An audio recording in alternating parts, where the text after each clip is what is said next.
I'll be your friend. I have an idea. That's cute. I remember when I had my first beer.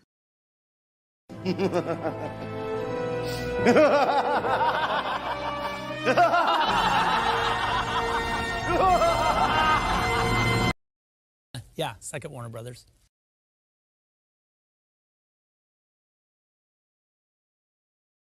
Hey, look at us. Look at us. Huh? Who would have thought? Not me. You are watching the Vodka stream.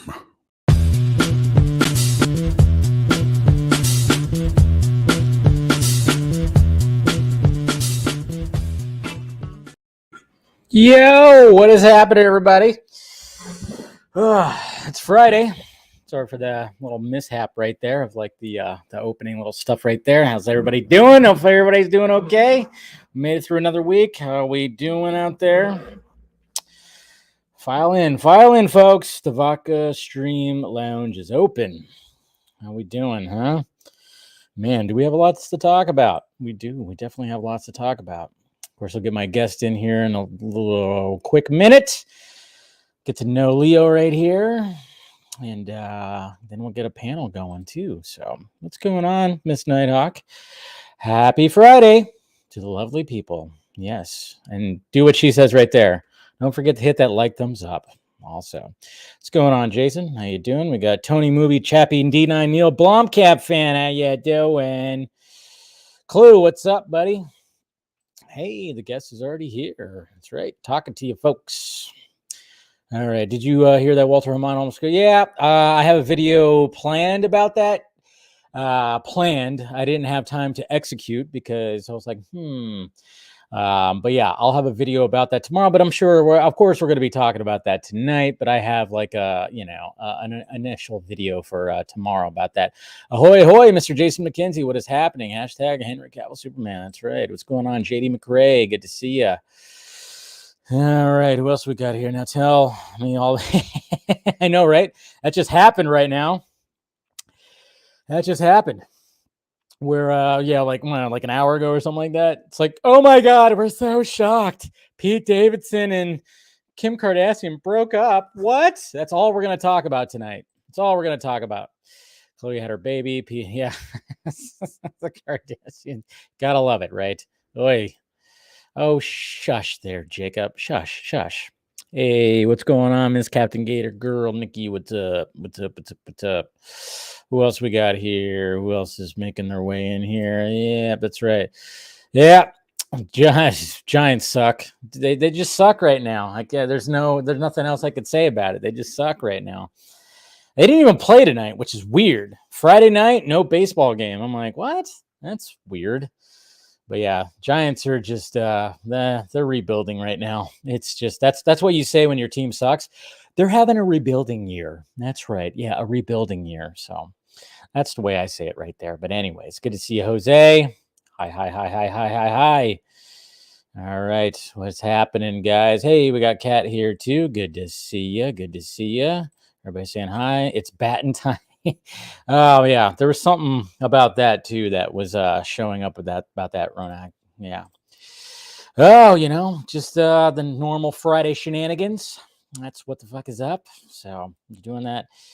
That's right. The Padres, yeah, Dodgers Padres happening. I don't know. The Padres might be a little issue for the Dodgers. Just saying, because they got that Juan Soto. He's a pretty powerful bat there. So you might have to worry about that just a little bit. But anyways, guys, cheers. Welcome to Friday. It's been a crazy week. And of course, we've got lots to talk about, but yeah, it'll be a fun night as per usual. Get my guest in here and get to know him a little bit, and then we'll see what happens when it comes to the night. But yeah, cheers, guys. We got the bourbon flowing tonight. Got the good old bourbon, the bullet bourbon going on. So hopefully, you guys, if you have a drink, even if it's water, it's fine. Water, Kool-Aid, smoothie, whatever. You don't discriminate. Don't discriminate that kind of stuff. So anyway, so let me go ahead and set up the tweety. All right, let's get my guest in here. Jeez. Setting up a tweet, I saw a funny. Hopefully, you guys enjoyed my little YouTube short that I did about the whole Keaton when one of the directors from Batgirl actually posted a behind-the-scenes shot. I mean, it was funny because in a group chat that I'm in, there was a mention of side boob or something like that. It was just like I had to make the joke, and then it just immediately my brain went to that Family Guy episode, and I'm like, all right, let's just do that. So hopefully, you guys enjoyed that little bit right there that I posted earlier about it. But yeah, like I said, I have a Walter Hamada video that's going to be showing up tomorrow. I just was like, when I got done with work and then got that video up and set some things up, I just didn't have enough time to just sit there and just do the whole thing. So I'll have that tomorrow. Has joined the stream. All right. So there we go. All right. Let's get my guest in here. Let's see what he has to say. Geekly Goods is his channel, and been looking forward to talk to him. And here we go, Mr. Leo. What is up, sir? Hey, what's going on, Dave? How are you, man? I'm doing pretty good. How you doing tonight? Oh, not too shabby, man. Lots happened this week, man. Like what? It's like 1 minute we're doing fine. Okay, so back up earlier in the year, we got fun teaser for DC. All these great movies coming up: Black Adam, Shazam 2. They had the Batman in there, I think, and then one more, Aquaman 2, Flash. Yeah. And I'm like, okay, that teaser is already way out of date. And now we're talking about potentially delaying Aquaman 2. Yep. It's a lot going on, man. But thanks for having me on. No problem, man. No. I wanted to, I've been wanting to talk to you for a bit, and I appreciate you coming on. And like I said, everybody, go to Geekly Goods. That's his channel right there. I have the link for it down below. Go check it out. One of the reasons why what I love watching about your videos, your energy, man. Your energy is always there, reaction videos and everything. And before we start diving into the nitty gritty of all the stuff, not to mention you were at Comic-Con a couple weekends ago also. Oh, man, so much fun. We'll talk about that too. But I wanted to first, get your origin story, the channel, everything, what's happening. First off, you're located Houston. Where are you located at again? Sorry. Denver, Colorado. Denver, so that's right. Midwest. Yes, that's Not right. Not quite California, but on the way. Yes, Denver. So you're up in the Mile High, right up there. Sir. Huh? Yeah, got the Beetle. The air is thin. Yep. Yeah. Ooh, man. How long you lived there? How long you lived there? My whole life, actually. Whole life. Nice. Yeah. So coming up on 30 years. 30 years. There you go. And then when it came to so channel. First off, how long has the channel been around? So coming up on 3.5 years in October here. Hold on. Are we mic twins? We might be mic twins a little bit. You have a blue mic. Yep. Got a Yeti. So you got the all black, which I thought about getting, but I went for the gray. So we got the same. It looks like we got the same little arm contraption here. That's right. Look at that. Light mic twins right there. I like it. Yeah, but the channel's coming up on 3.5 years, and I just started doing like video essays. Like I started as more of a everything you need to know type of channel. I did one of my first videos was everything you need to know about Daredevil season 3, and I slowly evolved the channel into more focusing on more movies, doing more reviews, reactions, following this crazy news cycle that goes on every day with all kinds of superhero content and movie content. And I just fell in love with it. I mean, I've been a geek all my life, grew up reading comics, grew up really enjoying Spider-Man movies and all kinds of DC movies, Marvel movies, like just been a big movie fan all my life, but a huge superhero fan as well, really into anime, and it just really transcended into YouTube. Like honestly, not even until the pandemic did I really start diving into YouTube.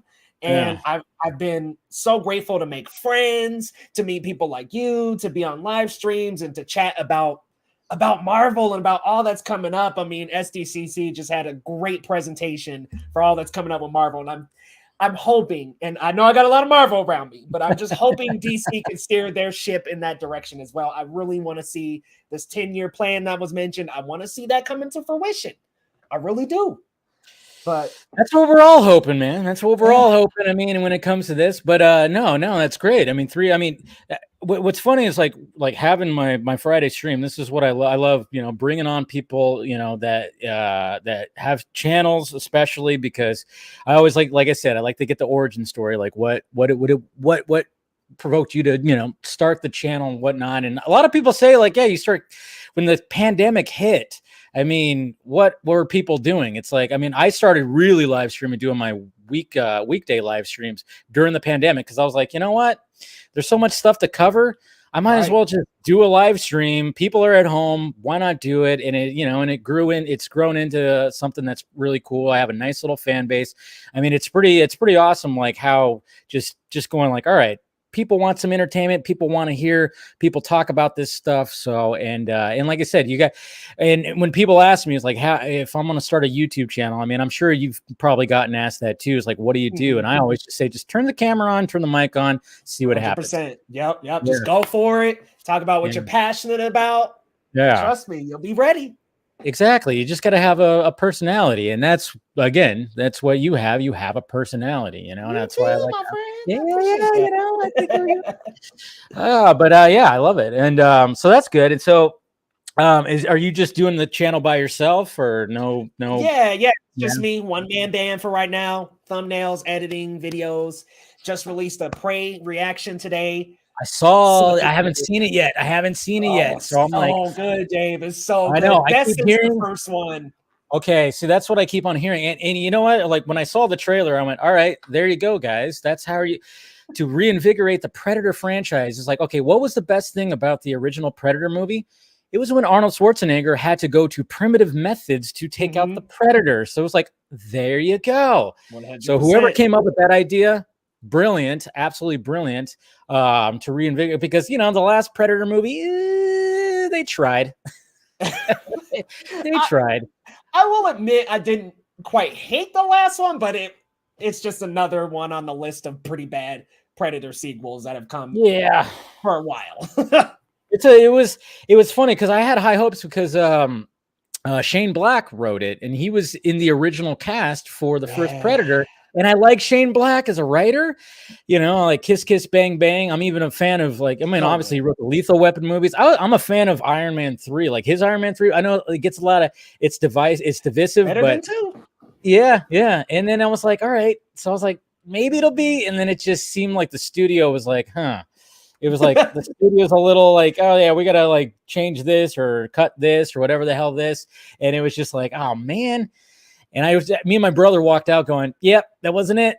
It was almost like they were about to have it, but not quite. So like the roided Predator was just a cool concept, but the execution was really weird. And I'm like, okay, I know the jokes they're fun, but like when we're popping it every other one, trying to be a Marvel movie, I mean, I just think wasn't quite the right energy. Not the right. I mean, it's like there's nothing wrong with jokes, but yeah, like you said, it was just seemed like there was too many, of course, and that's the bad part. It's like there's a time and a place. Like And I know when people give shit to Marvel for, Marvel Studios for putting a lot of jokes in, and like, yeah, sometimes it could be a little too much, but at the same time, I'm like, all right, they're doing that over there. Nobody has to keep on copying that. Okay, you don't have to like do that. I mean, yeah, it's always good to have maybe a good little, zinger before it transitions into another scene, but sometimes it's just like, man, especially with that movie, I was going, what? Like, yeah, it's like every other line. I'm like, okay, we don't need to keep popping the jokes, y'all. We get it. It's funny. Let's move on. And it's like, and it's like, okay, you're supposed to be an R-rated sci-fi horror type movie. It's Predator, and then of course we have the same scenario of like, okay, we have the Predator visiting Earth, and then he's going to be hunting people, or obviously, it's just like, okay, you found another reason for that, but it wasn't anything really unique because they're at like a school, and I'm like, we saw that in Alien versus Predator Requiem. I thought there was like a situation like this in a small town. So it was like what you could see in AVP Requiem. Because man, those dark shots. You're absolutely correct. It was, yes. Now that I think about between it, the alien and the Predator, I'm just like, yes, I can't see this at all. Whose idea was it to put it in pitch black? Yeah, no, I know it was pretty dark, man. Now that I think about it, because I only saw it once, but because I was just like, damn it. At least you guys made it R-rated, because the first one was PG-13, and that was just kind of laughable. I was like, really? You're gonna finally bring these two icons together and make it rated PG-13? That's very interesting. And I saw it. I remember I saw it at a drive-in when it came out. It was the second movie at the drive-in. Oh yeah, it was not even the first movie. I don't even remember what the first movie that we went and saw, but it was the second movie. So I went, all right, I can't wait, because like, all right, I get to technically watch this for free. And I just was laughing. I was laughing more than anything watching that first Alien vs. Predator movie. I was like, woo, you guys went for it here. Woo. I tell you. Yeah, I remember it was totally an at-home, me and my friends found a DVD at a pawn shop type experience. We found it. We're like, oh crap, Alien versus Predator had just started diving into the Predator franchise. I think when did that come out? Like 2004, the first one?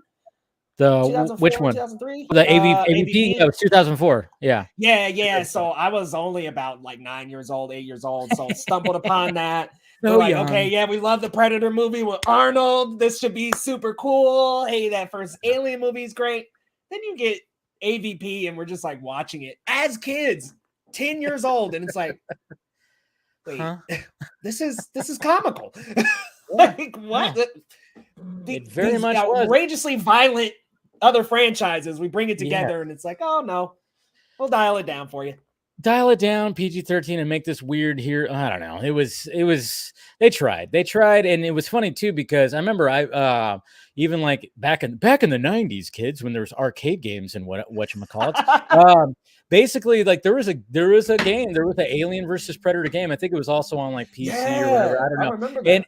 And it was like the game took place in the future, and it was the Marines, like from Aliens, the second Aliens movie, and basically you were going through and hunting. You were trying to just like defeat both. So while they were fighting each other, you were trying to defeat them as Marines, and it was craziness. And I'm like, all right, why wasn't the movie based on like that story?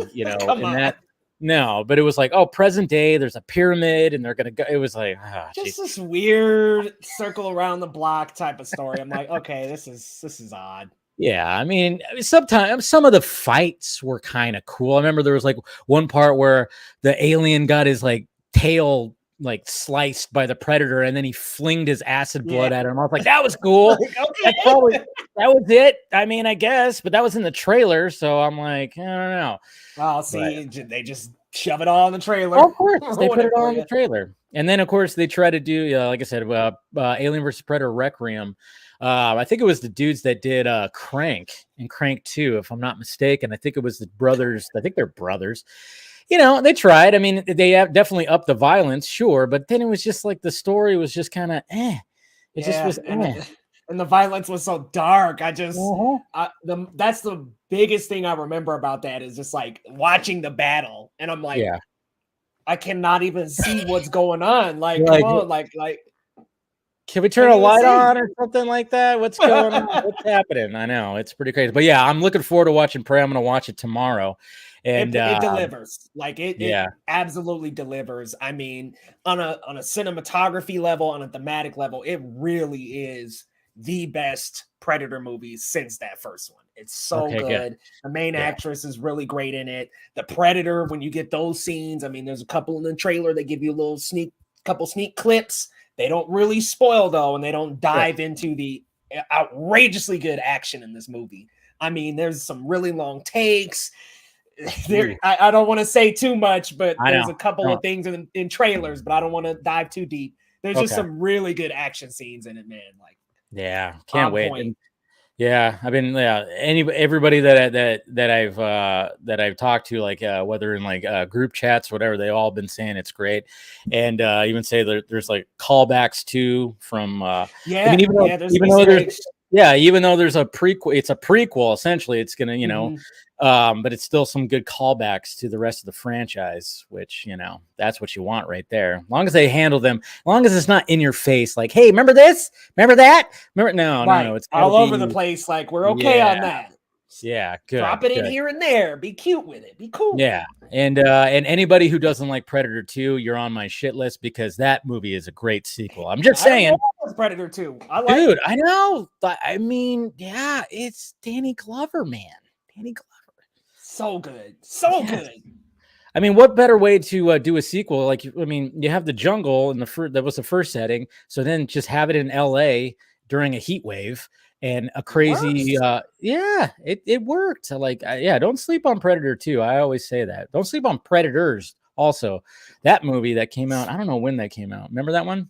Yeah, it was like early 2000, like kind of like late 2000s, I think, like 08, 09 time, wasn't it? Something like that. Yeah, something like that. It might have been like 11 or something, but maybe. I honestly thought Predators might have been a step above Predator 2. It was. I really liked Predators a lot. Yeah, because I mean, they had that whole thing where they were dropping people on like an isolated planet and they had to survive. And it was 2010. Yeah, that one. You can always depend on the people in the chat to whenever you need something. But yeah, that one was that I thought that was a big step up of like, all right, and then of course, then it just kind of was like, now we're back to where we are. But yeah, looking forward to Prey but before we start diving into like the superhero stuff, I saw your review of Bullet Train, which I saw last night, and I'm glad that we actually share that it was. I'm talking about just fun, so fun. I mean, you get these fun, whimsical lines between the great cast. I mean, you've got a great lineup of people between Brad Pitt, Brian Tyree Henry, Aaron Taylor Johnson. I mean, you've got a huge cast that just all work. And it's just what's so nice about it too is the pacing doesn't really come to a slow. There's maybe a couple lulls in the like third act of the movie, but it really just goes and goes and goes, and it's really fun. Maybe not as action-packed as I thought it would be, but I was okay with them adding a whodunit element to it, and I thought that kept the curiosity going throughout, and it's very colorful too. I will say sometimes Brad Pitt's character, I was like, are you in the right movie? Like a couple of times I was like, you said that in your review, and I was like, and I mean, I disagree a little bit, but I could see why you said that because, he's very much sometimes he's a fish out of the water type where he just wants to do the job that he was set out to do, which was just grab a briefcase, get off the train, and that's it. And then of course he has bad luck. But I actually liked the fact that I really enjoyed Brad Pitt big time because it's Brad Pitt, and I think this was one of the funniest roles he's actually ever been in. I was laughing at a lot of the stuff, and I was just kind of surprised, like, all right, I mean, I knew he was going to be funny, and it's not like he hasn't been funny before, but it just seemed like, to me, I just really enjoyed his character, always just trying to be like, hey, no, this is not what I want. This is not, basically, it was just everything that he didn't want to happen happened, but then he can also just handle himself. And, but then, a good therapist.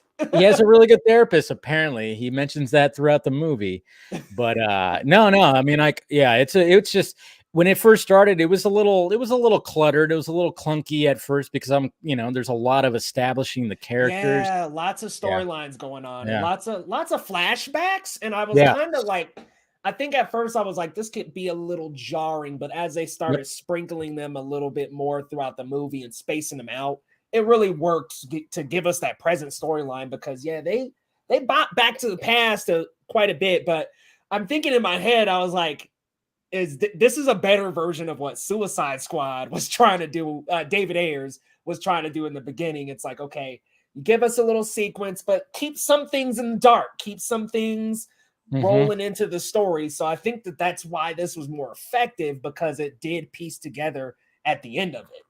Yeah, you're right.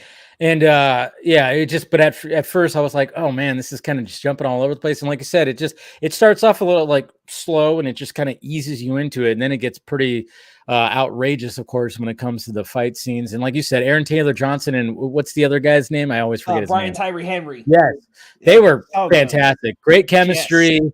And their backstory was really cool. And Aaron Taylor Johnson was he was an all-star with his scenes too. And then the fight scenes with him and Brad Pitt were just absolutely fantastic. So yeah, for real. I'm like, go ahead, Craven. Okay, let's see. Yeah.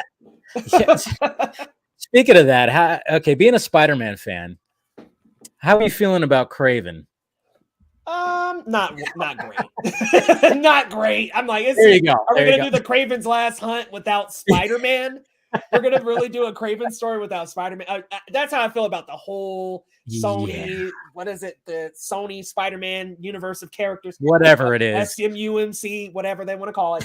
It's not that great. I will say it is just.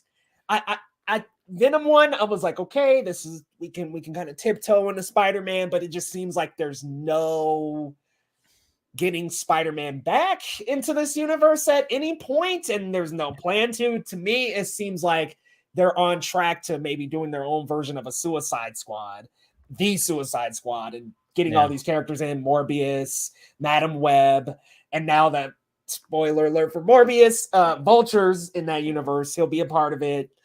You'll have Venom. I mean, it's like, all right, what are we doing here? Sinister Six in the Suicide Squad style, this whimsical, funny comedy type, and that just doesn't work without Spider-Man. I know, it's all very strange, and poor Michael Keaton, especially with Reese and stuff. It's like he just gets thrown into these multiverse situations, no idea what the hell's happening, and God knows if there's going to be.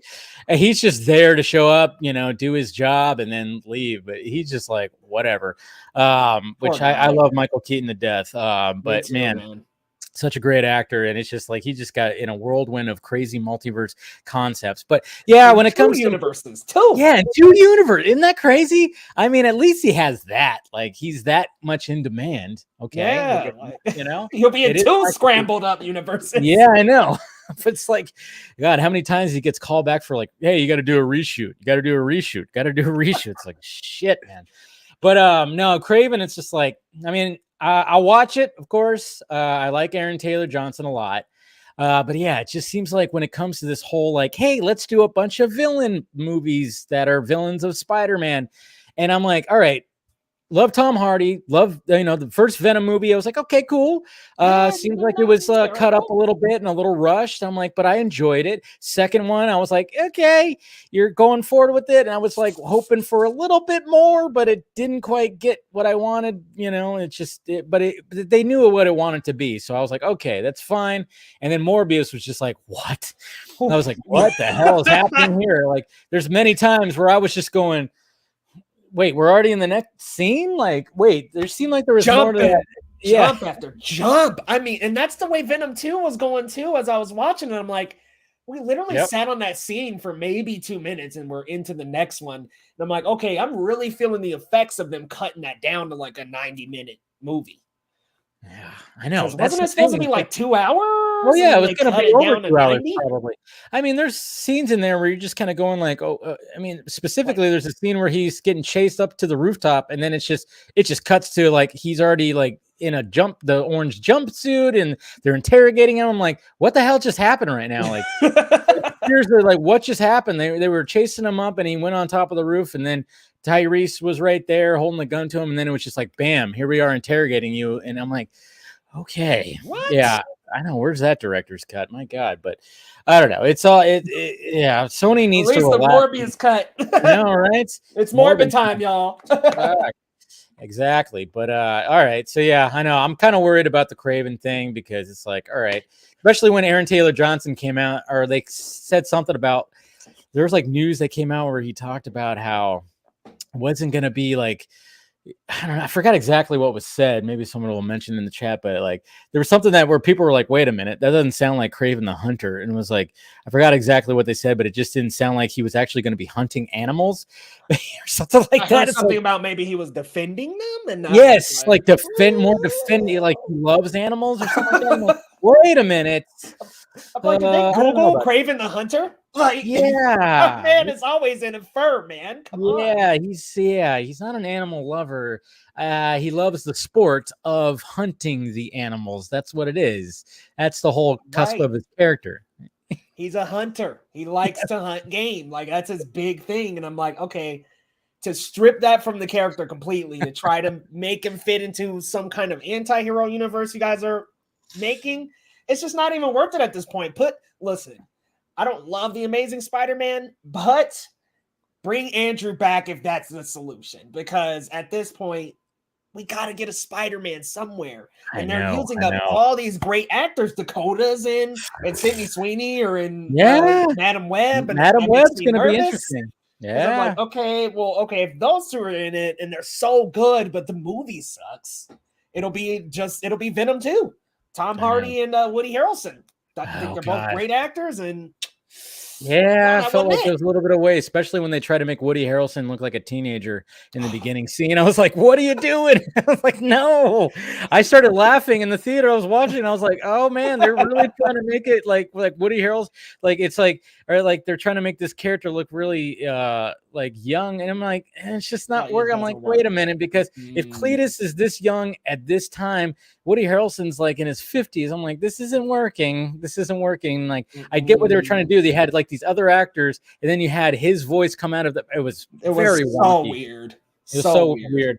Hey, Mr. McKenzie, thank you, sir. Yes, I appreciate the. Yes, always like that. The appreciation right there.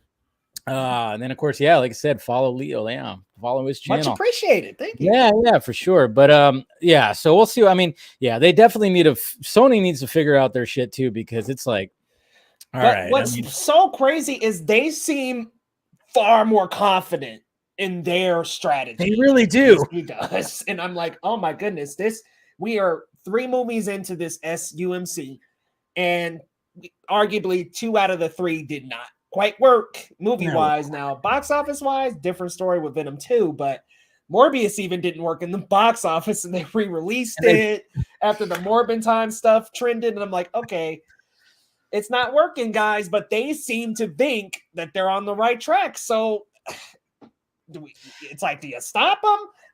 It blows my mind that we're getting a Madam Web and a Craven the Hunter over a Batgirl. Like, I'm like, okay, yeah, right. Batgirl, and those are still on the way. Oh, and man. They're re-releasing Morbius in theaters, and it showed at San Diego Comic-Con. That's right. All right. Let's talk about that. So you were, when you went to Comic-Con, how many days were you there? So I was there 4 days, Thursday, Friday, Saturday, Sunday, and it was really good. I mean, first time at Comic-Con. A lot of exclusive stuff I wanted sold out on Wednesday, but I will know that for next time.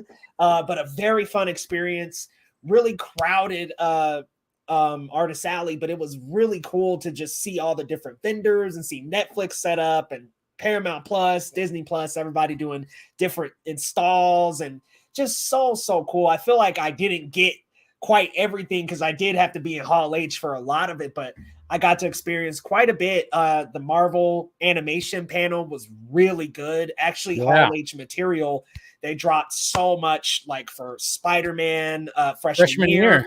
That is intriguing me. That animation. And it's going to be a different universe. Yes. Adjacent to the MCU. I like this idea. I like it. I do too. Saw some complaints, but I like it because then you can open up so many possibilities with this Spider-Man in the MCU. I'm so down for it.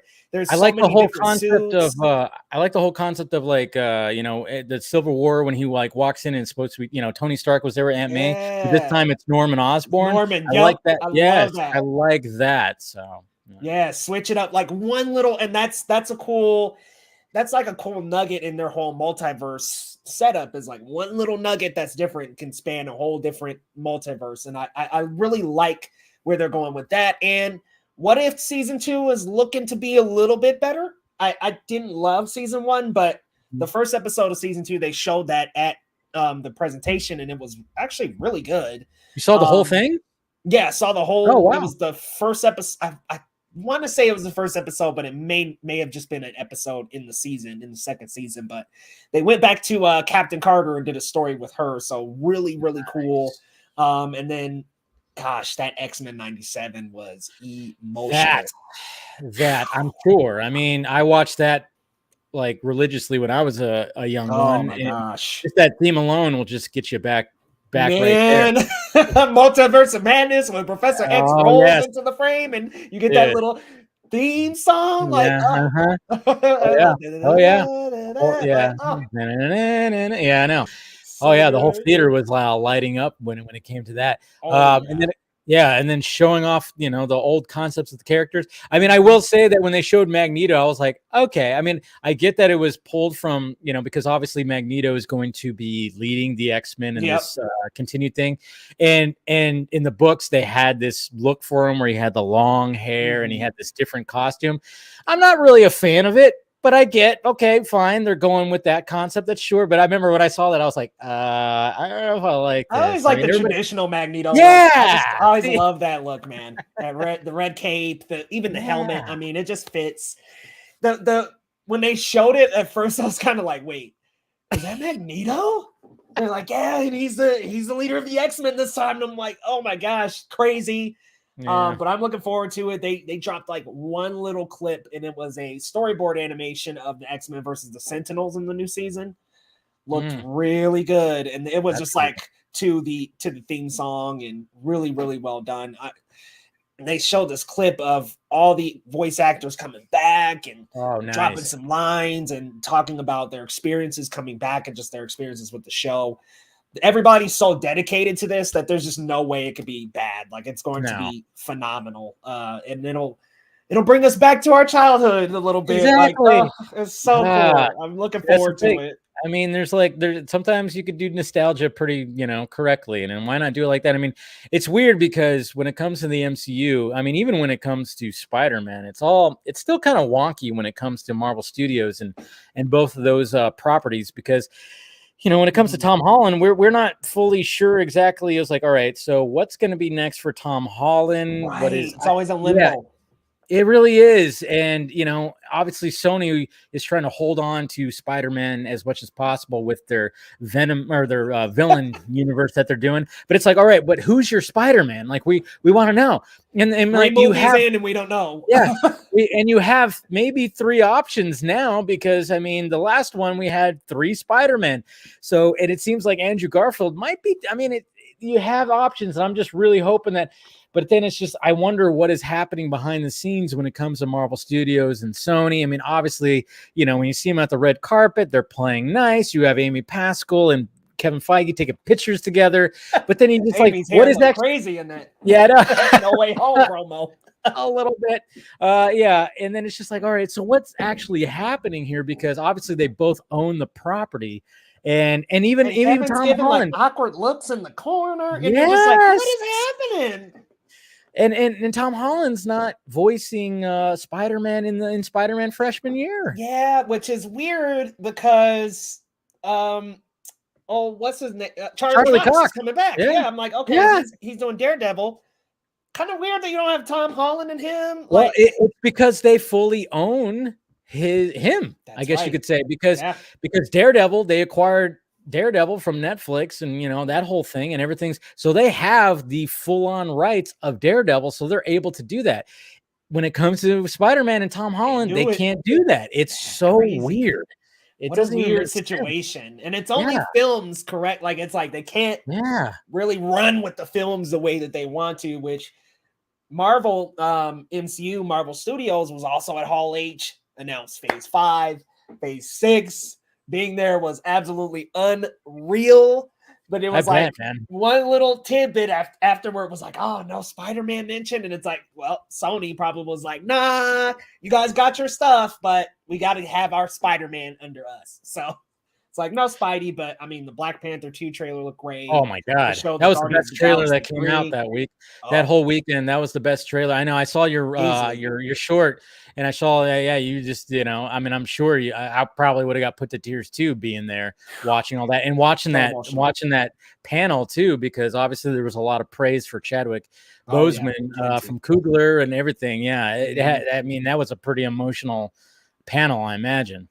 Yeah, it was. And just the fact that a lot of people address Chadwick and would say like, oh, he's still with us and his creativity is still with us and that'll never go away. And it was just like, I remember being inspired by seeing Black Panther to take my channel to, a more serious level. And it was so emotional to be there. I mean, just being in the room, like they introduced the panel with like this great African drum presentation. Oh yeah. And then Coogler comes up, does a great, fantastic speech about Black Panther 2 with a couple of things and talked about Boseman. And then you bring the cast on and everybody just seemed like such a family. And they were so welcoming of Namor. So I have a lot of faith in the next one because I remember before this presentation, I was a little bit nervous. And actually toward the end of it closed it out. Me and my friend, we look at each other and we're like, are they doing Black Panther? Because it seemed like they were just ending it. They only scheduled an hour for the panel and an hour had gone by and it just seemed like things were ending and lights were going down. And it's like, oh, well, they must not be doing Black Panther here, maybe D23. And then out comes this like drum line. This actually at first it was an African choir and then a drum line came from the other side. They come up on the stage together, do a couple of songs, and it was like people started coming out. Coogler came out, talked for a bit, and then everybody else came out, and then they showed the trailer, and it was just immaculate. And this is actually after like the Guardians of the Galaxy 3 cast comes out, and they showed a trailer. Secret Invasion. It was only Kobe Smolder for that one, but they showed a trailer of that. And the She-Hulk trailer dropped there too. It dropped online too. And I want to say there was one other trailer that dropped, but it was like Guardians of the Galaxy. Yeah, Guardians Volume 3 was really, really good. And that was an emotional panel as well. I mean, it was the last announced as the last one. We'll see if that ends up being the case, but James said it was the last one. And I just could see and I could see in the actors' faces, how they felt about it and how they felt about it being the last one. And they actually hadn't seen the trailer until the presentation at SDCC, and they were all getting like really emotional. It was just like such a brilliant moment. And honestly, doing that, She-Hulk and all these things, and then closing out with Black Panther, fantastically done. And now they have more to announce at D23. And this was all these things were after announcing Phase 5 and Phase 6, the multiverse saga. Well, I'm kind of wondering because obviously, I mean, they didn't show everything that they wanted to show there. I mean, obviously, when you see Phase 6, especially, they're like, all right, yeah, Fantastic Four, and then it's like, and then there was a bunch of dates, and they're like, well, now you got to, and then he does the whole thing like, hey, well, obviously, we have 2 movies that are going to end Phase 4, and then he, of course, showed the 2 Avengers movies, which was great. But then I'm like, all right, is D23 is when they're going to fill the gaps that we didn't see? Yeah, it's got to be, right? Phase 6 gaps. And then I'm wondering, like, Fantastic Four cast announcement at D23. Yep, I'm thinking so. You know what? I think the Batgirl directors will be great for that movie. For Fantastic Four. Yep. I mean, good on Miss Marvel episode 1 and the last one. So. I mean, they could. Yeah. I mean, you never know what could happen, especially after now. You know, Kevin sent that email. Like, he did send that email. Oh man. Yeah, we're definitely gonna get into that. But I wanted to. So you were also there for the DC panel too, right? Yeah, and that opened the day on Saturday, which that was before the disastrous House of the Dragon panel. But DC opened, and everybody thought Henry Cavill was showing up. I mean, I know. It was the big buzz that weekend. Yeah, we're like Henry Cavill. Like, what? They're gonna bring Henry out. Rumors were swirling that he was in San Diego.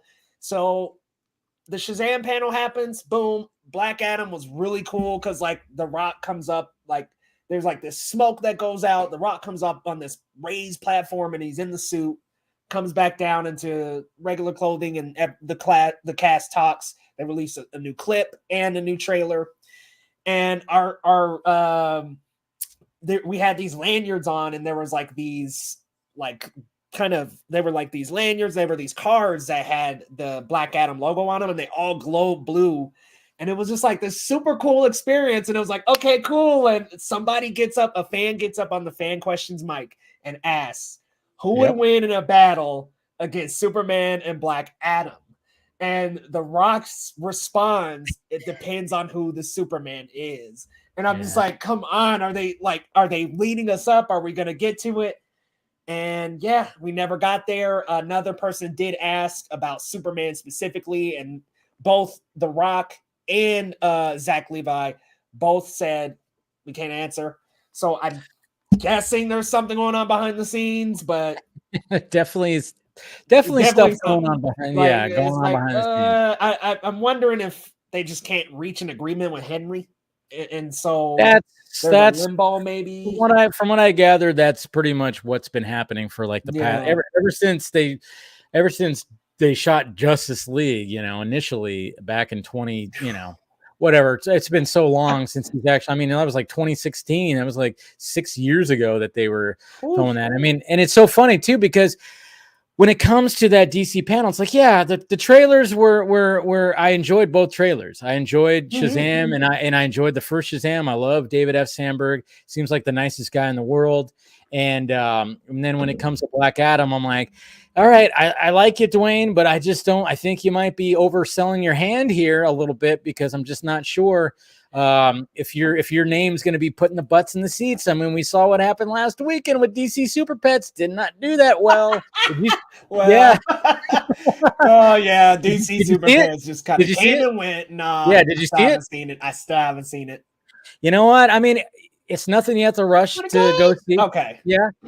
I enjoyed it. I enjoyed it for what it was, but at the same time, I'm just kind of going, this could have just Dwayne Johnson. Again, I like you, but I wish somebody else was voicing Crypto. You just don't have. Man. I'm like, I just wish somebody else was voicing Crypto. I just hear Dwayne Johnson. That's all I'm hearing. Kevin Hart, fine, because Kevin Hart, like, he fit Ace. For some reason, I was worried that Kevin Hart wasn't also going to fit Ace, but he actually fit Ace pretty well and everything. So I was like, because Kevin Hart's a comedian, so he knows how to. Yeah, he's got that cadence to him where it's like, all right, I'm voicing a dog, for shit's sake. Dwayne Johnson, it's not like he did bad, but it's just like I just kept hearing Dwayne Johnson, and I'm just going, somebody else should have voiced this whole thing, and I'm like, It kind of takes it away from it being Crypto a little bit to Dwayne Johnson. Yeah, I totally get that. I get that, and my theory is that at least Aquaman and Wonder Woman pop up in Black Adam, because I'm like, okay, since this trailer has now established that the Justice Society is going after him, I'm thinking they're not going to be enough. Wonder Woman and Aquaman are going to come in. Maybe Superman. I know. Apparently there's supposed to be a Superman presence, but it's like, but are we going to actually see a face? We need to see a face. Is it going to be?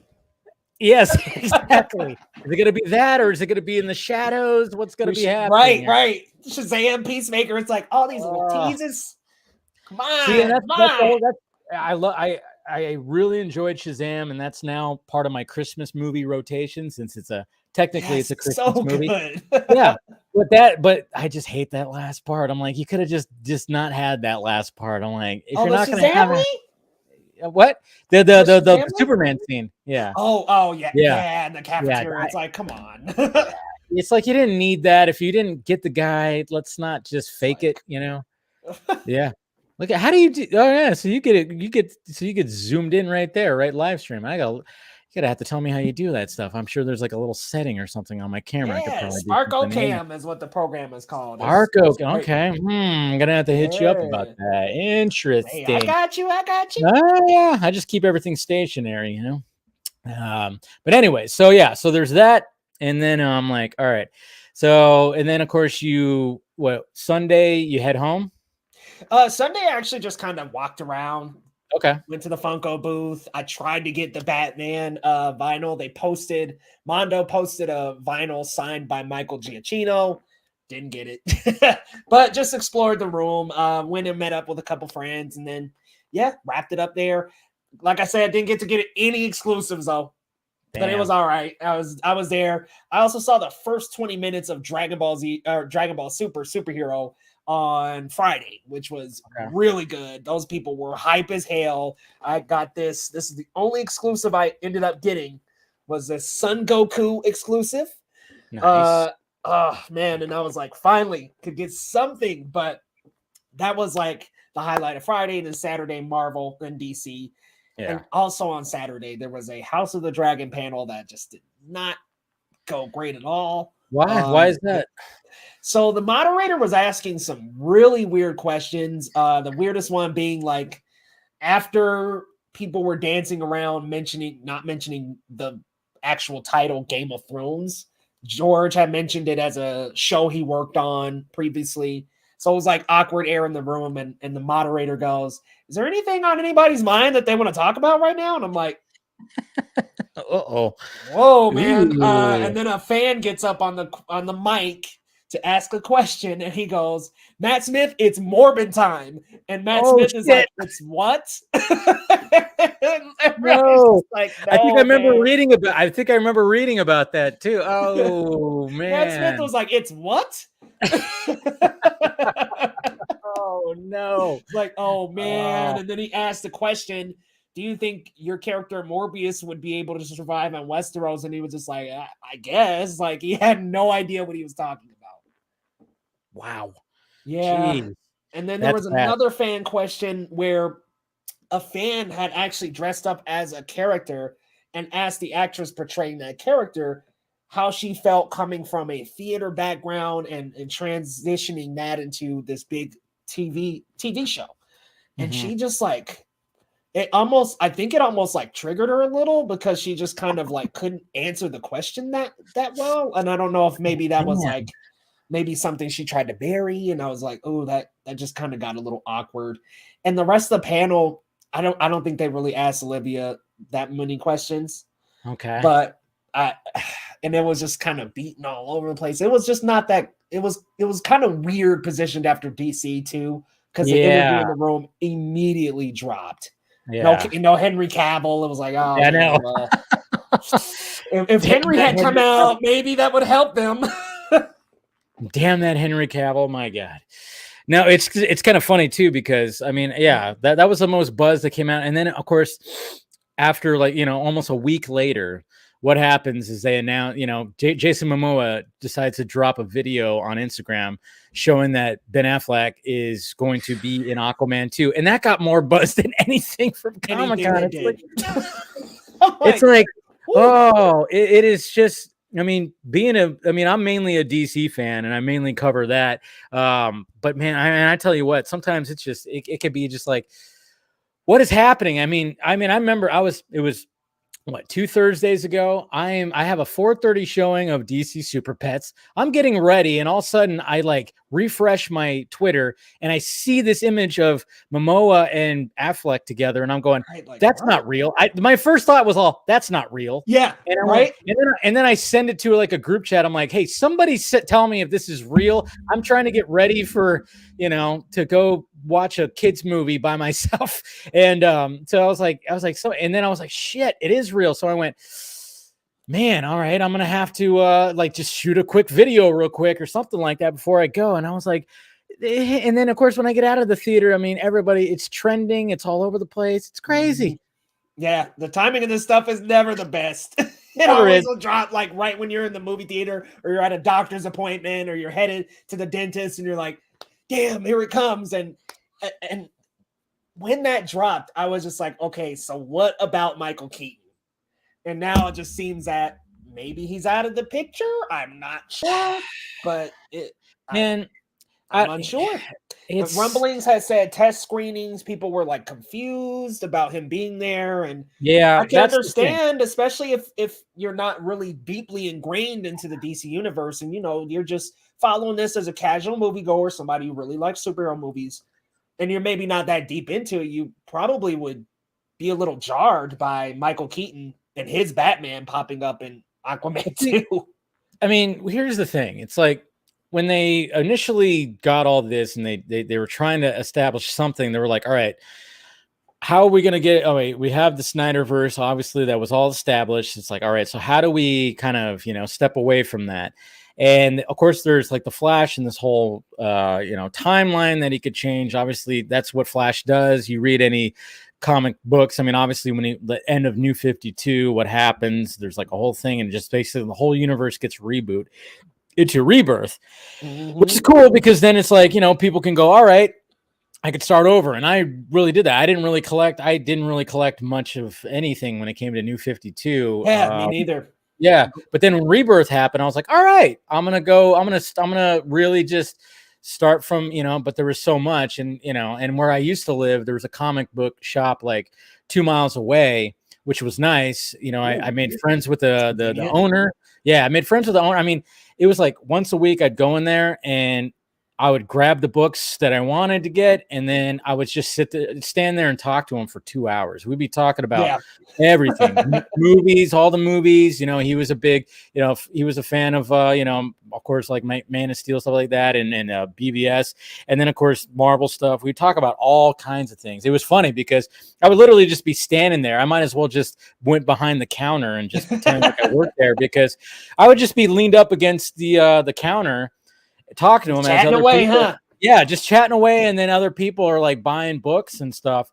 But then it would be, I try to incorporate, whoever was buying the books. Like I would try to like change the conversation and be like, oh hey, yeah, that's a good one, or hey, what do you think about this, or something like that. So I always try to be like, yeah, I don't want to ruin your business here, man. I don't want to. I get it. You're like, let me get out the way a little. Yeah. But it was a lot of 52 though. That line was pretty.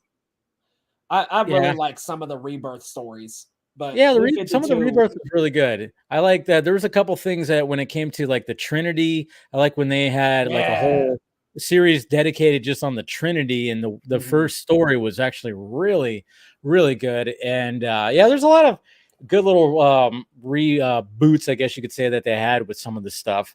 I also loved our All-Star Batman, with what Scott Snyder did with that one. That was dark and gritty with him and Two-Face going on basically he was transporting Two-Face across, like, to get him, I forgot exactly where, but then all these other like hitmen and everything were going after him. And then they kind of changed the backstory of Bruce and Harvey, which was kind of cool, where they were like, they went to boarding school together and stuff like that. Yeah, it was actually like, because there's always been, when it comes to Bruce and Harvey, there's always been like, it's never the same. Like when you watch Batman the animated series, they were like really good friends, and which makes the, when he turns into Two-Face, the Two-Face part 1 and part 2, which makes it like a little more heartbreaking, because it's a really good, pair of episodes in Batman the animated series, because you see Bruce's struggle with it and stuff.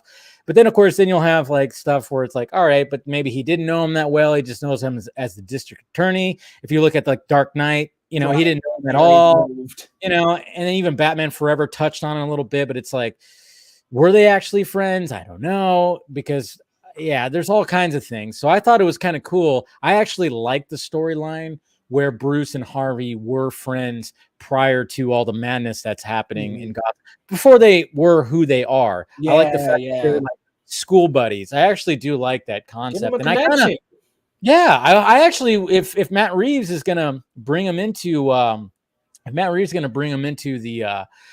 into his universe, I would think that he should go for that concept of like, hey, Bruce and Harvey were chums. They already know each other. I think that'd be a cool concept to bring into Matt Reeves. Think he does that for 2? Or you think he's down the line? Well, I just think when it comes to Matt Reeves, I think he wants to what I like about the first Batman is the fact that we didn't have to like, it's not like he had to he introduced all the characters, but they're already like somewhat established. Yeah. Maybe not the Riddler so much. The Riddler was like first finally getting to where he was, but Penguin was already pretty established. Catwoman was already pretty established. And then the Joker is already in jail. He's already in Arkham. Crazy. So I'm like, yeah, oh, Jesus Christ. And I thought that was a beautiful way to do it. I was like, all right, yeah. Tease it and then release a whole scene where, wow, that scene is amazing. But it's like, hey, can we get a cut of the movie that actually has that scene inside? Right. Where is that at in the movie? Like, give it to us. Give it to us. Yes, I really like that. I mean, I really like Barry Keoghan. He was good. He was good. I'm kind of glad they didn't release it in the theatrical. It is a long movie, and it would have kind of just like been a little bit of like a derail. But I mean, if they did it as a post credit, like they could have slipped that in.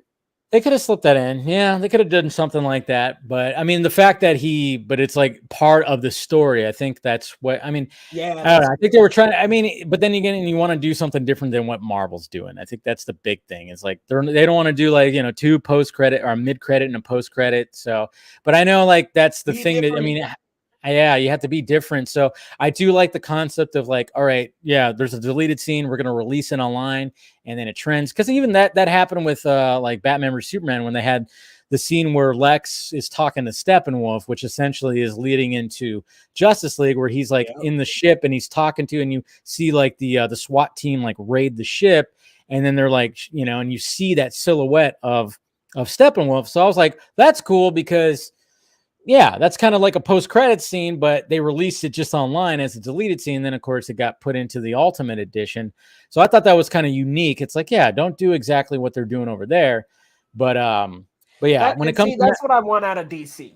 Yeah, and I want unique, and the Batman, and regardless of how you feel about it, Joker as well. They're unique in that they feel like their own universe, their own property. Yes. I almost, to be honest with you, would have been cool with them just rolling with a formula like that after BVS and Man of Steel weren't as successful as they wanted it to be. They could have just went and did these solo outings and then in the Batman universe did the Joker. Yeah. I don't know if I needed the sequel to be a musical, but yeah, you're not feeling that too much. I'm not feeling it. Yeah, you know, I think with Gaga involved, it makes it a little bit better for me. I'm a big Gaga fan, but I don't know. I don't know that I even needed a sequel to that movie. I'm like, yeah, I was always against it. Like that. I always thought that's a one-off. Don't touch it. You know, you won awards. It made $1 billion. So it's like, don't do this. Don't try to like let's not overdo it here. And then all of a sudden they're talking about Joker 2. I'm like, what do you, I'm like, unless they come up with a story. Yeah. Oh yeah. Yeah. Pardon that pun. Yeah. But yeah, it's like, I'm like, do we need this? And then when I heard, but I will say this though, when I heard that they were going to go on, like it was going to be like kind of like a musical, I went, all right, that's different. You have my attention. We'll see what happens. I'm not a big musical guy. I'm not. But I'm intrigued enough to be like, okay, let's see what happens with this. Because I just, I'm trying to, if you're going to do something unique for the sequel, that going towards a musical, okay, you got my attention. You got a lot of people's attention. Yeah. So I think, regardless of what people think about it, I think a lot of people went, they went back like, oh, okay, that's intriguing. Lady Gaga? What? Okay. Right. All right. So I think that's if they're going to do a sequel to that movie, they needed to go that crazy. And I just really hope that they nail it because, Todd Phillips, I'm not trying to, dog on any of his previous movies, but The Hangover was a fucking hit. I mean, it was huge. Yeah, it was. Yes. So then it was like, all right, let's make a sequel. And then they made the sequel. And guess what? The sequel was like almost beat for beat. Of course, it was a little bit grander and it was a bigger setting. Almost the same movie. Yeah, but it was like they went with the same beats. And it was like, all right, yeah, okay. You sold the same product repackaged into like something bigger, sure. But I'm like, yeah, but look at that. You started off the same. It was all just like, And then, of course, with the third one, they try to do something different and they try to bring it back. And I was like, yeah, okay, but nah, nothing's going to capture the magic of that first one. It was tired at that point. It's like, okay, like 3. Yeah, we needed 3. But I mean, you bring up a great point in that at least Joker 2 is something completely different. It'll be something new to add to the mix, which is weird that this had a release date announced and a little teaser drop during 4 years, or not 4 years, 2 years from now. 2 years from now. Yeah, I'm like, wow, y'all really doctored that up quick to kind of derail some of this Batgirl stuff, huh? It's like, I think that's what it was too. I think they were like, okay, and I you might be on to something right there, because I think with everything that happened this week, they were like, we need something positive right now. So somebody, they got somebody to make that little clip and add the music and add the silhouettes and that little teaser, and like, we needed a release date, because I've said this time and time again, because even when it comes to Marvel, like especially with Comic-Con, I just go, yeah, release dates. Do we really believe in release dates anymore? I mean, it's a placeholder. Was Cyborg and Green Lantern supposed to come out? Oh yeah, exactly. Anytime you see a slate that has release dates, no, I mean, don't even believe them. Like most of the, I don't think there's ever been a movie that's ever been full. I mean, maybe there has been, but I mean, I would like to actually see the percentage of movies, these big movies, especially comic book movies, that when they got announced, were they ever released on that exact date? Not a lot. Maybe there was, I don't know, but yeah, but I'm just going like, release dates don't mean shit. So like I said, you were probably onto something. They were like, we need something positive, and that was it. Something to derail, something to take us away from the Batgirl cancellation situation. I think that was that was the morning before their WB Discovery earnings call. They knew. They knew people were in a panic. And yes, I don't know how you felt, but I definitely was worried about some HBO Max originals. I was like, okay, James Gunn said Peacemaker is safe, so we don't necessarily got to worry about that one. But what about Harley Quinn? What about Doom Patrol? What about I love to hate Titans, so there's that. And I'm just like, okay, where are we going with this? But luckily, that earnings call sounded like they were positive about HBO Max. So hopefully things are just here to stay. We may lose 1 out of those 4, but hopefully not. Yeah, no, but okay. So let's talk about this week. Let's get into all the stuff that happened this week. Now, obviously, when the news broke that Batgirl, I mean, obviously, I mean, it just kind of sucks when like the New York Post was the first one to post about it, because they're not exactly credible, as they could be a tabloid kind of website sometimes. I'm not saying that they're like wrong all the time. I'm just saying that sometimes you can kind of go, oh, it's a New York Post. Should we believe it? And that was my initial thought, was like, I don't know if I should believe it or not. Pop the article open, and when it says like our sources said, you're like, ugh. Yeah. And it was just like, and then it's just even like they had like an animated GIF too that showed like her, and it was like tomatoes being thrown at her. Yeah, I was like, what is going on here? It was just very strange. It was very strange. And then I'm like, all right, nah, this is not true. Why would they do that? It's in post-production. There's no way. And then all of a sudden it just like post after, all of a sudden like the trades got it and everything. And it was like, what is happening? And man, what was your initial reaction when all this came about? So same as you with the New York Post, I jumped on it right away and was like, is this real? Like, I was like, wow, like, well, there goes a most anticipated movie that I was really looking forward to canceled. It was just very odd and shocking. And I thought like, okay, is this like a joke? Is it not? Are we going to see people come out and deny it later? Because the same thing happened with Green Lantern. So it was like, okay, maybe this is just a joke. This is a flub article. Maybe it's potential that somebody can come back and, set the record straight. No, we're going to keep on going with this. And then when they finally released it, I'm like, how do you cancel a movie that's going straight to a streaming service that you've already paid a lot of money for, $90 million for, and it's straight to streaming? You got post-production left to go. How do you just shelve that? How do you just say, you know what? These people spent months to years of developing and producing and writing this material and acting in it. crews coming out every morning super early, only to put it back up on the shelf. Like, it just didn't make sense to me. I guess for a while, like, I was thinking, like, is this real? Like, did they really just cancel a DC movie like that?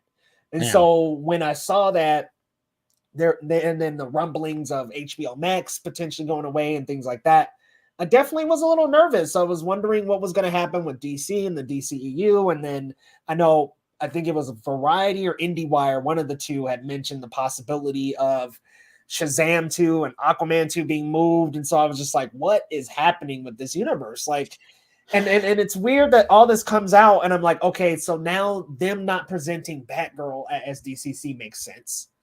Or anything Aquaman 2, anything The Flash, them not presenting all that makes sense. There's a strategy shift. Very, very weird. It was just a weird instance. It was a weird thing to happen. Something I never expected. And to see that shelved like that, it made me feel bad for the cast and crew. It made me feel bad for Leslie Grace, the directors, who one of them's at one of them's wedding. It's crazy that they're in the middle of a wedding for one of them. And they get the news from, I think they got it from that NY Post. Like, they saw the New York Post article before they were even told. So that's got to be absolutely heartbreaking for them. And it was just, I think it was a mix of shock,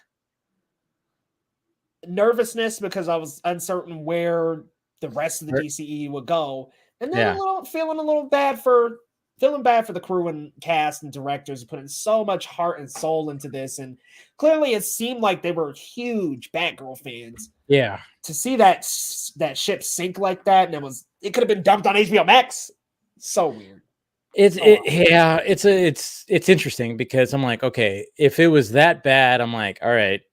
Honestly, it's like, okay, they must have saw an assembly cut. But see, I mean, that's the thing. It's like, you have an assembly cut, maybe it's not going to be as good as it should be. And I don't know, like, what was so bad that was in there that they were like, no, we're not going to do this. And then instead of just going, all right, we're just going to dump it on HBO Max and hopefully, we'll get something out of that. They just were like, you know what, we're going to find a loophole and stuff and try to get a tax write-off thing and blah, blah, blah. Which is a thing I never heard about. I was like, wow, that's a thing where they could literally just go, hey, we're going to pull original content that we own and to be never seen or distributed ever again. And we could write it off as a tax break or whatever the hell. And I'm like, wow, that is sleazy. First off, that is very like, I mean, I get it that there's bad shit out there, but at the same time, it's like, there's people out there that like it. There are people out there that love Howard the Duck. I'm sorry to say, people. There are people out there. Yes.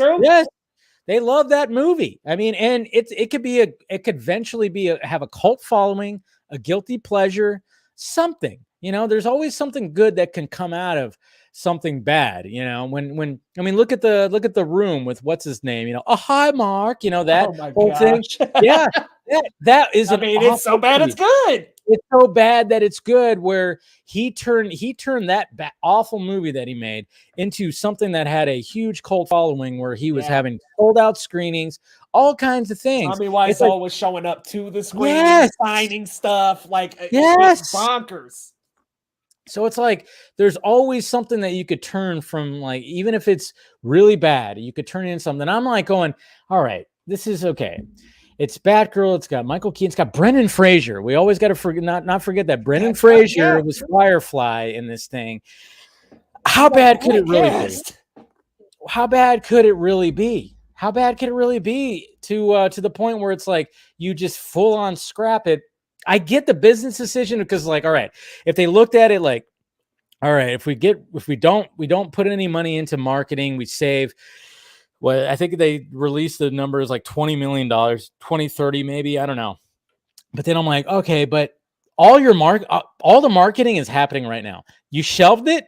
Or see, to me, I'm like, man, I almost thought, are they playing like this 4D chess kind of thing where it's like, hey, if we tip off the trades in the media that this thing got canceled, and then everybody starts freaking out, and all of a sudden we get this free marketing, and then we go, okay, we heard you. We're going to put it on HBO Max. And then all of a sudden maybe they'll get like a spike in something subscriptions. I don't know.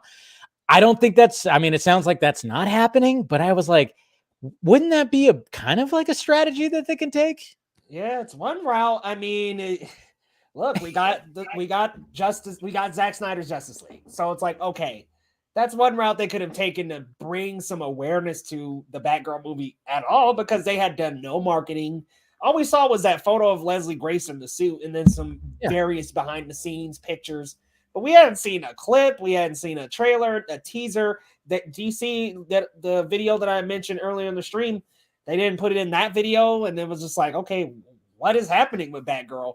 So yeah, I mean, that could have been one route to go. I honestly, I thought it was fake. I was like, I thought they were going to come out later and be like, no, we've got our Batgirl. But what kind of trips me out about all this is like, David Zaslav says like, okay, making big budget movies for streaming is not worth it. But I'm like, but y'all spent all that money on Zack Snyder's Justice League and it brought in a ton of new subscribers. So, yeah, there was a spike. It's not worth it is going against a strategy that worked for you when the platform was in its beginning era. It just didn't make that much sense. And honestly, I'm like looking at different streaming movies and I'm like, the fact that Red Notice, a movie that's not a great movie at all, got so many streaming minutes that it's being compared to watch time of Avengers Endgame. It just goes to show that big budget streaming movies are still a hit, and they always will be.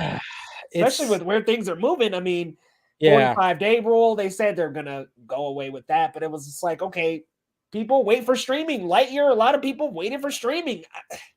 Like, it's not I don't think it's rocket science. Well, I think, this is what happened. This is a theory that I've been thinking about. I think I even said it this week too on my show. It was like, I don't think studios were quite prepared for streaming yet, for the streaming wars. I mean, yeah, it was always going to be like a start. Like it was already starting. Mm-hmm. But the fact that the pandemic, when COVID hit, it took what was going to probably happen in about 5 to 7, maybe 8 years and just boosted it up. And it was like, all right, we have to start doing more stuff streaming because theaters are closing. People aren't going outside. We don't know what the hell is happening with all this. So it was just I mean, let's face it, the past 2 years, which felt like a decade. Yeah. I mean, let's face it. It really, like, I'm trying to remember pre-pandemic years, and it feels like it was a decade ago. You're like, wait, that happened in 2019? What? Yeah, I'm like, because it's funny because I'll be listening to podcasts and whatever, and people will talk about stuff like during the pandemic and say few years ago. I'm like, it's only been 2.5 years. And I'm like, it's amazing how people's brains will always go, yeah, well, a few years ago. And I'm like, no, it hasn't been really a few, but it feels like it's been a few. That's the thing. So I think like that really just jarred, like, every studio. And then they're like, what's going to be the alternative? And when it came to Warner Brothers, I mean, obviously they had HBO Max, and then they had the idea. This is when Jason Kilar was ahead of all that. Yeah. And he was just like, well, let's just do same day release, which seemed like a good idea. Ended up not exactly being a good idea. I mean, I think for some people it was a good idea, but for the most part, when it came to the bottom line, it wasn't. It lost money. They lost a shit ton, and ended up not being a good idea. But then at the same time, like when it came to Zack Snyder's Justice League, I mean, he helped greenlight that, get the money that needed. And then, like you said, there was a spike. I mean, they showed the numbers, even on like THR and everything. They showed that the numbers that spiked up were like people wanted to see it. But the sad fact of the matter is like what every streaming service needs is for people to stay. Yeah, there was no. It's like okay, they paid what, $15 for one 4-hour movie, and then they left, and it's like, oh. So the problem is not so much that, yeah, we can greenlight some good content here that we know people are going to want to come watch, especially when there's a movie out there that's been requested for 3 years and it's part of culture. Yeah, but then we need content to keep them there. We got to promise them more. And that's the thing. If they had some more like future DC products, or and mind you, they could have, like, I mean, today was the 6th anniversary for Suicide Squad. We talk about the Ayer cut, released the Ayer cut. They could have easily been like, hey guys, just to let you know, if you liked what we did here, we can get you the Ayer cut too, that the Suicide Squad. They could have done something like that, which didn't require as much as the Snyder cut. Snyder cut needed $70 million. Jesus Christ. Ayer cut. Daily Batgirl. Yeah. Yeah, right. Jesus Christ. The Ayer cut doesn't need that much. And they could have been like, hey, if you like this, guess what? In a couple of few months, we're going to have this, we're going to have the Suicide Squad, which is a follow-up to it. Then we're going to have the original cut of the Suicide Squad. It's like, in order to keep people subscribed, you needed more, but they didn't have a plan for anything else. And they were still ushering stuff over from the DC Universe app. So I was like, okay, you don't have a library of stuff. Like, okay, you've got a hodgepodge, Harry Potter over here, all this different stuff. But like you were saying, they didn't have originals. Like, what if they put Batgirl out at that point? What if after that they put out just more content and had more stuff? And it was crazy. It was like, okay, we had Godzilla versus Kong. We had which was Mortal Kombat drop on there, which showed a little bit of steady retention and watch, but it just wasn't enough, because it's like, okay, Godzilla versus Kong, I had to slip out to a theater for that one. So that one, that's the thing. To go to a theater. That's the thing. It's like when you have movies that are big scale like that, and even like a lot of people were giving hell to Tom Cruise for holding off on Top Gun Maverick, because obviously like that was supposed to release, and then all of a sudden it was like, oh yeah. Now it's like, oh, just put it on Paramount Plus, and Tom Cruise was like, nope. You have to watch this in the movie theater. You have to watch this in the movie theater. He was right. And he was absolutely correct. And it was just like, it was one of those things where for a while there, people were like going, dude, Tom, we want to see the movie, put it on the streaming service. And he dug his heels in and said, no, I'm going to hold out. And then look what happened. He was right, because now it's $1.3 billion still running in the theaters now. And people are still going to it, and multiple viewings are happening and everything. So he was absolutely correct. So yeah, when it comes to certain movies, it's like, yeah, it's the movie going experience is always going to be there. It's like, yeah, maybe eventually, I don't know. It's always such a weird thing. And that's another thing the pandemic kind of threw out there, was the fact that, okay, now that this has happened, now the movie going experience, there's a good portion of that audience that now is still not comfortable going into a movie theater. I would say, it's a very small portion, because now when I go back, it seems like, okay, we're back. When I saw Spider-Man No Way Home, it was like a packed theater, and I'm like, all right, we're back. Yeah, we're back. What was the most packed theater you had this year? This year, yeah, because that was technically last year. I would probably say, Doctor Strange. Okay, yeah. That makes sense. Oddly enough, the most packed well, not even oddly, Top Gun Maverick was packed. Oh yeah, wall to wall. I mean, people were cheering in the movie. That's got its own fandom, man. Like the people were very dedicated in my screening of Top Gun. I mean, they were so into it.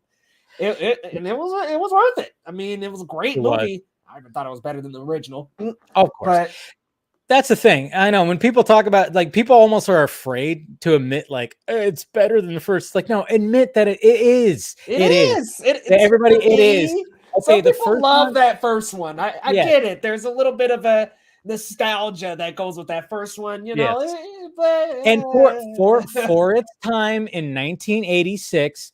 Movie was phenomenal, okay, and it set a new precedent. It was like fully there. If you were to go back in time and go watch that in a movie theater in 1986 and see everybody's minds get blown by the sequences and stuff like that, sure, but Top Gun Maverick is a better movie. It definitely is. It's just because of everything, the practicality of everything that happened in the movie. I mean, it's all, I mean, yeah, it's all there. But of course, the first one's going to hold a special place in everybody's hearts because it was so iconic. But you're right. And it was a totally different, I would say that, yeah, that too was also pretty packed, actually. Sadly, I only got to see it once in the theater. Same here, but yeah, what a pleasure it was. I know somebody who saw it 5 times in the theater. I was like, Jesus. Oh yeah. Oh, I can't say nothing. I saw No Way Home quite a few times. I'm ashamed to admit. 12 in the theater. 12 in the theater? No. Well, I mean, you're a diehard Spider-Man fan, and that was just sir. That was everybody.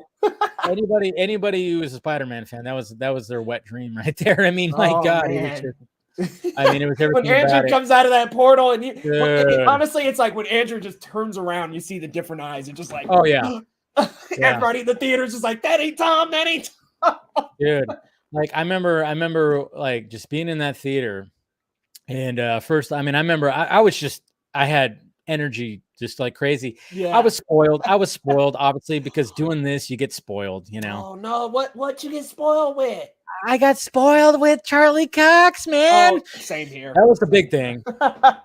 And then I saw, you know, literally when I was live, people were like, dude, so and so dropped some behind the scene images of all 3 Spider-Man. And I was like, how, what the hell? So but we already knew, we already were like suspecting that all 3 of them were going to be in the movie. But yeah, Charlie Cox was kind of like is that going to happen? But then of course, yeah, it eventually got leaked, which I was fine with, because I went in there so like, all right, this is going to be a crazy movie. It's going to be energy like crazy. This is going to be the first movie that's going to have like that energy back since the pandemic. And I'm happy for it. And I was like, just even when Charlie Cox showed up, and I knew that when you saw him just boop, when he just, you know, that scene transition where he just drops his cane and you see their focus on it. I literally just started clapping. The girl next to me, you know, because I had my brother next to me and my nephew over here, but I had some, you know, random stranger next to me over here, and I started clapping like hard. I'm like, I probably scared the shit out of her. Just going nuts, like, oh my gosh. I was just like, yes, you know, even though I knew it's coming. The first one the first screening I went to was a critic screening, and I was like, man, like the energy's definitely not there. Nope. And I think there was like 5 of us, and me and this other woman were going nuts. Almost every other scene, every cameo, and it was just me and this one woman. And when I finally went to a actual screening with my cousin to a movie theater, I think it was the Thursday it came out, was like the crowd just went nuts. Like I was like, this reminds me of Endgame. This is that same energy of when Cap picked up Mjolnir and Mjolnir came over to Cap. People were coming through the portals again. It was like that feeling was back. And people, like the audience, just went nuts. Charlie, Andrew, Toby. I mean, the audience was just going crazy. When the 3 of them jumped up on the building, you get that shot of all 3 of them in the suits. Oh my God. Well, I remember just screaming about that. Oh, so it's just funny because I remember when they released the trailer. Remember, everybody was dissecting the trailers like crazy, especially that shot of like we have just Tom Holland Spider-Man charging all 3 of them, and everybody's kind of like, wait a minute here. And then of course somebody zooms in on Lizard. Yeah, he got. And then you see like an invisible presence, like kick him in the face, and you're like, there it is. Yes. Yeah, I see what they did there. That was so funny because it was almost like, here's my theory. My theory about that whole thing was because, you know, obviously the person I was talking about who leaked the behind the scenes was John Campea. All right. Yep. John Campea has an audience. He has a big audience, especially when it comes to Marvel stuff. I personally think he was handed those behind the scenes images just because they were like, Marvel Studios probably looked at it. Kevin Feige were like, all right, everybody already knows that, you know, there's no secret here that we're going to have we're going to have Toby and Andrew back. So we're just going to hand these over to John Campea, and then people are I honestly think that's some of these studios. And this is why I was thinking about, like, when it came to the Batgirl thing, I'm like, these studios really need to utilize social media for their gain. I mean, I could honestly, like, again, going back to the Batgirl thing, if they were just like tip off the media and say it's canceled, but then all of a sudden, you know, we're going to let's see what happens. Let's see the reaction. And sure enough, hashtags, people outraged, people, all this, that, and this. And then I'm just going, what's stopping them going, all right, guys, It's going to go on HBO Max. Subscribe. And they're going to see a spike. I'm just sitting here going, they need to think about social media. And I think Marvel Studios has done a good job. And I think they personally they handed those images. I don't know. I might be just out of my fucking gourd here. I don't know. I just say, yeah, because I think he said something along the lines of, "Oh, somebody wanted to show like a fan or something. Somebody found a couple of big pictures, and I know I wasn't on the stream, but I had heard he said, "Oh, let me take a look at them," and pulled them up like on stream. It just seemed you might be onto something there because he didn't get like any. He should have gotten in trouble for that. Yeah, but he didn't get any. He didn't get in trouble. To him. Nothing. And he put his watermark on it, and I'm like, really? You gonna put your watermark on it? Those aren't your pictures, right? Yeah. And I was pissed about it. But yeah, and I was kind of pissed about it. I'm like, why are you gonna put your watermark on it? That's I don't know about that.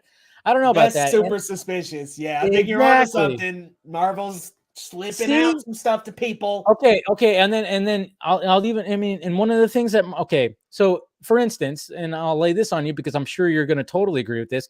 When you do a reaction to a Marvel trailer, do you ever get a copyright email? Never. Warner Brothers though? Every now and then, like What If, exactly. One of them, but like No Way Home, none of that. Nothing, right? You never get like when it came to even Comic-Con recently, I got one for Black Adam and Shazam. And they clear, but you have to submit your thing. Never get one from Marvel Studios ever. Because they know that's free marketing right there. It's absolutely free marketing that they have. And I think they really realized, okay, we know, how are we going to market this? Well, we already know we have this. It's for free. Of course, they're going to do the regular marketing, but it's just like, it just seems like that's what Warner Brothers Discovery needs to realize is like, hey, stop throwing copyrights out there for trailer reactions or trailer discussions or breaking down of trailers. That is free marketing for us. 100%, okay. 100%. Yeah. Let the internet run with it. Yes. Let us run with it. You'll build the hype. You'll build the anticipation. I mean, seriously, they had that one shot in that sizzle reel of like behind Michael Keaton's head. It's like, okay, even another closer look at that. Like, yes. Come on, people will run with it. Videos. We'd be doing reactions. We'd be doing. It's crazy. Free marketing. Free marketing. It's free marketing, and it's great because even like the people who are involved, like us, it's something that we love doing, and we get a little piece. We get a little piece of the pie, obviously, because we're doing this. We're all monetized and whatever.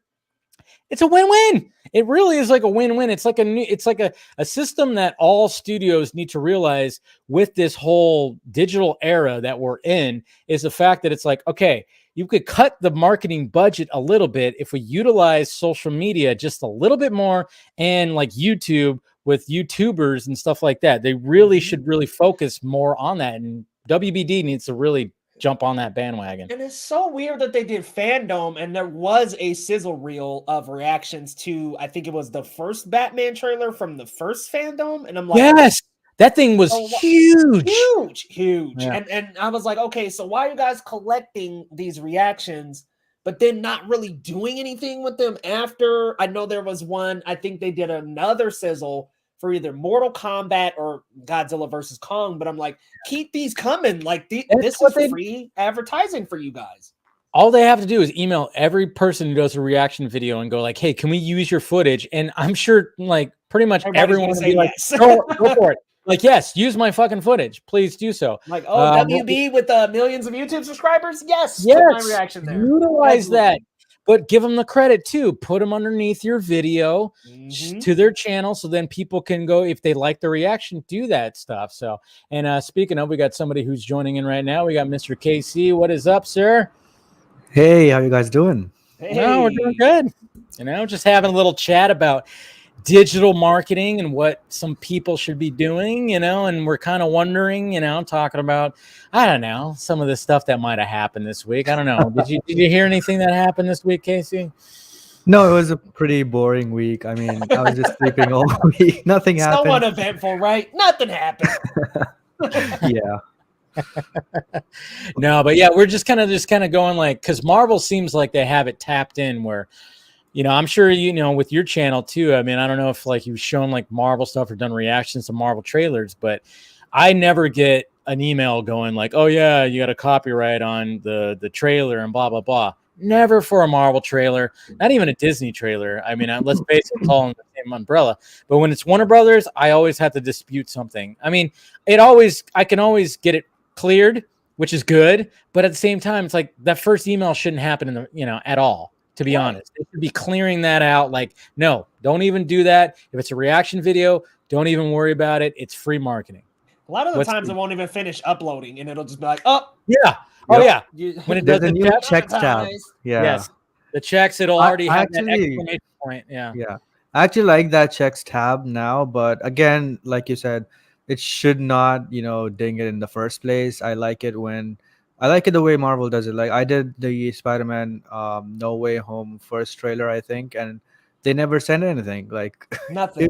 it was right uploaded, and that was really cool. So Mortal Kombat was a big one. Yes, when that first 5 minutes were released, I was trying to do one for that, but yeah, that definitely, I tried it, like removing music, lowering audio, stuff like that, and still didn't work. And I was like, you're even fuck having it, to I'm not juggle gonna and do it. edit, and it won't work. Yeah, that's the thing, and it can be frustrating, especially when it comes to the big. I know the real rejects, they always have problems with that. I always see what's his name, like always tweeting about it, like, hey, we're gonna have our thing up, or we're waiting for it to clear and blah blah blah, because I mean they depend on their views right off the bat, so they can't just like sit around and wait for these studios to clear their video. That's the thing, they really can't wait for it. I mean, like maybe small YouTube channels like us, where we're not like fully depending on it, we could just be like, all right, let's put it out there and see what happens, and but at the same time, it's like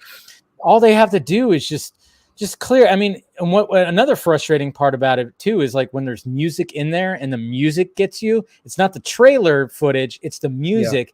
And it's like that needs to be cleared too, because hey, you guys purchased that music for your trailer. Why am I getting gigged because you use that? You're not getting me for your trailer, but I'm getting gigged. I'm getting like dinged because of the music on there, but you guys legally purchased that, and I'm legally okay to react to your Plus, it helps the artists. I mean, Kate Bush from Stranger Things running up that hill went absolutely bonkers after the season. I'm like, hey, this is helping these artists too. Yeah, the music part goes to the artist directly, so that's very risky, because it takes like literally 2 or 3 seconds to detect it. At least with footage, you can have small screen and edit like that, but music, it just takes away like 2 seconds. Yeah, it's ridiculous, but they need to realize, like, especially even with clips too, like clips can be a real pain in the ass. A clip could get you a copyright strike, which is crazy, because it's like a full-on clip from the movie, and it's like, but you guys released it publicly and we're okay. Can't we break it down? I mean I get it. It's like, and obviously they can't be, there's got to be a clause in that whole thing too. It's like, well, even if people rip it apart and say it's bad, that's still marketing for you. You got to utilize even bad marketing with good. I mean, look at, I mean, for instance, Morbius. I mean, let's face it, when it came to Morbius, it's like, I think some of the money that it got was like, wow, people are saying it's that bad that I got to go see how bad this is. I mean, that's the thing. And I'm almost thinking like, okay, if Batgirl is that bad, put it out there and let people judge from that. How much? Yeah, give us something.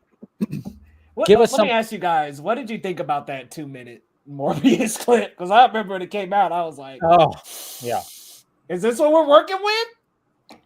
I remember when that clip came out. I mean, I know, Casey, you have a special love for Morbius. I know. It's Morbin time every time. Yeah. I mean, I didn't think firstly, I didn't think the movie was that bad, like people were making out to be, like it was the worst of CBMs and all that, but I've seen way worse CBMs. Like I would put Wonder Woman 84 below that, definitely. Easily. I think Morbius is like, it just didn't feel like a modern CBM. It felt like it was supposed to come out years before. Fantastic Four era. Yeah, five. yeah. So the story was there. It just wasn't something special. It was, very generic and stuff like that. But I didn't think that it was completely bad. Definitely not one of the worst CBMs ever. Like, I don't think that at all. No. So, I mean, I'll give it. I mean, it yeah. had its moments. The editing was really bad, though. The editing was so bad. I mean, we were talking about, I mean, like that specifically that one scene where they chase him up to the rooftop and then Yep. Tyrese just like, you see him like draw his gun and then it's just bam. It's like, we're in an interrogation room. He's on he got the jumpsuit on. I'm like, what the hell just happened? Like, I remember just going, what? I'm like, we're already here. What? I think from the start and the intro with the bats and stuff, I was just like, okay, we're in for it, man. With the bat scene, it was literally the music was literally like the Dark Knight's theme. Yeah. Yep. And I was like, what is happening? It kind of sounded, it really did. Huh? Like Batman, they got their own Batman, I guess. It's just funny because I loved Venom 1, okay, and I was kind of hopeful that, okay, if they are not using Spider-Man, maybe they can have these individual movies. But Venom actually gave me hope because the first Venom I really loved. This after that came, Venom 2. I didn't think that was as good as the first one. It was very quick, very small, and I like the first one better. Yeah. So sure. I feel like that was missing. And then now we have Morbius, and the next movie is gonna be with Bad Bunny or something, and then you have Madam Web. El Muerto. El Muerto. And you hear about Craven, and I was like, hey, to be fair, I didn't know who Bad Bunny was, but he was in Bullet Train, and I went, oh, okay. That's okay. I could see him trying to be a villain because he's a villain. Obviously, he's one of the assassins in Bullet Train. Yeah, but I'm like, what? El Muerto, sweet. He's in like two Spider-Man stories, I think. But again, what you said, Leo, is like, we're getting an El Muerto, and they shelved a Batgirl movie with Michael Keaton as Batman. What? I think Vulture. I think that's definitely not the reason for shelving it. Like, no matter how bad the movie is, I don't think you can easily just shelve it. First, I would say the official reason I could understand that you wouldn't want to spend more for marketing. It was already over budget because of COVID, so you wouldn't want to spend more for marketing or doing reshoots for changing of the Keaton stuff and all that. And to be honest, you actually could not have changed it because he was in it a lot. Like, he wasn't just a cameo in the movie. He was basically integral to some scenes with Barbara Gordon's backstory, so you cannot just remove that. And if you decide to remove Keaton completely and have the movie without him, that movie wouldn't have worked. So I think they just didn't want to spend much, and it already was looking kind of cheap. And their model of having DC just being theatrical event movies from now on, I think that was also another factor that was that Zaslav saw and was like, no more straight to HBO Max movies. And even Blue Beetle, it's not a HBO Max movie, although it started like one, but they quickly moved that to the theater, and it's not shot yet. Do you guys think Blue Beetle stays? I hope it is, because I really want to see so. It. I think it the might costume be was really good. Yeah. That's the thing. It's like, anytime there's a costume reveal, like when Batgirl got her costume revealed, it was pretty mixed. And people were like, what the hell is this? It's CW, blah, blah, blah. And a lot of us were going like, Burnside, just look at the Burnside book. It's right out of that. It's good. It's all right. But at the same time, it's like, okay. But at the same time, I was going, yeah, I get it. It looks cheap, but it's supposed to look cheap. But I think a lot of people didn't like. When it came to Blue Beetle, obviously, if the story of Blue Beetle, it's not like he makes his costume. It's all, it's an alien that essentially is like, making the costume. So they had to make that top notch. And when that was revealed, everybody went, oh, okay, that's good. I like that. So I'm thinking that Zaslav and crew were like, okay, I think we're okay with this. Obviously they're going to probably watch an assembly cut. I don't know if they have or not. But at the same time, they're looking at going, okay, but people like the costume. It's almost like VOT right now. It really is. Oh Jesus my Christ. god. It is. It's For like real. VOT right Man. now. They're looking at the numbers, looking at everything right here. But we got somebody who's coming in right now.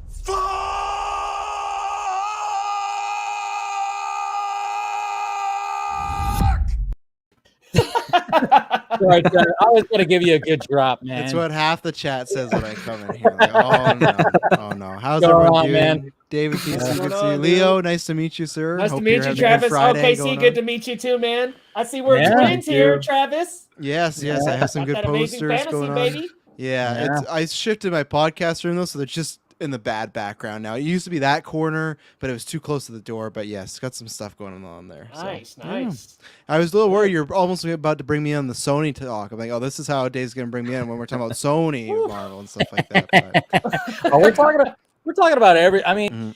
I'll actually, Travis, I wanted to get your take on this. Like the fact that, I mean, I'm sure you guys deal with this too with Geekverse, is the fact that, like, you know, do you guys ever do reactions? I mean, you guys don't really do reactions. You mainly discussion. Do you ever like show clips or anything? Or Yes and no. It depends. It just depends how much time I have in the week, and do I want to get demonetized or do I want to talk to that's somebody? the thing.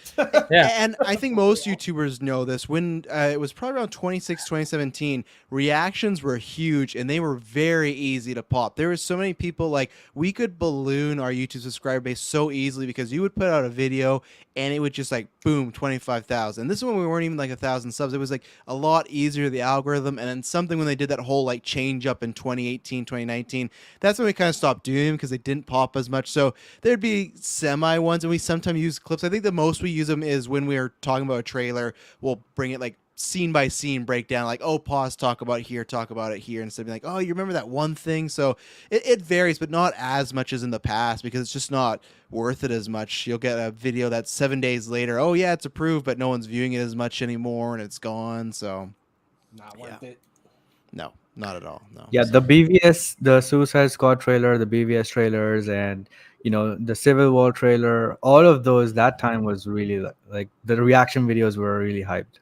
Oh yeah, no, and I can't remember. I'd have to look for it, but I remember doing the one for I think it was Rise of Skywalker or Last Jedi. It was like bigger than usual, and it was just, again, we're still a bunch of nobodies and everything like that. But it's just, so yeah, not as much anymore. It all depends on the situation, but it's just I respect the people that do that because I would love to, if we had more time, do that more because I think those are fun. But it's just because we already do so many, like, multiple podcasts a week. That's where it's like, okay, you got to pick one, unless it's your full-time job. You can do it all, right? Then it's like, oh, you could do reactions, you could do reviews, you could do this and that, breaking news. But when you got to pick one lane, I think we found our audience more goes to the podcast, like long form side and everything. Because at one point I remember when we put out our Endgame review, it was 4 hours and 40 minutes, and I was like, man, I don't know if people are gonna like this. Like, I just thought it was too long. I was personally worried about it, and it still was our biggest episode. That's what hooked us up with Spreaker. That's what hooked us up with sponsors and stuff like that. But at the time I was like, I think this is too long. So, and then we've done polls before, like, our audience is like, yeah, we like when you guys go on for hours and just talk. It's like, okay, that's the way we're gonna do it. So that's the thing right there, is like, listen to your audience. And I've gotten my fair share, like, you should stop doing this, stop doing that, and then I go, well, wait a minute, let me ask. And then I'm like, okay, no, people like it when I do this stuff, but they like the short stuff too. It's fine. That's, you have to have that variety, but long as, you stay in that, the movie. But at the same time, like, yeah, I've never been good on the whole reaction stuff. Yeah, I'll do live reactions, but I've never really found, and I know, Leo, you do a lot of like reaction stuff too, but it's like, but you have that energy to do so. Like, when I've watched your reactions, you're good at doing that. Me, I'm just going, I'm quiet and trying, like, oh yeah, I'm supposed to say something. Yeah. Shit, I'm and that's such a nut. You're like, yeah, I know, but that's the thing, though. That's, you have the personality for it, just like the Real Rejects and the Cyber Nerds.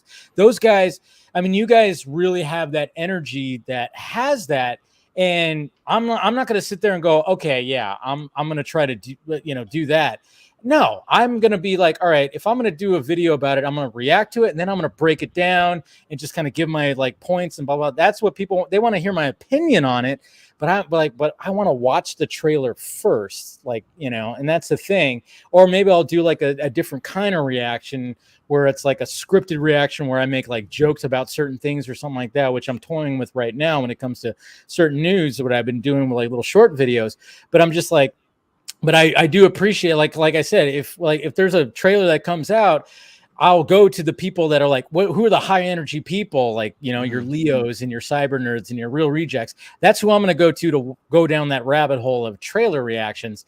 But what I was like, what we were talking about, Travis, is like the fact that it's like Marvel seems to realize that's marketing. Yeah. Other studios have not realized that. It needs to be realized from Marvel. Never. Yeah. No, they don't. Never get a ding from Marvel or even Disney at all, because they realize, oh yeah, that's marketing for us, because anybody who's, you know, 98.9% of people are going to get a positive review, and they're just going to re-show our trailer and say great things about it. And it just seems like all the other studios are still lagging behind because they're like, hey, ding, what are you doing? Why are you watching our stuff?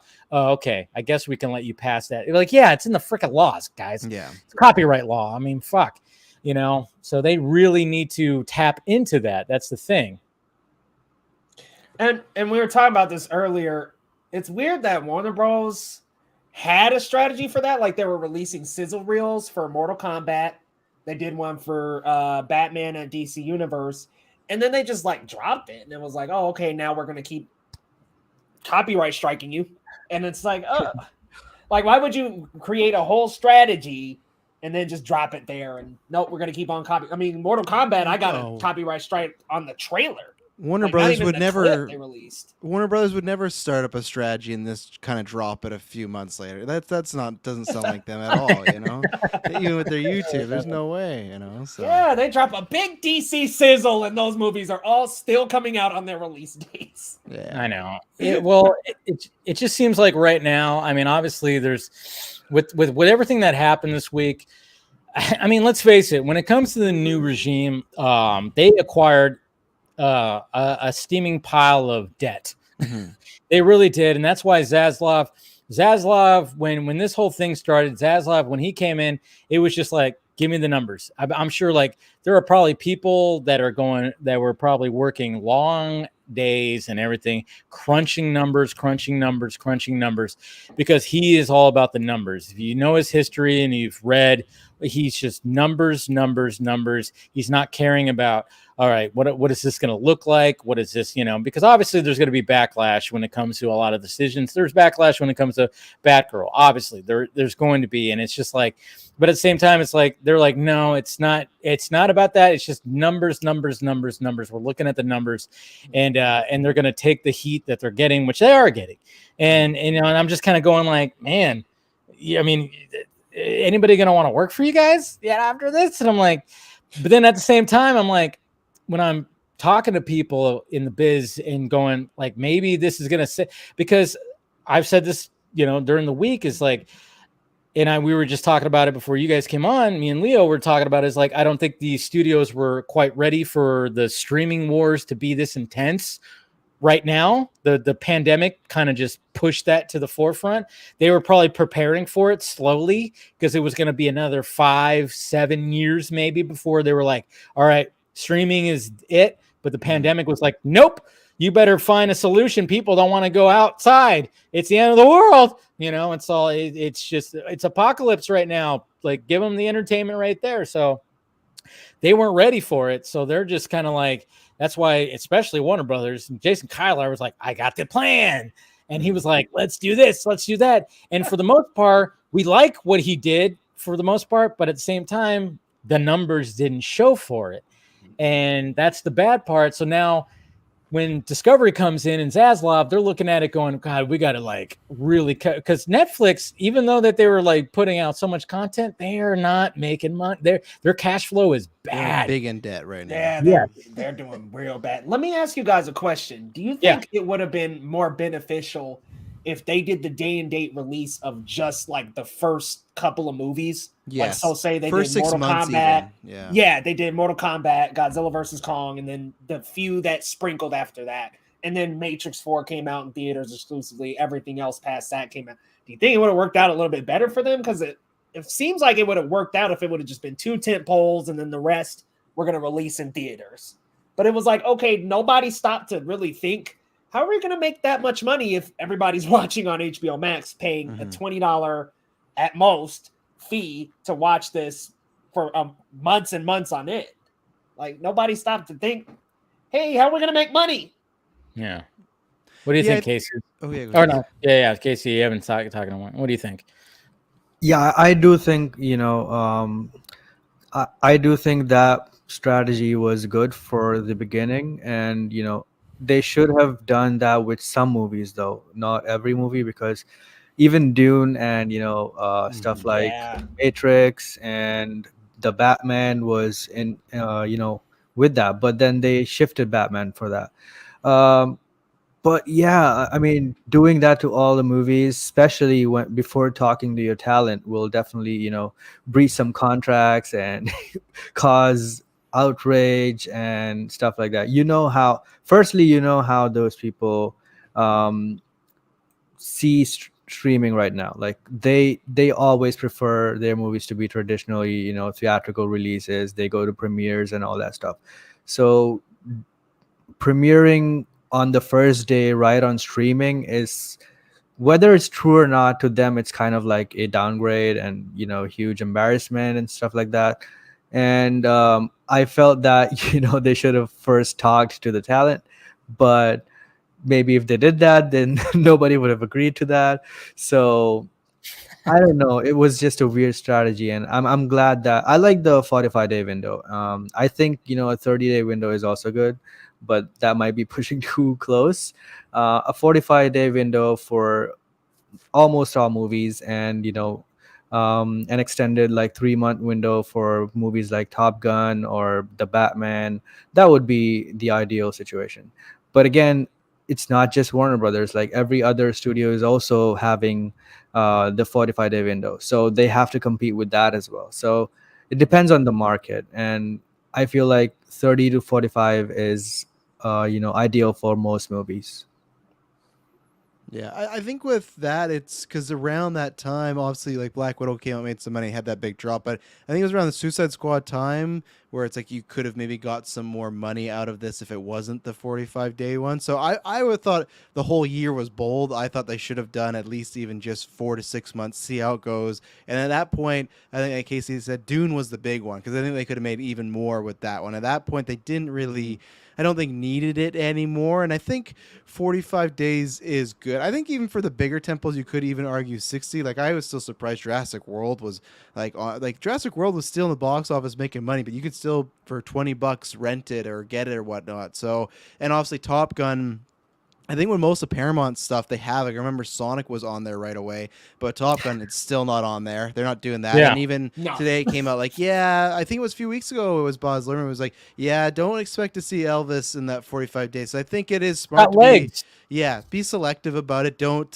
you can say 45-ish, but just keep it with the ish. Don't be so certain on, it's going to be 45 days for sure, because then that's mismarketing. And some people don't even know that, right? My mom doesn't know, in 45 days you're going to get that. But for the people looking out for that, don't use that as like a key marketing term. Just say, it's sooner than ever you'll get movies on streaming service. When? Who knows? No, I actually liked what they, when that was released today about HBO Max. It's like, the 45-day thing, it's not going to be for every movie. Mm-hmm. It shouldn't be.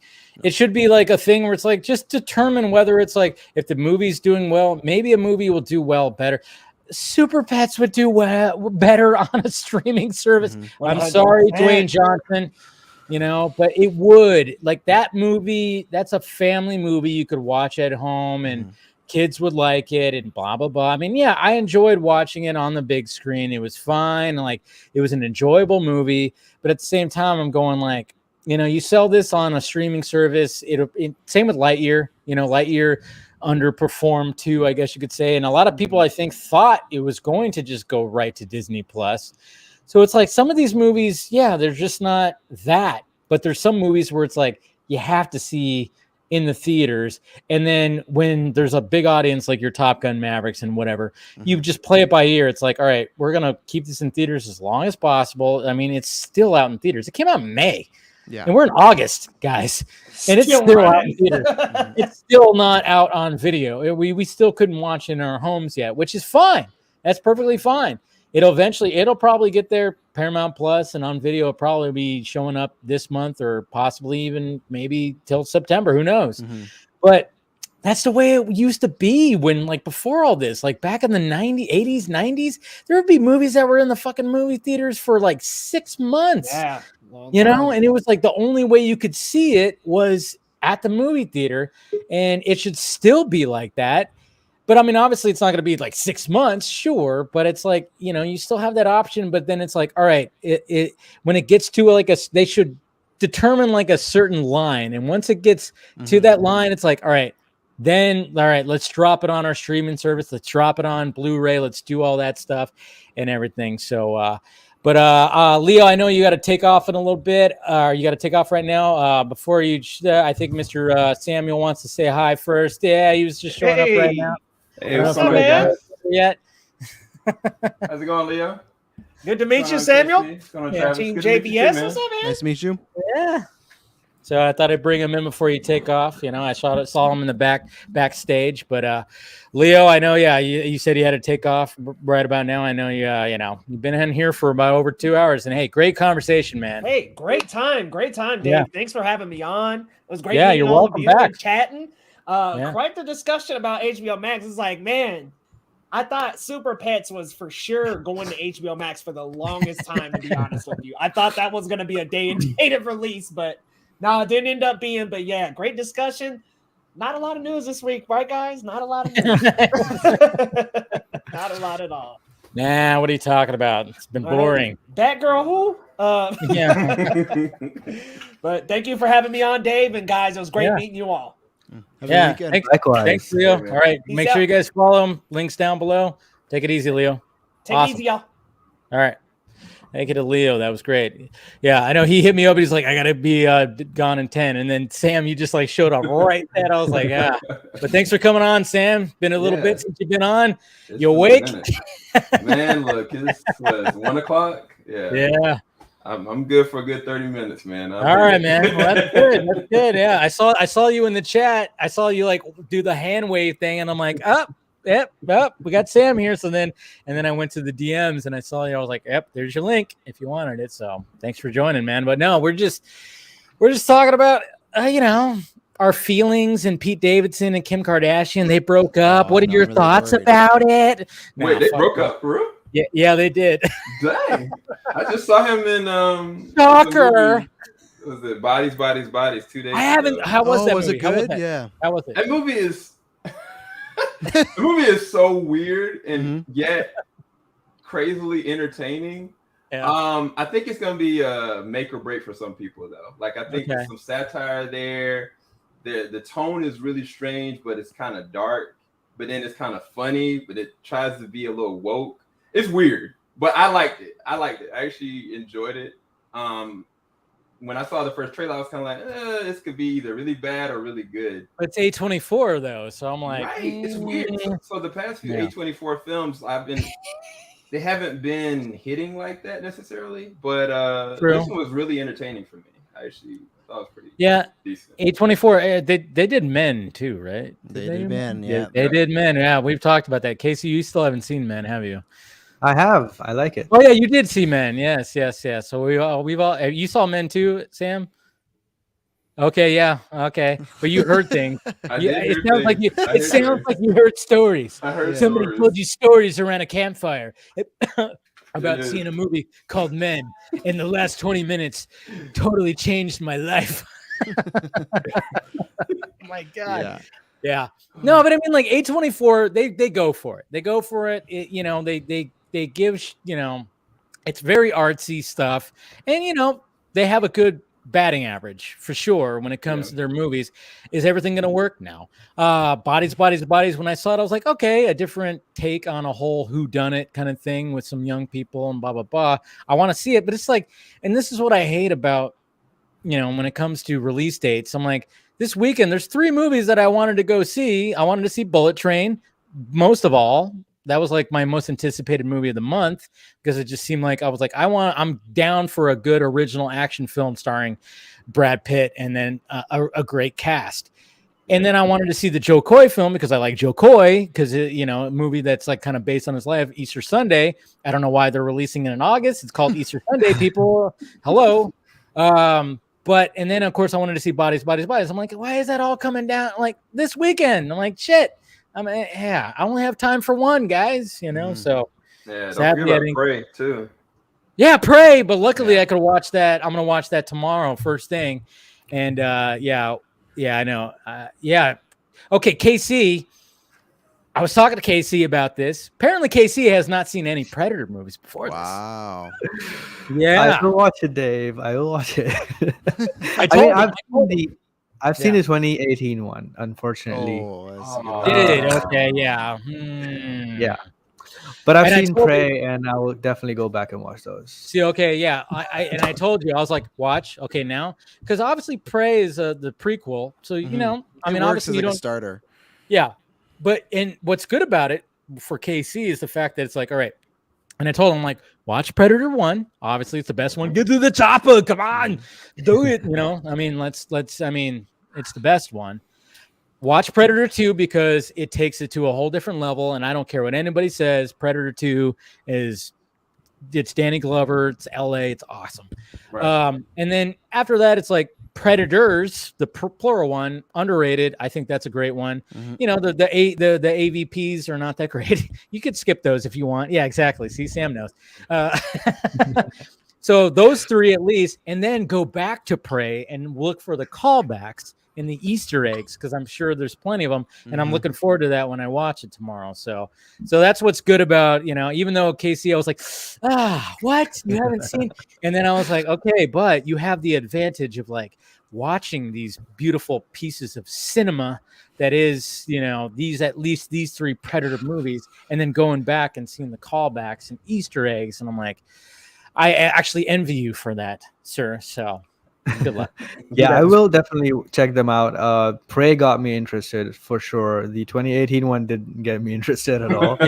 Especially because my perception of this franchise was kind of like the AVP vibe. I thought it was just like a parody type thing because even the design of the Predator is kind of goofy if you think about it, if you don't actually watch the movies. But once I saw Prey, I was like, this movie is amazing. Like the shots are also very, very well done.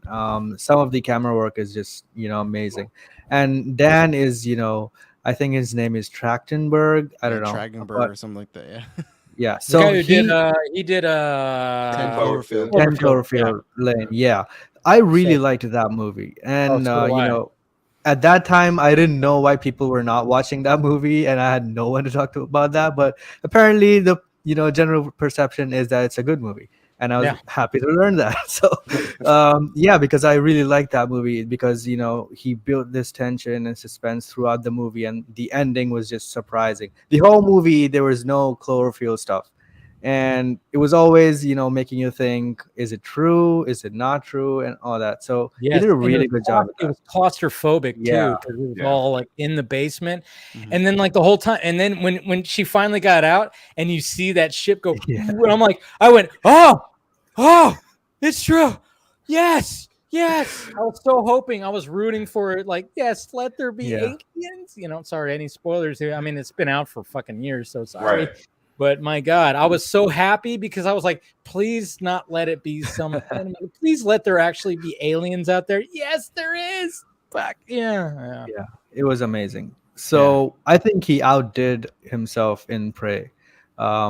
It's just amazing on every level. I think, the action also was amazing. What he does best with this movie is, what Alien 1 did, where they hide, the alien most of the time. So you still feel the tension and you still feel scared, but you don't actually see the entire thing much. But in Prey, for, the first 2 acts, you basically don't see a lot. You just see, out of frame shots and stuff in the background and stuff like that. And I loved that because, maybe the budget was not that much, but it didn't feel like that at all. Because everything was on location and it was beautiful. And the creature design was also really great. I thought the face looked amazing and every effect was amazing. So even all the gadgets and all the stuff and the gore, oh my god, they went the boys level gore in this. Nice. It was really, nice. Really Good. Yeah, like it. I like really loved it. Good. I actually would have preferred watching it in the theater though, because it didn't feel like a big screen movie. Damn it! That's one of those things. That's the bad part. But I think that that's what, with the last one not doing so well and being poorly received, they were like, we're not going to give it. I remember I was talking to somebody in my DMs that were like, man, this should have got a theatrical. I'm like, well, probably didn't because the last one did so poorly. Mm-hmm. So they were like, I mean, obviously now, I mean, it's kind of weird that Disney owns the Predator. What? That's weird. That's very strange. But it's like they were just going, all right, let's put it on Hulu and see what happens. And hopefully with the buzz that it gets, it's like, all right, if there's a follow-up and they try to do something with something, I don't know, maybe they'll be like, all right, yeah, we're confident enough to put it out in theaters because this one tracks well. But I'm just so happy that it's like, again, it was like, what is the best? I mean, in case you haven't seen it yet, but I mean, like, there is the one of the best thing that was always about the Predator series was like, all right, yeah, you can have as much technology to take out this beast that's, that's preying on you, but primitive methods are going to be what works, and that's the thing that I think that was always like a common theme when it comes to at least the good ones, the good Predators, is the fact that it's like, it boils down to like, all right, yeah, there's technology involved, but what if we use primitive methods kind of thing? So I think taking the franchise to a fact where it's like, oh yeah, everything's primitive. There's nothing, like, let's see what happens, that it just makes it crazier because you have this alien that has technology and you're going to take it out with primitive methods. That's what really works for the franchise. And I think they finally realized that after some attempts and the attempts that they saw that worked and didn't. So I just hope that, in the sequels, they don't go modern, keep it within the 17th, 18th century. I think it will be awesome. Yeah, I completely agree. And it's funny because at this point now, Predators 1 is still my number 1, but now Prey is my number 2, which is crazy. Because I did like Predators. I liked Predator 2 as well. It kind of brought it back. Predators kind of brought it back because of the way that movie starts off. We're like, wait, what the fuck? They're just throwing people on this jungle planet. Right. What? And it's crazy. We won't spoil it for you, Casey. I'm telling you. I mean, yeah, like I said, Predator, Predator 2, Predators. That's the trilogy you got to watch right there after this. And that really just keeps keeps it right there perfectly, I think. And it's going to be something I can't wait to watch it tomorrow. It's going to be the first thing I do tomorrow. So I want to wake up, drink some coffee, get a breakfast burrito maybe, and watch Prey, which I love the fact that they called it Prey. I mean, they were like, I mean, that's risky too, because think about like when it came to Prometheus, people were like, what the fuck is Prometheus? Oh, it's a Alien prequel. So then when it came to the sequel, Fox was like, no, you got to put Alien in the fucking name.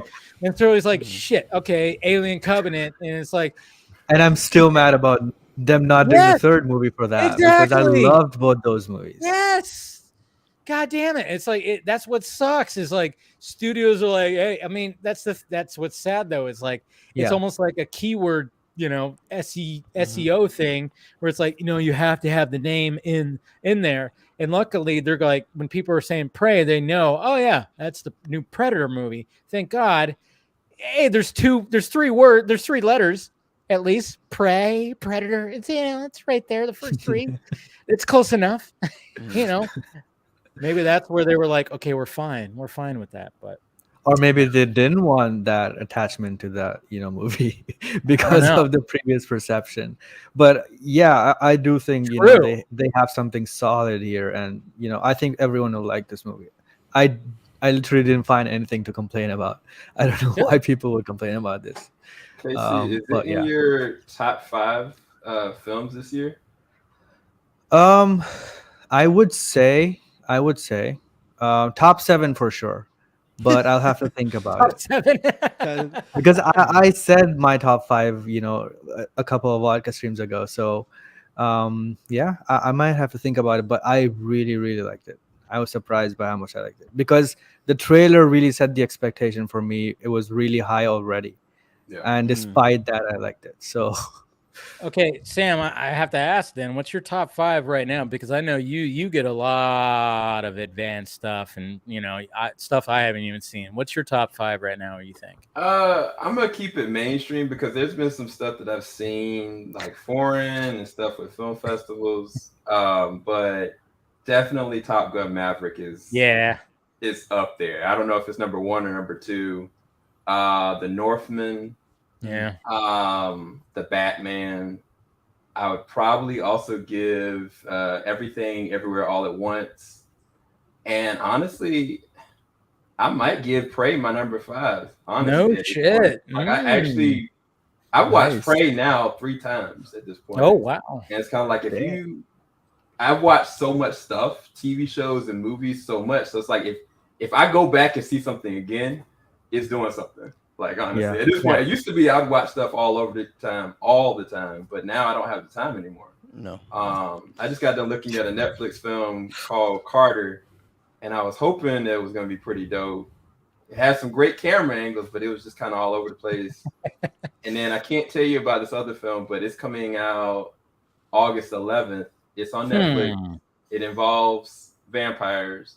And it was very entertaining. I enjoyed the entertaining side of it. No, it wouldn't be The Invitation, right? It's not The Invitation. No, that's Theaters, Invitation. Yeah, that's Theaters, yeah.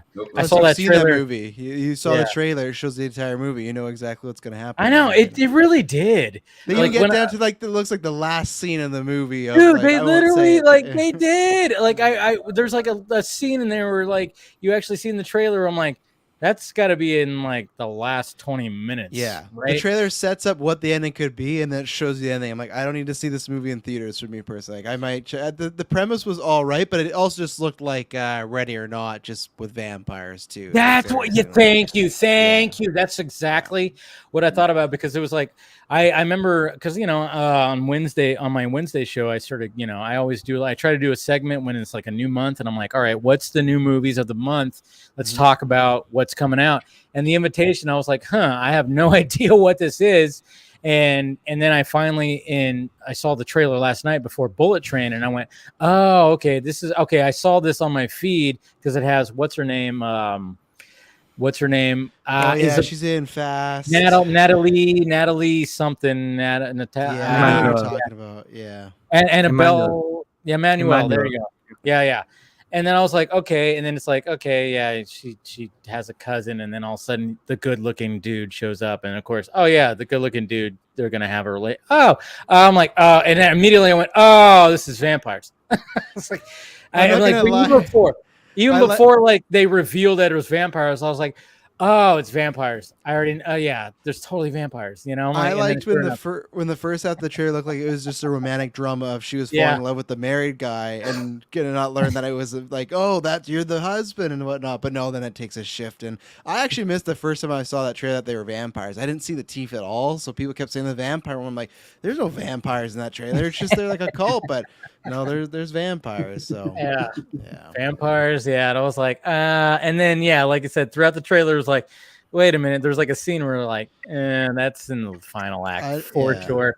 I don't think that's gonna be in my top 5. Yeah, it's not gonna be something. No. When it comes to August movies, when it comes to August, Idris Elba owns this fucking month. Let's face it, Beast, and then 3,000. Was it 3,000 Years of Longing, whatever the fuck? I'm looking forward to both of those movies. I've seen the Beast trailer in front of like every movie that I've seen in like the past like month. It's the new Morbius. Yeah, I know, right? Yeah, I'm just like, I'm hoping it's gonna be a good movie. It's Idris Elba. It seems intense. It's a lion. I'm like, have you seen it already? You haven't seen it already, Sam, have you? I have not. Okay. But looking at the trailer.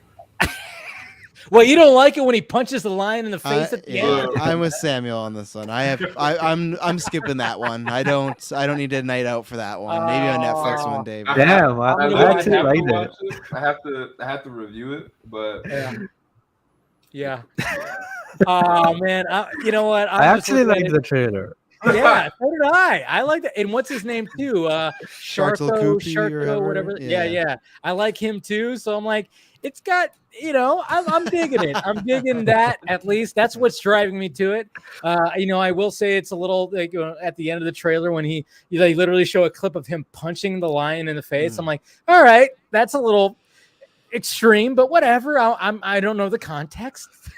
I think it's just I've just seen it so many times, and like the only thing like I guess that piques my interest is just like this is no regular line, and it's like what explanation is going to be used to be like why this is some sort of beast or something. But no, 3,000 years, absolutely, I'm there day one to see that the beast.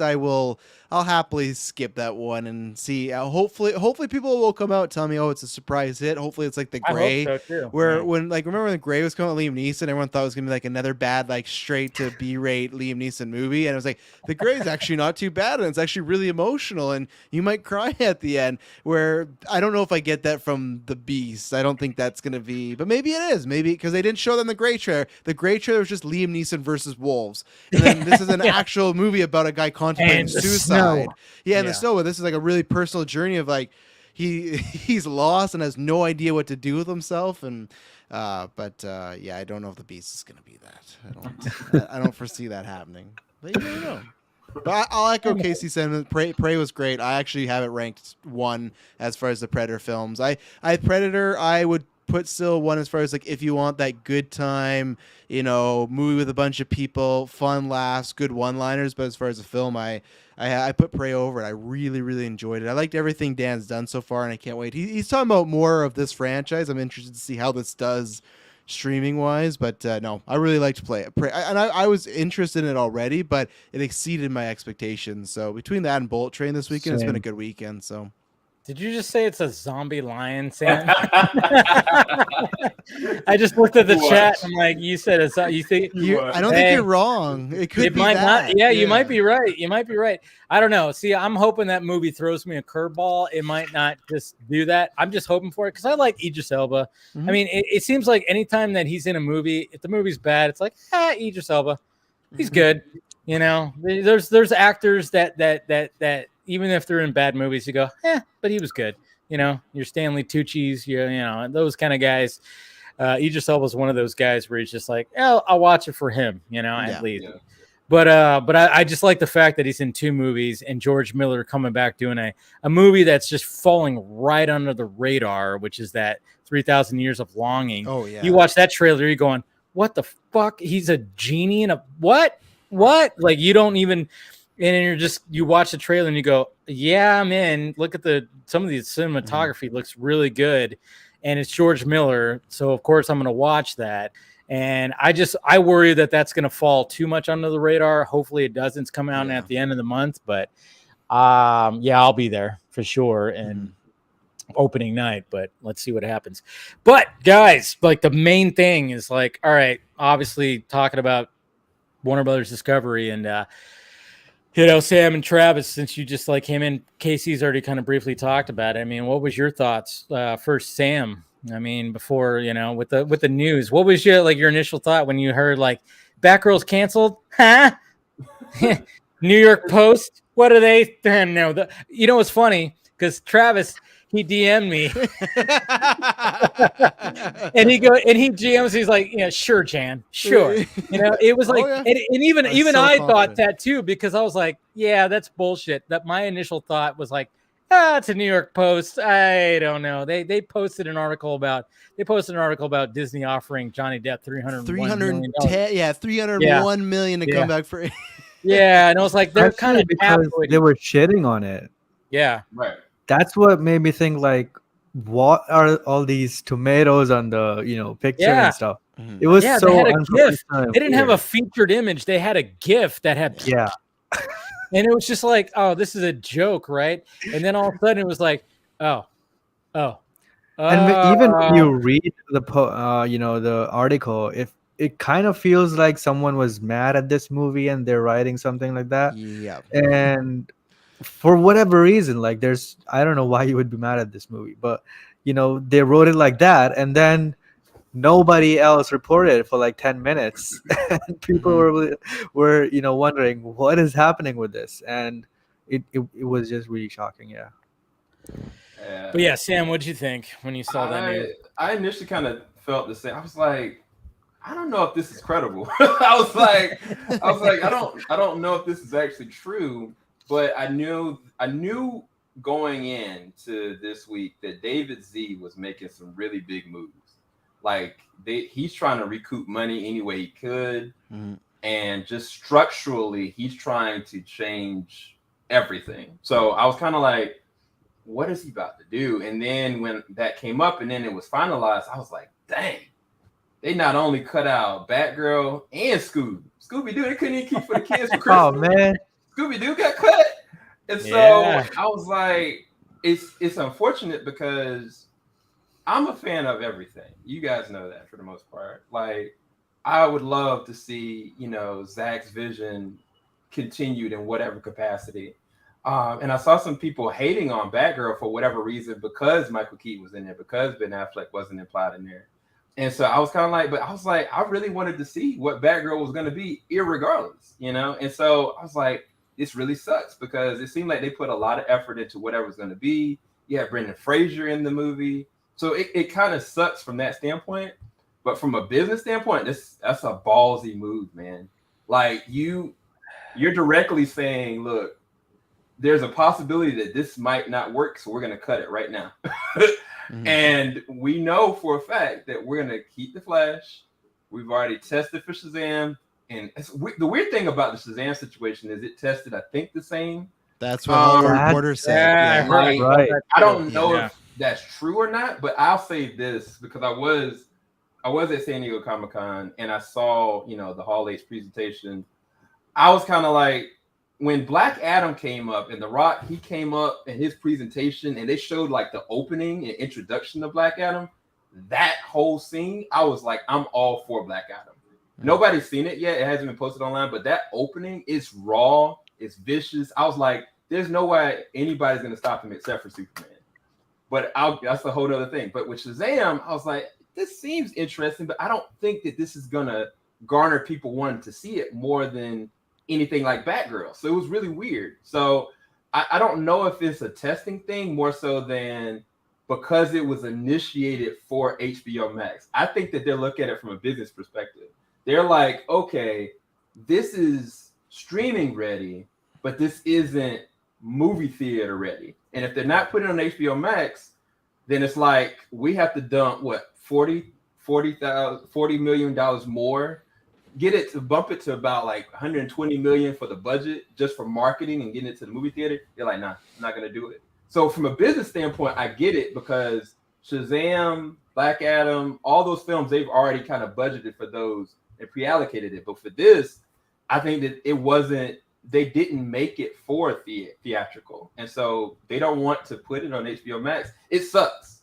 It sucks for the fans. But from a business standpoint, I don't know what they got planned. I really don't. Because now it looks like Discovery and HBO Max are voting within themselves, but then they're changing how things are going to be. And I don't even know if CW is going to exist tomorrow. You know what I'm saying? So it's like, I want Lois and Clark to survive. I want Stargirl to survive. Yeah. But I'm also fine with them going over to whatever HBO Max folded with Discovery is, So it's a weird time, man. I can empathize with anybody that's just a normal fan. That's not a critic. That's not an analyst. Like, it's got to be really unsettling when you're looking and seeing all the things that Marvel's doing. They haven't even got D23 started yet. They had a cook fire, San Diego Comic-Con presentation. But it was weird. I was talking to my co-lead, Lucas. I was kind of like telling him, I was like, it was really weird that they only had 2 things for Warner Brothers. But now seeing what happened with Batgirl, it makes sense. Like they didn't want a presentation for anything HBO Max related. So it's unsettling. But I'm just gonna ride the wave, man. That's all I can kind of do, really. Yeah. Yeah, it's gonna be interesting too because, like, I mean, there was rumors that there's gonna be a DC fandom this year. Now I'm kind of wondering, is that actually gonna happen? I mean, I was hearing the same thing, you know, like, oh yeah, it's gonna happen, and I'm like, okay. Now I'm kind of going, maybe not, but at the same time, I'm like, maybe there should be still, because if you put in October, you boost Black Adam and you have that at the forefront, let The Rock do his thing where it's like, hey, you know, because it needs help. It definitely needs help. Show clips, show some fucking, you know, some really good like clips, like what you said, that raw like opening. Show that, show something. Where Dude, The Rock was murdering people. Okay, show that. I mean, the trailer. Okay, the first trailer was like a little bit of, you know, it was a little vanilla. It was a little like, hey, yeah, heroes don't kill people. Well, I do. Okay, well, show that. Okay, show like his ruthlessness. Okay, Comic-Con trailer. They were like, okay, no funny. Let's show the Justice Society of America trying to stop this guy, and they did. And there's some cool shots, and I was like, stronger trailer. Good job. Now, show a clip. I mean, obviously, with that first clip that we saw at last year's DC fandom, cool. Yes, it showed him where it's like he's ruthless. I mean, The Rock needs to show that, hey, I'm not the normal Rock that you know, where I'm the good guy and the hero and blah, blah, blah. I am murdering people. Okay, let's keep that tone of like, I am ruthless. I am a villain. And if they're going to try to, you know, do anything out, you know, past this, because I'm thinking that if this movie doesn't do gangbusters, they're going to be like, sorry, you tried, and we have a 10-year plan, and it's not including you because you didn't really do anything. You and, you know, sorry, Dwayne Johnson, you didn't put butts in the seats for Super Pets or this. You know, it's like, yeah. Did you see Super Pets, Sam? No, I opted to let somebody else review it. I'm the only one. I have to let somebody else review that one. See, that's the thing about that movie is like everybody that's been on the stream tonight, it's like I'm the only one that saw that, seen it, because I thought, give it a chance. Enjoyable, but at the same time, I'm like, Dwayne Johnson as Crypto, you know, he got paid $22 million. That's ridiculous to voice a dog, a super dog. And, you know, Kevin Hart probably got paid a shit ton too. And it's like, when you have half your budget already going to the voice talent, that's a problem. That is a problem.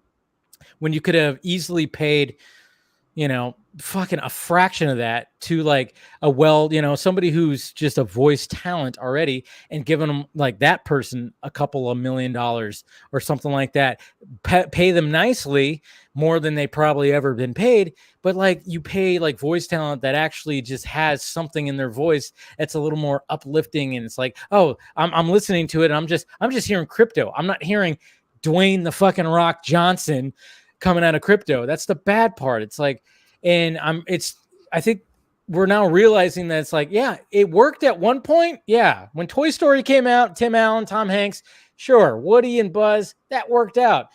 But nowadays it's like, when you try to put like these big names underneath these like characters, it's not working anymore. Like that Paws of Fury movie that came out, that bombed. Like Lightyear didn't do that well. He had Captain America voicing Lightyear. It's not working anymore. So it's like, all right, now just stop paying half your budget to the voice talent. Start paying actual voice talent that can be better at doing the voices, because that's their job, and just focus mainly on the product to make something really good. And I hope that when it comes to at least to Warner Brothers Discovery, that they do that moving forward with any kind of animation that they're going to be doing. So yeah, it's frustrating. Yeah, I think the new company, you know, the new company is going to have a very different approach. Like from the get-go, before even their first call, they made such a bold move. And even I was looking forward to that movie.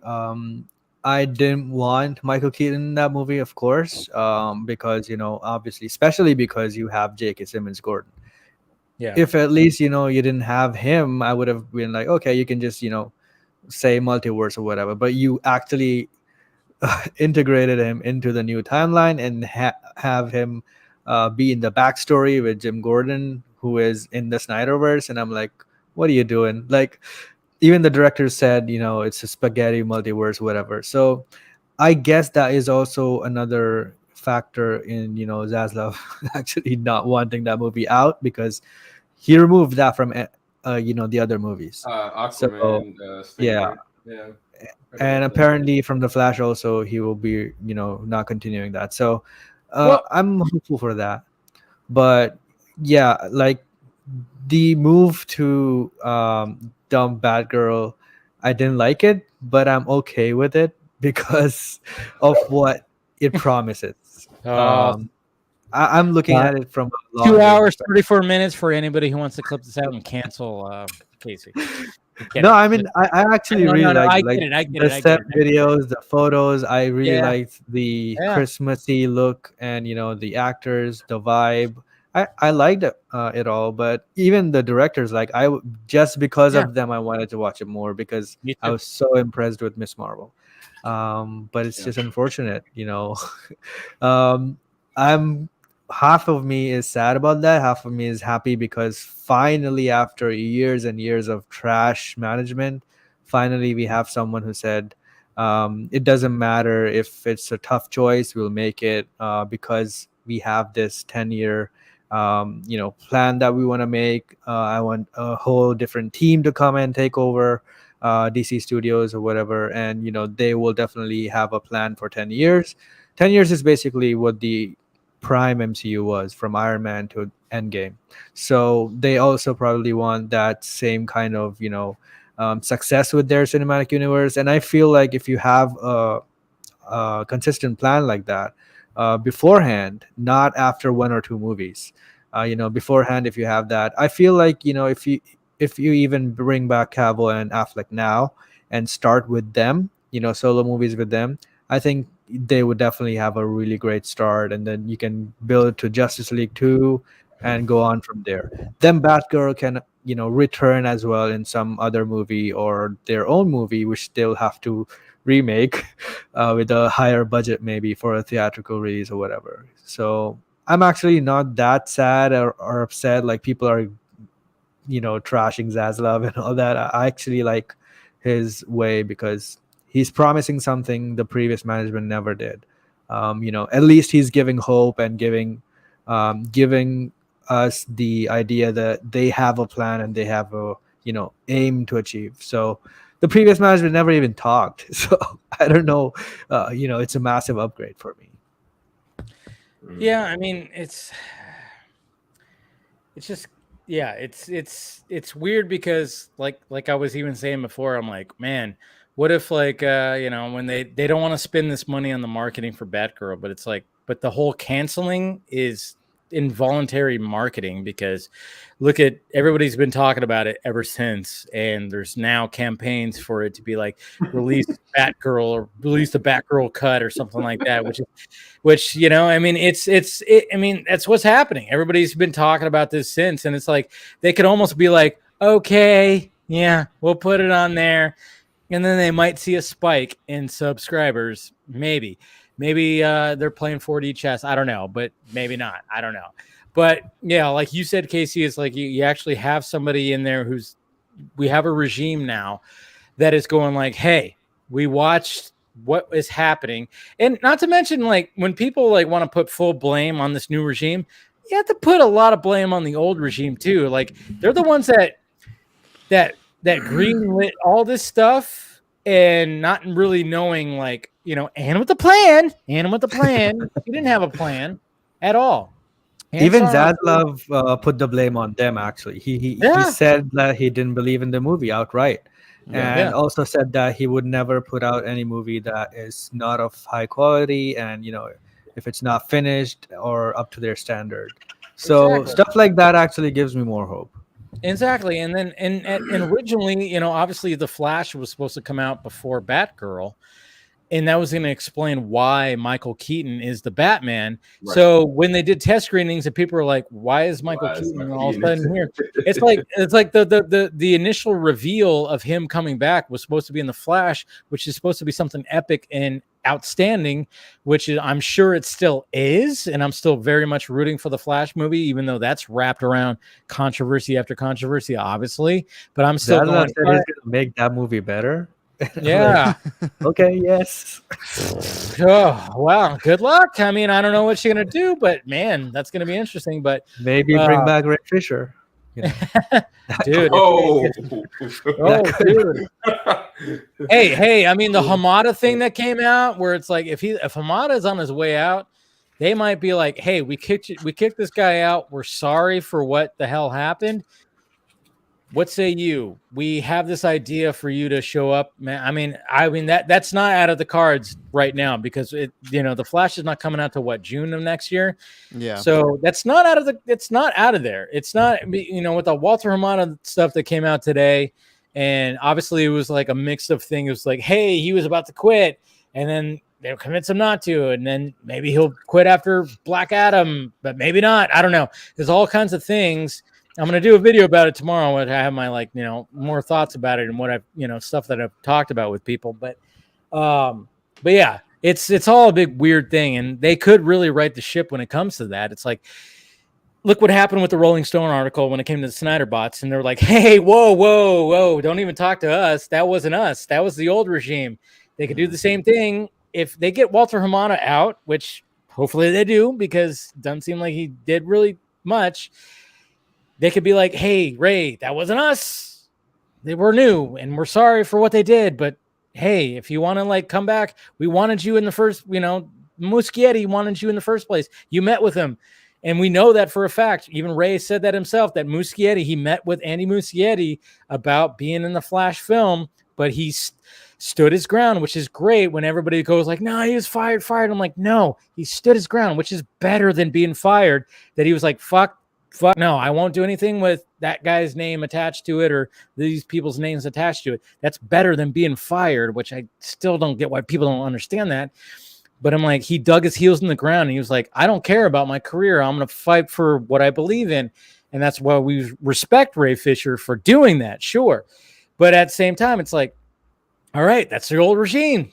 Maybe something could happen with the Flash movie. And I don't know when it comes to, the whole Ezra Miller thing, that's a whole big thing too. And it's like, how do you handle that? Do you lean into the controversy and be like, hey, yeah, he's still in there.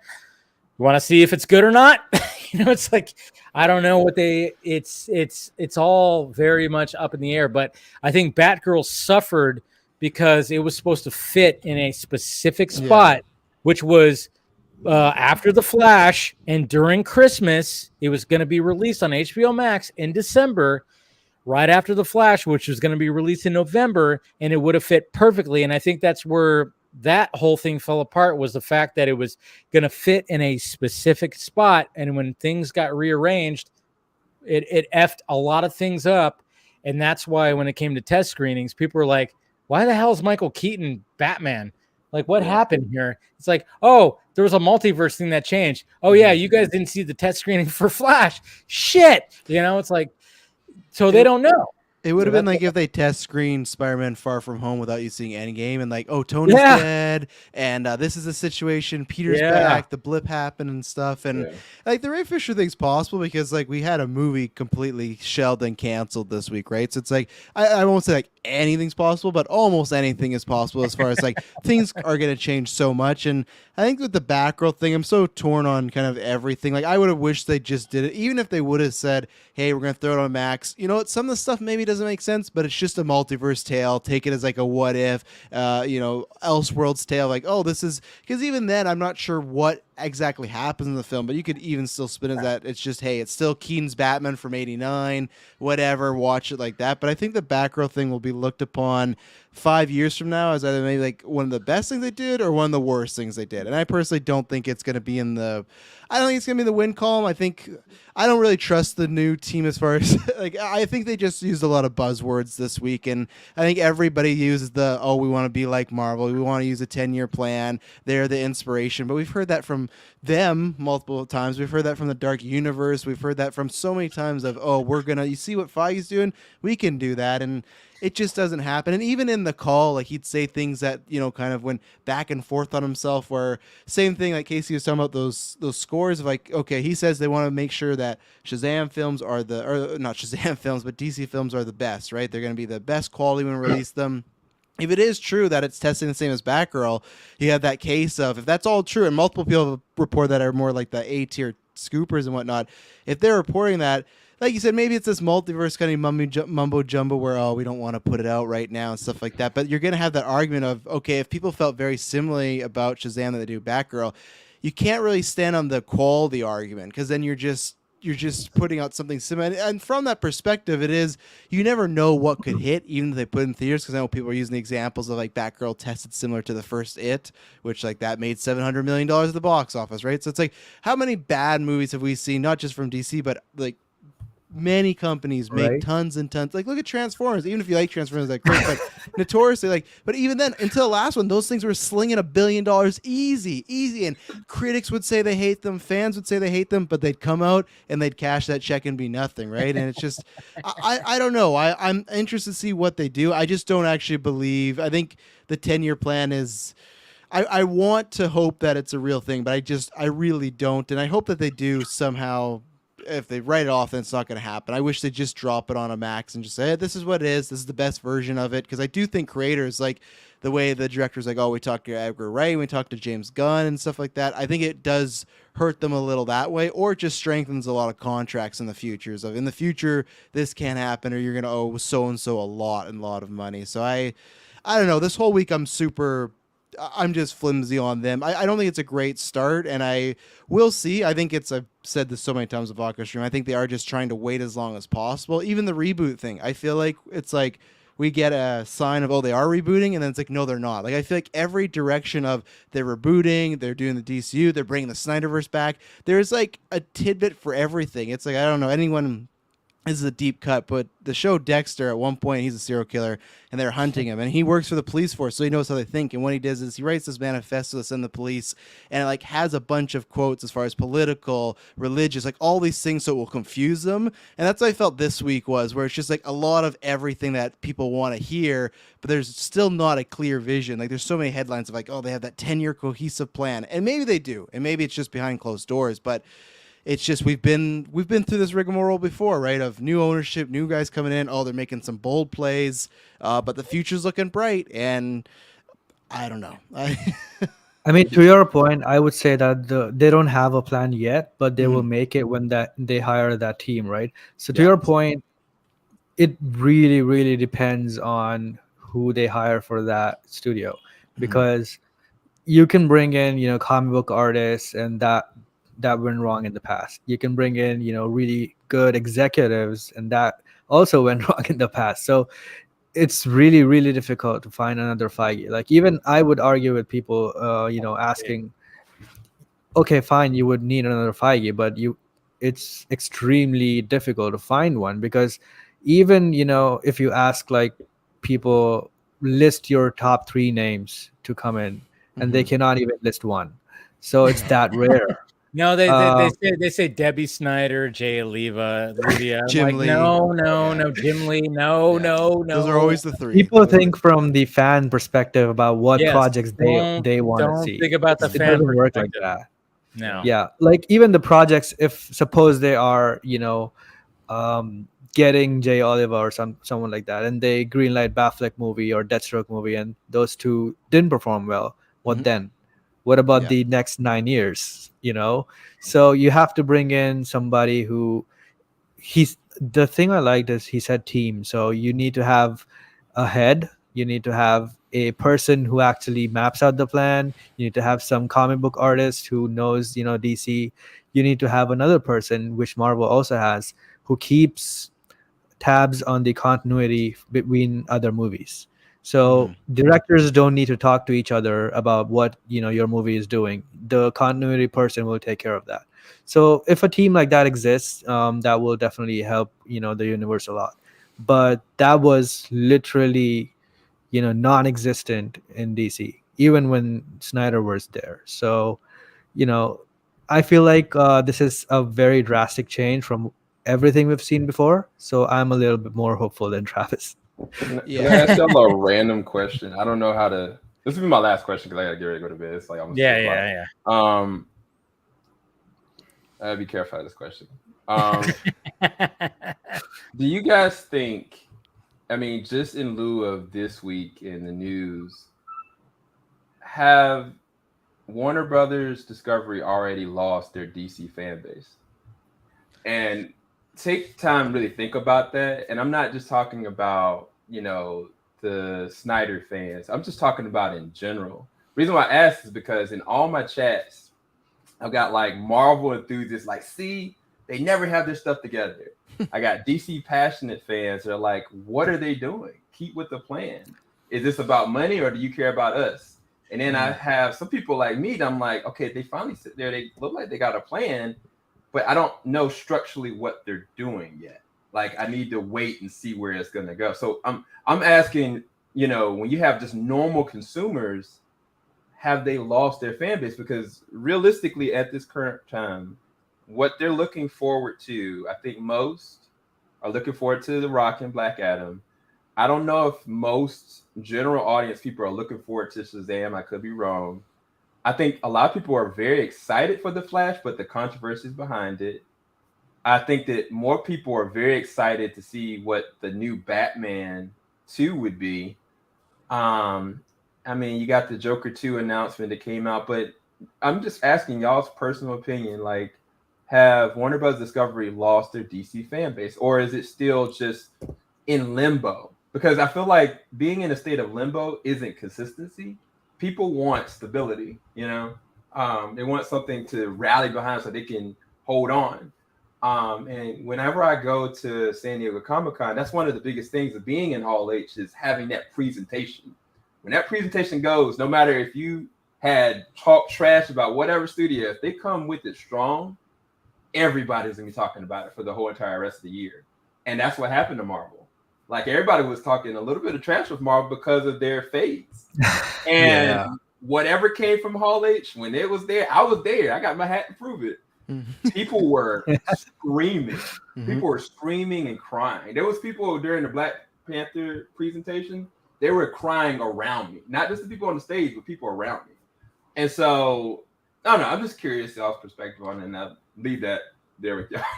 Well, I mean, sorry. I'll go first, but the way I look at it is like, when it comes to the DC fandom, it's like, when it comes to DC fans, it almost seems like Marvel has her shit together when it comes to presentation and what they have, and everybody's like, yay.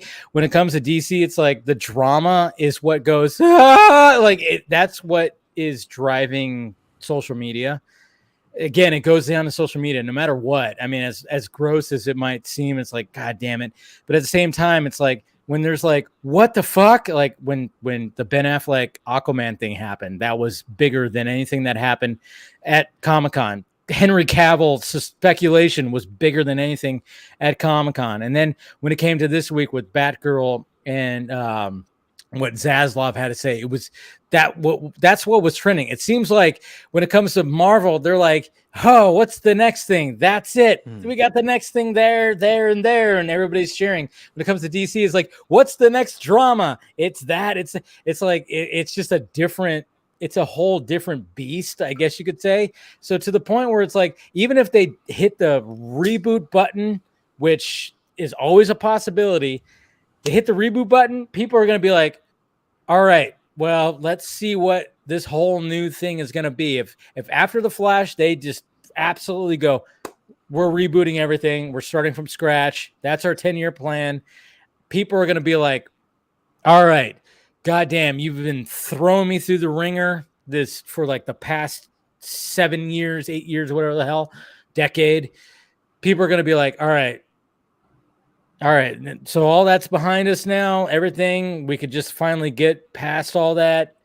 I'm going to see what you guys have moving forward. So I think DC, the DC fandom almost thrives on the drama. I mean, I don't know how many times I see like tweets like, I'm done with DC. And then they're tweeting about DC for like the next week. It's like, I've been done with DC since 2016. when people have that proclamation, I'm like, I'm done if they do this. I'm like, no, you're not. No, you love this drama. There's something about it. I even kind of like the drama too, because I'm like, what's going to happen next? What's going to happen next? And it's almost like thrilling, like, oh, that happened. Holy shit. Like, what the hell?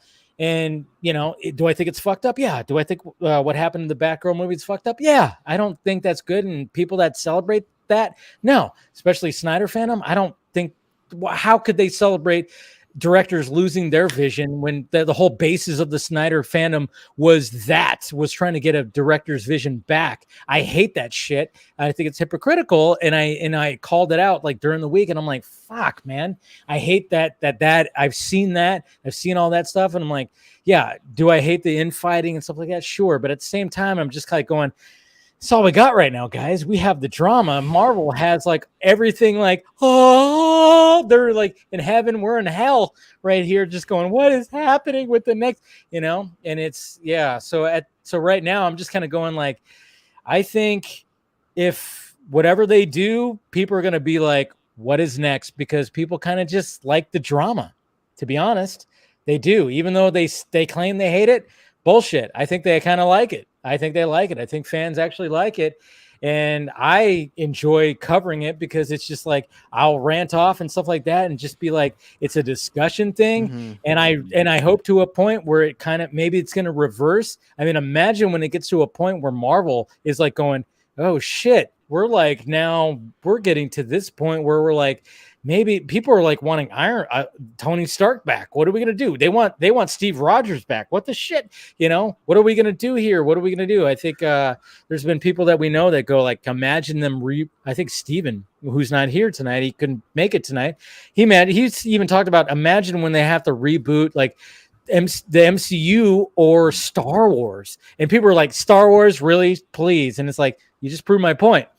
People can't imagine them rebooting Star Wars, but imagine the day when they decide to go, we're going to reboot Star Wars. I mean, that's the thing. It's like, we don't think that far ahead. When it comes to DC, it's so like crazy right now. We're just trying to get to a point where like, can we see a clear vision? Right. Can we see it? And at the same time, we're almost enjoying the fact that like, we want to get to that point. We want to get to that fountain of youth where it's like, hey, can we get to that point of like, we get to the destination where we have a clear vision, where almost people like that shit. And I think a lot of people do. And it's kind of exciting because you never know what's going to happen next, you know? And that's what DC has right now, is the drama. Marvel has the plan. DC has the drama. There you go. That's what I think, you know, I don't agree that DC fans would just, you know, I don't agree that WB lost the DC fan base. I feel like I always believe this, you know, that every movie or any franchise really is just one great trailer away from, gathering interest from audiences. So the moment you put in an announcement with Henry Cavill Superman, or, you know, Affleck Batman, or any next movie's great trailer, even the Flash movie's trailer hasn't come out yet, so that was just a teaser that they quickly put together. I think the first trailer, people will really like it, but besides that, what Zaslav is trying to do now is starting a new structure for DC. So for the next 3 to 5 years, it will definitely take a lot of building, and people have to be patient, but they also have to deliver quality products. And, you know, as he has highlighted, he has talked big about the, you know, quality control he's going to have over DC. Like, if they don't believe in the project, they're not going to release it, period. That needs to, you know, he has to go through with that as well. Like, people really judge every single movie because of those comments now. You put out, you dumped Batgirl, but you put out this shit and stuff like that, right? And it's fair as well. Like, if he's saying big stuff like that, and, you know, dropping a movie just so many people completed work on it and he just dropped it. And I can understand a lot of people being upset and stuff like that, but this is business, and it happens, and you have to understand sometimes why that happens. And if he fucks up later on, then this would look even worse than it is now. So I feel like his head is at the right place, and he's intending to deliver. And if he puts the team to run the studio, I think if he gets good people in there, I think they definitely can achieve that. But the starting years obviously will have a very hard time because we'll be in that transition stage. Just like how it was between 2017 to 2018, right? Like there was a massive shift between BVS to Justice League, and a lot of fans were divided. A lot of critics were divided. Like people were cheering for that Justice League movie just because it was moving away from the Snyderverse, and a lot of people were pushing back against that because they didn't like that these movies were becoming less than mythical. So I feel like Zaslav has to look at all that, look at all the history, see what worked, what didn't work, and he'll have to get together a team. He'll have to make that plan first before announcing anything, and then start announcing stuff and releasing single movies and all that. But I feel like again, DC fans will be DC fans forever. They'll if they see a good trailer, if they see a good movie, they'll praise it.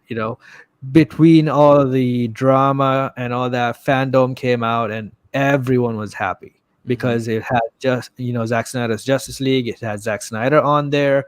It had the Batman, which the trailer really was fantastic. So at that time, even after 2018, 2019, 2020, even after all that shit, everyone was happy on that day. So it can happen. Again, I feel like if they have a few projects that look really good, I feel like the DC fan base is not lost. Yeah, I would agree kind of what Casey was saying. I think it's not that it's lost. I think maybe just morale's the lowest it's probably ever been for, at least since I was like doing this, but probably because I would say like, oh yeah, since the Batman and Robin era, but it's like, I don't think even these conversations were having that much with fans because that was just, one Batman movie. Like I feel like in this span of from the 2014 to now, like the starting of cinema, I guess 2013 with Man of Steel to starting from then to now, like the cinematic universes and Marvel doing their thing, I think it's just low. But I think like what Casey was saying is, so many people have grown up with this. It's hard for them to even if they're the most mad, they hate every decision that's going. They're always rooting for them to turn around because, like Casey says, they just want to see one great trailer. They want, and even someone as myself that wasn't a big Man of Steel fan, that Comic-Con when they had Henry Lennox say the lines and you had that logo, I was like, I'm fucking back in. I can't wait. I'm excited to see. So that's all it takes. It just but then it's the follow up, right? I do think like morale's really low because it is timed with the, if you're purely like, let's say you aren't a big fan of Marvel, then it's really sucks because you do have that other side where it's just 20 movies, 10 TV shows. Oh, we're doing 2 Avenger films in a year. We're doing this, we're doing that. Where this is like, we just canceled a movie and we're not sure about a lot of others. It's just like, especially because like DC's been, obviously now it's different owners, but if you just look at it on paper, it's like for how long they've been trying to do this. I think it's, if Marvel was in a similar situation, it wouldn't be as bad. It's like if your friend's sports team sucks and your friend's sports team sucks, you can't really brag to one another, right? But if you were a fan like the Patriots during that like Tom Brady era and someone was a fan of the Dolphins, you were getting bagged on all the time of like, well, look at this. Brady has like 7, 8 rings, all this stuff, all these stats. You're always you had a season where you were what 1-15 one year. It's just like, I think that's where I think DC fans are also just getting frustrated too because it's just Marvel fans are pretty happy and they get to gloat and stuff like that. And I like to do that a little on Twitter, like have some fun and poke some bears every once in a while. But like, it's all in as people should, they've said in the chat, like it's all first world stuff. All it matters is that you're happy and healthy. Your friends are good. Like have fun on Twitter, talk about, but don't get too worked up. When you're getting too worked up, that's when it's time for like step away and go do something else or just log out for a bit because they're just movies. And eventually DC will have, It's Time the Sun. Who knows? Black Adam could come out, be great. Shazam could come out, be great. I'm very curious to see what happens in the next few years with these movies, though, and stuff. I'm like Samuel. I don't think Shazam. I think Shazam's going to perform around the similar, if not lower than the first one, unless they do move it. Those rumors, because I think it was Hollywood Reporter that put out that they were talking about. Yeah, but they really should. Avatar, yes. It's like, you probably should. Yeah, so and even then I've said that always before, where the reboot that would get people would be bummed, but they would be excited by still, because you get those press releases of the new Superman, the new Wonder Woman, the Bruce Wayne. You get those weeks of like, look at Fantastic Four. Every week there's someone trending because like, this is who's playing Reed. Oh, John Krasinski's back in. No, it's Penn Badgley. Like, you would have that. Oh, Henry Cavill's rumored now. Yes, Henry Cavill's rumored. Thanks to giant freaking robot like that. But that you would have that with DC, where there would be a level of, plus if there's anybody that's disenfranchised, that would be a time for them to jump back in. Like, oh, they're starting over. So it all depends on this next year and a half, which, like Casey said, everyone has to just be patient. But I think morale is definitely the lowest I've probably ever seen it, because even myself was like, I support Joker 2. I want Joker 2. I think there's good ideas. I love that Gaga's in it. But even the day after, when they was like, oh yeah, Gaga confirmed, I had no excitement, because I was still off that reeling of, man, we just canceled Batgirl. We just canceled like we have Keaton scenes locked up somewhere that we could never ever see. As someone that's a big Keaton Batman fan, they're just locked away. And Snyder fans understand that. You guys had a whole half a movie locked away. And with that, luckily it came out. If we had tax write-off, that we're just hoping for a Pirate Bay link. Like that's what's happening. Like, so that's where it's tough to get like that excitement, but we'll see even just these next few months of like, maybe all it takes is two. What if Henry Cavill isn't Black Adam? What if they reshoot that? What if that's like to make it better, right? Or what if we get a headless Superman again? And then the depression starts all over again. If that end credit is Superman, I swear, if it's one more time. Oh yeah, and that's where like in October people could be a pig. They could be a pig in shit, or they could be the angriest child ever of like, man, Henry again, not there. And it's so many routes, so many ways, but they could. So many routes. I hope. I want to be excited. I'm counting on Mia Khalifa to go and release she's going to be the ambassador of all that. But Sam, you got to take off, man. I know you got to get up early. I go to bed. Yeah, I know you're looking tired. Yeah, no, man. Thank you for joining, man. I always like it when you show up. I always like talking to you, dude. Yeah. Appreciate you guys, man. Yeah, appreciate you too. Yeah, get some sleep, man. I will. Yeah. Nice meeting you. All right, everybody follow Samuel, Team JVS. Please do so. He, like I said, he sees all the movies, man. He does. Later, y'all. All right, Sam. Thanks. I wanted to ask you guys a question about, because I agree with you guys with the reboot, what Steve was putting out there, and I was actually going to ask Steven who's on here, but my thought is, and because this is from my perspective as like a big MCU guy, that I could have been fine with them rebooting after Endgame.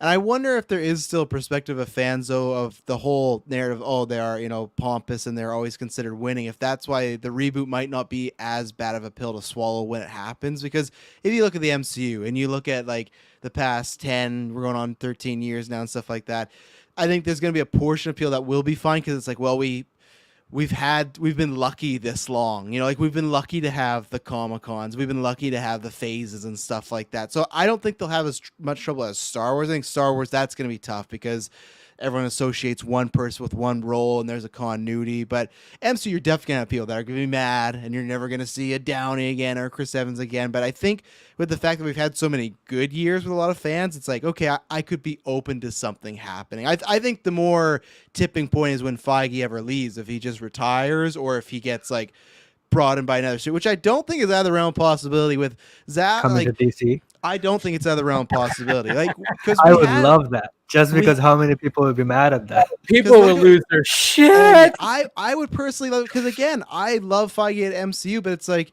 we've had such a good run. I can't complain. Like, from he doesn't have anything else to do. No, other than just try and do it again and just be like, look, it wasn't a fluke. But those, because it was the past few months. Avengers 17. Yeah. I'm still there. I'm still rocking. But what was it? In the past few months, we had those reports in 2015. He was talking to Warner Brothers, right? And if things continue at Chapek, and the only reason I thought about it was just because Zaslav dropped his name so many times of like and he has Alan Horn. Yeah, and Alan Horn, he even said we want to make a plan like them. So if you were to ask me, would I say yes? No, I wouldn't. But I don't think it's like 100% no, it would never happen. Because imagine that headline waking up, and if Feige ever leaves Marvel or Disney, it's gonna be like Nolan, where people are gonna be courting him, whether you like it or not. And I would love to wake up to my timeline of Kevin Feige running, and so many people would be mad, and people would hate it. It would be a barn fire, but I don't know. Yeah, that would be really, really interesting because, especially now, because they have Chapek. So it's not like the Iger era where Feige was the boss and he could do anything. Now he has lost some of his control. So maybe, and he even, proved himself. So I don't think they really need him anymore. They have people now over there that can oversee the MCU going forward. So that would really be interesting. I have a question for you guys. What if, like, when it comes to like this plan that's happening, this is something I was thinking about and even talking with somebody. What if they went, okay, like Zaslav and crew are like, all right, what do we have right now? We don't have much. Everything's kind of a mess right now. But what do we have? We have the Batman. What if they go, hey, sorry, Matt Reeves, we'll give you your sequel, but you have to tease a Superman. You have to start teasing an expanded universe.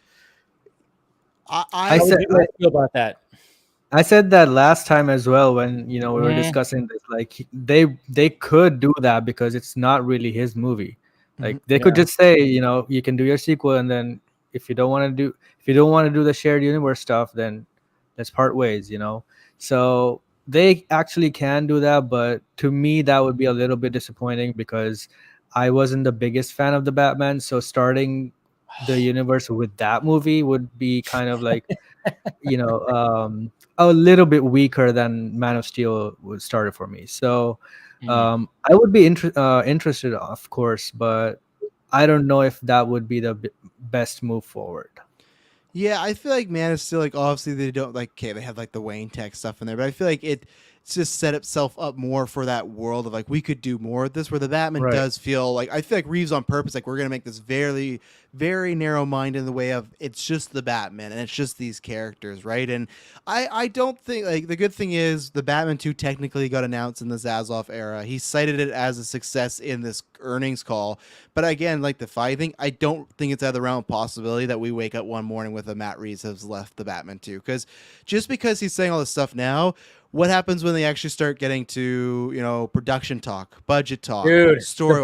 The budget's going to be cut. That's the thing. Or what if Zaslav is like, oh, we won't cut the budget. We want you to make like a 250, like we want you to make like a huge Batman movie. And what if Reeves is like, I kind of still want to do like this type of Batman movie where it's more detective, and he's like, oh, you can do that, but what if we have like a massive action? So like that's thing, we don't know how it all works. Whereas Zaslav could be the complete opposite too and go, oh, I love what you did the first time, just keep doing it. Like, we literally don't know. We don't, and that's the problem where it could happen. It could be that Matt Reeves is he's gone, and that for me as someone that loved the Batman, that would be very disappointing. My theory with that was I was wondering if they did do the reboot, if they would do Joker 2, let Matt Reeves finish off the Batman 2 and 3, kind of like what Nolan did, and then after Batman 3 do the Man of Steel, start like, okay, finish these off-world things, and then boom, start over. And I think it's all dependent on if these films do well, but it all depends on maybe Chip or maybe Zaslav loves Matt Reeves and he's gonna give him the farm, or he wants to get in there, and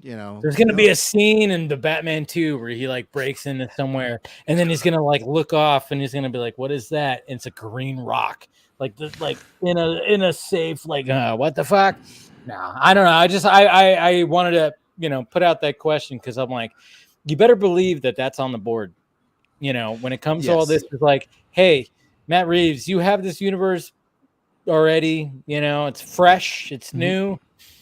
What the hell? What about introducing, like some kind of like, hey, expanded universe in here, if we could. But we got somebody joining in right now. Ray. There he is. What's up, sir? I think that's also one more point of contention for Reeves, though, because last time, Ray is? God damn it! Well, when last time Affleck was in there, he was kind of trying to quit that movie if they were gonna have that shared universe stuff and Affleck's script. Yeah. So he even praised that script and said that it's great, but I'm not into that whole cinematic universe stuff. So I feel like if Zaslav kind of forced that onto him, he would leave. Yeah. No, it was just like a random question. I thought it was like, man, what if they were actually doing that? But anyways, Ray, thank you for joining. I know you were on Enoch's stream.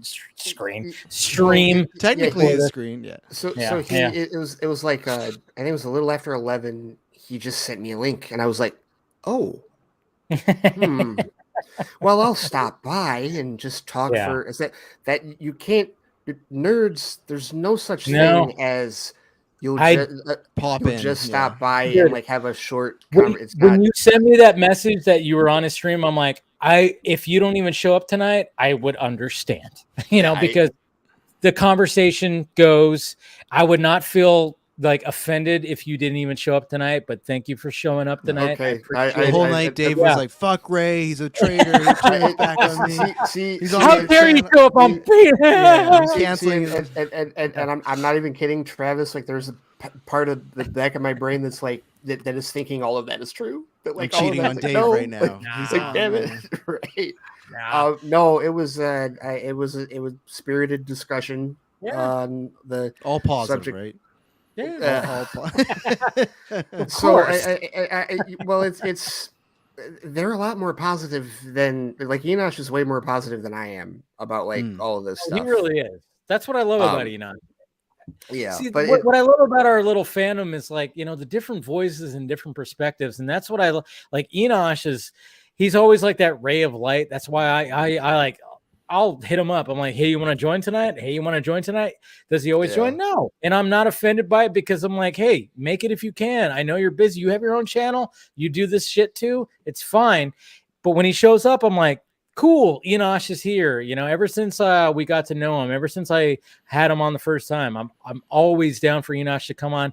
But if you can't make it, that is perfectly fine. When he invites me, I feel bad when I can't show up on his stuff. But at the same time, it's like we understand that. But I love his perspective of being that light. That's why I like especially when it came to Obi-Wan, where you were like, Scott and I were kind of like mid-ground, and then we had like Garza and Colbert, where it was like a unbalanced thing, and all of a sudden I see Enoch. I think Rob was there too, right? Yeah, wasn't he? Yes. I think so. Yeah, it was kind of like oh man, Ray needs some help, and Enoch was like, here I am, and it was like it was great because I saw him in the chat and I was like, oh shit, and I like, hey dude, you want to come on? And he's like, yep, and I went, boop, there you go. And I love that. That's what I love about all this is like we don't all have to agree about all this stuff, but we can have a healthy discussion about this shit. Well, we were definitely at odds on this one. Yes, with respect to the and part of it really is like it kind of stems from the whole Batgirl thing because like there is an aspect of, and you guys probably already talked about this, but just the aspect of looking at the business angle, and then looking at the human angle, and I tend to lean towards the latter. And this is like there's a perception, and Enoch was kind of saying it. Some of the others were saying that the idea that none of the previous regimes would have had the balls to do this. And it shows leadership, and it shows like they're going to make changes because they were willing to axe a movie that they thought was bad. And I'm sitting here going like, and I've felt this way for the last 3 days. I'm like, no, this isn't as bad as the previous regimes. This is worse. The previous regimes never fired a full cast and crew 4 months into post-production. That's not good. That is a bad thing. That is, but so there's the angle of looking at it from, okay, well, they had to do it in order to clear the slate so that they could move forward with their 10-year plan, which can anyone tell me what that 10-year plan is? To protect DC. We're going to protect DC. Can we be more specific, Travis? I know that's the thing. That's the thing. I think it's just like, I mean, I think we're not going to know that 10-year plan until after the Flash. That's the thing. It's like we're not going to know that. And Ray, before you showed up, I even mentioned like the sad fact of the matter is, and like I'm one of the people too that I'm like, this is fucked up when it comes to obviously when it comes to the filmmakers and the crew and the actors involved, because I mean obviously when you see like especially certain fans that are celebrating this, I'm like, hey, did we lose what we were fighting for, the basis, the foundation of when trying to get a movie back and trying to get some movies campaigning? I mean, there's that whole thing is like it almost like, did you lose what we were trying to do here? You're celebrating a movie being canceled that people either die a hero, I know, live long enough to see yourself become the villain. but the sad fact of the matter is like the Batgirl was fit between like a tight window. And that's what sucks about this whole thing. And we can blame actually the previous regime for this, is the fact that it was like the Batgirl was supposed to be on HBO Max this December. It's a Christmas movie. We saw the set photos and everything. It was supposed to happen after The Flash, which was supposed to come after November. And it was going to explain why Michael Keaton's Batman was back. And then when they did test screenings, people were like, what the fuck? And then they're like, oh yeah, you guys didn't see The Flash. Shit, and it's like, it's just a big shit show. And it sucks because it was supposed to fit in this little tight window on HBO Max. And it was probably going to be like, hey, this is going to be like a cool little Christmas movie, Batgirl. Yeah, maybe it's not going to be like this huge cinematic thing, but it was going to be like this little tight little like movie that maybe you'll enjoy. And yeah, Michael Keaton's going to be in there and everything like that. But when everything got screwed up and they started rearranging things, it just effed it up bad. It fucked it up. And now they were like, this doesn't work now. And that's why the new regime was like, nope, just axe it, which I can understand the business decision, but at the same time, I'm like, when they first planned it, it was supposed to just be in this little tight little space right here. And it got fucked and it sucks. And I really hope that, when it comes to like, they don't want to spend money on the marketing. And I'm like, all right, but just even announcing that you tap the media, you tap the tabloids and all the shit that it's canceled. That's your fucking free media right there. There are so many people that would watch this shit now. And I'm like, I would say if you guys came out like a little bit later and go, okay, we'll drop it on HBO Max. We've seen the support. Great. We hear you. That's all. Yeah. But I think one of the things that we are not taking into factor is that they didn't just watch the screening and stood up and say this is getting axed. Of course they'll have meetings about it. They'll talk about alternatives. They'll talk about what they can do with it if not releasing on HBO Max. Can they do it theatrically? Can they do it some other way? VOD, whatever. So maybe after all those discussions, it was just not viable. Maybe the quality is not the reason, which of course I don't believe. Yeah. But due to other reasons or whatever, maybe those discussions happened and this was the only way. So I do think that, they could have had those discussions. And like, why would the first thought in their mind would be to axe that, right? Because of course it's a costly movie. You'll have to have some sort of money back from it. So of course their first thoughts will be, how can we make this happen without axing it? So if the other possibilities are not there, then they decided to axe it. So I feel like. No, I was just going to ask. Do you think quality is the reason you think that they thought it was bad? No, I think my main, concern with the movie, I still feel it's just a theory. I just feel like Zaslav just does not want the Keaton timeline to take place. Like, I think that's the reason they brought in. I agree with that too. I think that's because, like I said before as well, the Batgirl movie was the only one that would have larger implications because of J.K. Simmons and because of him having a bigger role. And this is a Batgirl in the DCEU, not in the Burtonverse. And Keaton is here. So reshooting that would be very costly.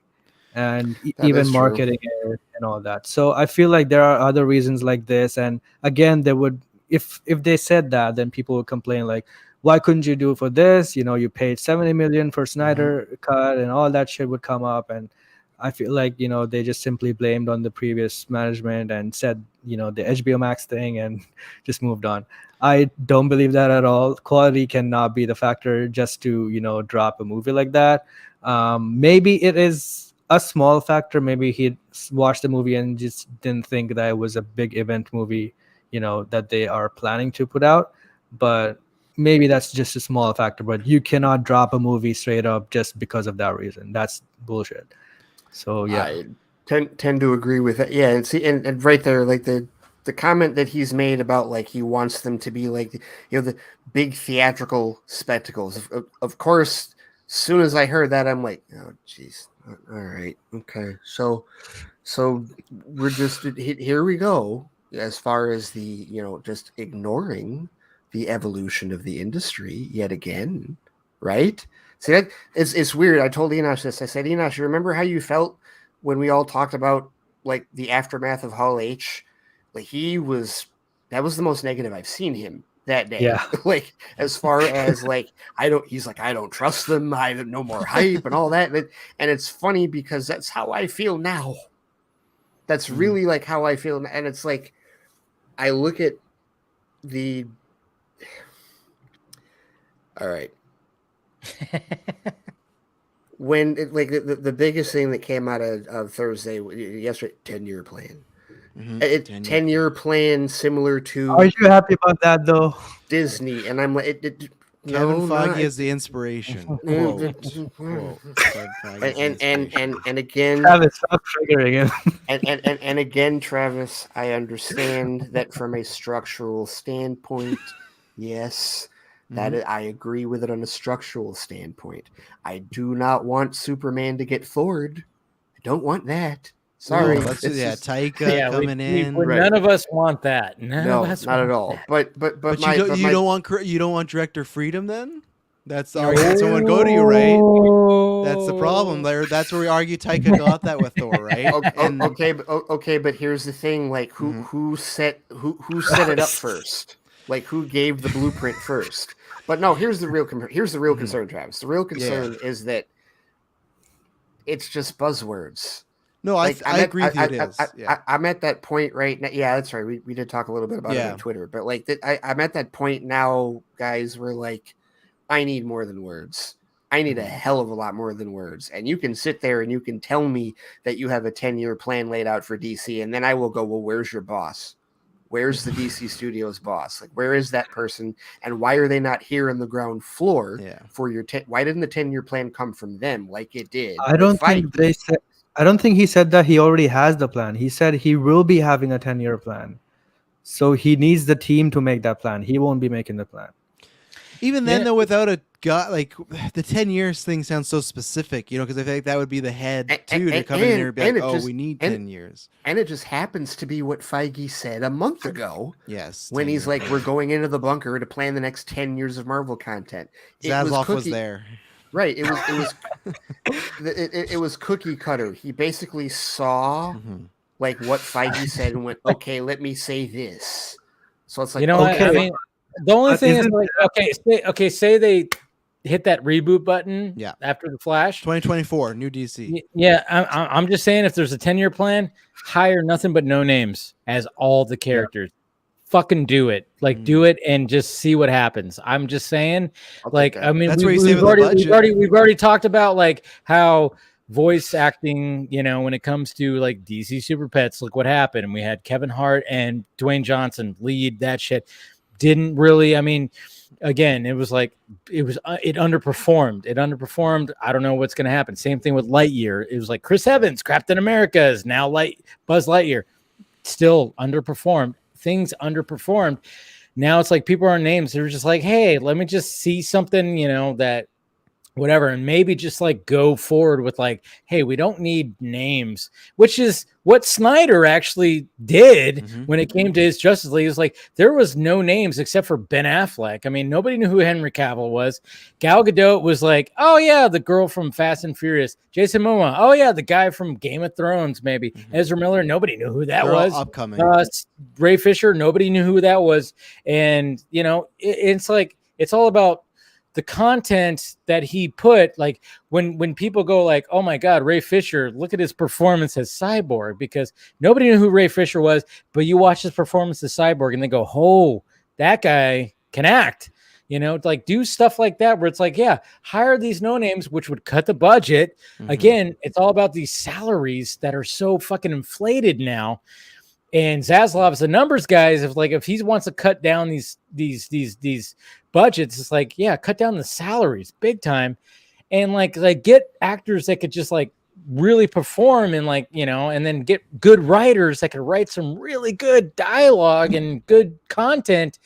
That's what you really need to do. And Snyder was really trying to do that when it came to, regardless of what you feel about him, but at the same time, it's like when you watch some of the stuff, it's like, yeah, he was like, there's some good performances that he like got out of these actors through those 3 movies. And they just need to use that moving forward, and don't just try to be like, oh, we got to get the top notch names. It's no longer that. We don't have, there's still movie stars like Tom Cruise, and I don't know, there's still some that will like capture that, but Dwayne Johnson, we realize that maybe not so much anymore. It's like, oh yeah, we know his name, but am I going to go watch a movie with him now? Maybe not so much. Maybe I'll buy his energy drink, but which I it's like, I'm gonna try it. I can't. Yeah, wait. I know. It's like, hey, maybe Batman's the name. Superman's the name. Like that with the branding. Like the characters are the name. And I think the method of what like Man of Steel did, and Marvel did this with the first Thor as well, where Hemsworth same thing. He was a no name. Remember, there's always people share that article of like Marvel gambles on no names, Tom Hiddleston, Chris Hemsworth. And I think it was like Deadline or Hollywood Reporter back in the day that was very like taking a shot, like how would you cast these 2 nobodies? But what did they do? The rest of the cast, they filled out with Anthony Hopkins, Natalie Portman, and that's what Man of Steel did too, right? Amy Adams, Lawrence Fishburne, because no one knew who Henry Cavill was. Even Russell Crowe. Russell Crowe. Yes. Even Christian Bale, no one really knew who Christian Bale was in 2005. They got Morgan Freeman, Michael Caine. It was funny. I remember before 2005, I had people that told me that they were going to struggle with Batman Begins because they'd seen American Psycho and they couldn't imagine Patrick Bateman as Batman. Like, dude, when I heard he was cast, I was like, oh, dude, American Psycho. I was like, yeah, I could see that. Yeah, that's what was funny. It's like a lot of like me and my buddies were like, holy shit, we could see that. We saw Christian Bale as that. I'm like, yeah, the dude from American Psycho, he's gonna be Batman. And we're like, oh, yeah. Kind of see Bruce that, Wayne isms in that performance. There's Bruce Wayne type of the mask and everything like that. There are definitely the fake personality, like billionaire playboy who's very friendly to everybody. So you could see that. You go, okay, and then the Batman stuff. It's funny you bring up Hemsworth though, because as I recall, and I know this because this is from our my film department that I was at Mott. You know how he was in the Red Dawn remake? Mm-hmm. Yeah. So the Red Dawn remake ended up coming out after Thor, but it was supposed to come out before Thor. That was supposed to be the Chris Hemsworth vehicle because he had just been cast as Thor when they were filming Red Dawn, because they filmed parts of it up here in Michigan, and so like my instructor found out about the casting, and he said he passed Hemsworth down the hall and he was just like, "What up, Thor?" And Hemsworth got a smile out of Hemsworth when he said that. So it's funny how like he ended up being a no-name cast as Thor, but he wasn't supposed to be. That was not the plan. He was supposed to have been the next who was in the I'm sorry, I haven't seen the original Red Dawn. That was Swayze, right? Yeah, Swayze. Yeah, Swayze was like his character, I believe. Right. Yeah. So he was supposed to be like the modern day Swayze, and it was supposed to be his vehicle, and that would have put him on the map. And it turned out not to be that at all. It turned out to be Thor, who is completely his claim to fame. So it's weird how that works out. But yeah, it's just Dave, I should be happier today, right? Because not only did we get some form of visual confirmation of the existence of DC Studios. Yeah. Not only did that visually. Yeah, there was actually like it said studios and they had Yeah. DC underneath. We're like, oh, is this actually happening? Highlighted Right. Superman, Batman, and Wonder Woman. I was sent that graphic by like 5 different people. They're like, Ray, it exists. Finally, it's here. But there was that, and then today this whole the whole thing about Hamada being gone. It's like I should be joyous. That was a whirlwind. That was a whirlwind. The Hamada I have a thing. question for you guys. So Okay. Zaslav in that meeting also said that he has seen all these DC movies, right? And he said he'll be making them better. Sure. Do you think he has seen Zack Snyder's Justice League? Because that's where Superman and Batman are, and that's where the Justice League is. So I think he has. Yeah. I think he has. He saw the ending of that sets up these characters. So how do you see that and say we don't continue from there? Okay, yeah. See, that's a good question because everybody who, when you watch reactions and whatever, I remember when, a few weeks ago when we had the normies on, and I even brought up like, the fact that they did, you can go to their channel and when they watched 2 parts, they watched the whole thing. How many times do they say they're not capitalizing on this? They're not going to like, what? We're not going to continue this? How many times have you seen normal, like just people? I mean, they're literally called the normies. They're people that are not within our bubble where we talk about this shit all the time. We don't have, Ray doesn't talk about it on his podcast. Casey, you don't talk about it on your stream. Travis, you don't talk about it on your stream. And I talk about it weekly on my shit. These are people that go, wait a minute, what the hell? Look at all this that they put in this movie. They're not going to capitalize on this? You better believe that even Zaslav watched that and crew were like, fuck, man. Like, look at what he set up. I mean, this could have been something. And why did the old regime not want to capitalize on this? I mean, he did it kind of perfectly because it was like he hinted at this and he hinted at this apocalyptic future, which sets up an entirely different story that we could utilize. Like Zach was smart enough to be like, oh yeah, we got the Justice League forming together. And guess what? There's a whole other like timeline where there's like a different team of heroes within the DC universe that have to take on Darkseid after he's taken over the Earth. So we have pre and post. Zach was fucking smart when it came to that. He set that that foundation and was like, yeah, I'm going to set it up for both. And and I'm only going to tell my story and you guys can do the rest. And we could have had that, but no, because the old regime was like, what are you fucking doing? You're not doing what Marvel's doing, which he expressed. Like he even said, like, we're not going to do what they're doing. We're going to do we're going to do some fucking crazy shit right here. I'm going to set the fucking foundation and then we'll have directors that capitalize on it. But then of course, that old regime was like, no, we don't like what you're doing because look at the reaction. But Zach was like, give it some time. And he, and he didn't. And then of course, like when Zack Snyder's Justice League came out, people literally came, even that night. I mean, I always talk about Mario Robles that came on that night we were talking about. He goes, now I get it, because he was a diehard Superman fan, wasn't really liking what Zach was doing. And then when we had that stream that night, he was going, I get it now, guys, what he was trying to work up to. And I was like, yes. That's what we felt when we saw the ending of No Way Home. We get it, guys. I still don't get some of the Spider-Man stuff. But my only counter is the 2 things where you said, like, when Zach goes, oh, we don't want to be like those guys.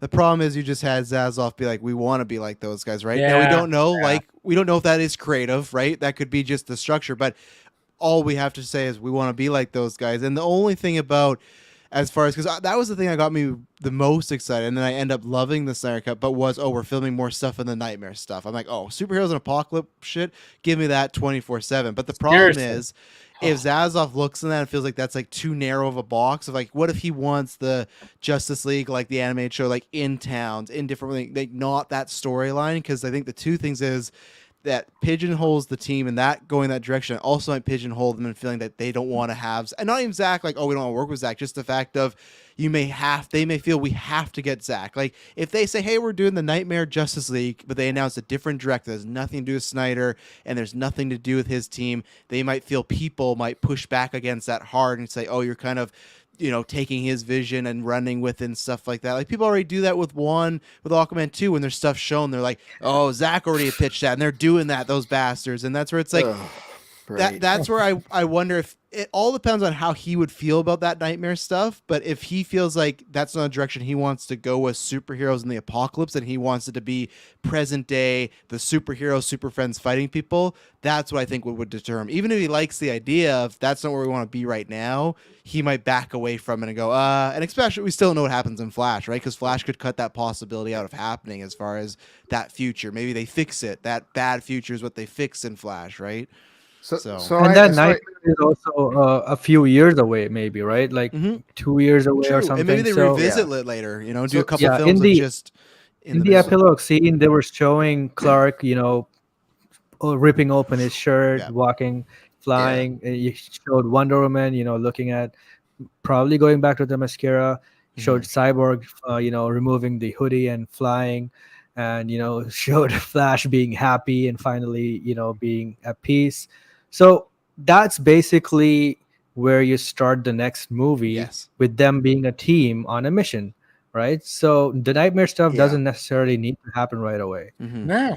Right. Darkseid, is using his armada to come, so it will take some time. Yeah.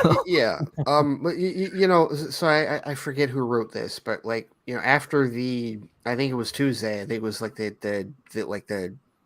Armageddon day when the Batgirl stuff happened. You want to talk about like the craziest like couple of hours I've had like in a while. Timeline. It was just when that, I mean, from the New York Post thing to like, wow, this is bullshit, and then Umberto's like, and I'm like, okay, it's slightly less bullshit, but it's still bullshit.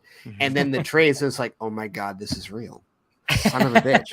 No, we all thought that. Yeah, but that somebody, I don't remember who it was, but somebody wrote like in the, because obviously the celebration people, the Harvey Two-Faces of the fan base that were celebrating it were basically taking it as a sign that the Snyderverse was going to be restored because this evil Batgirl movie that was going to erase things.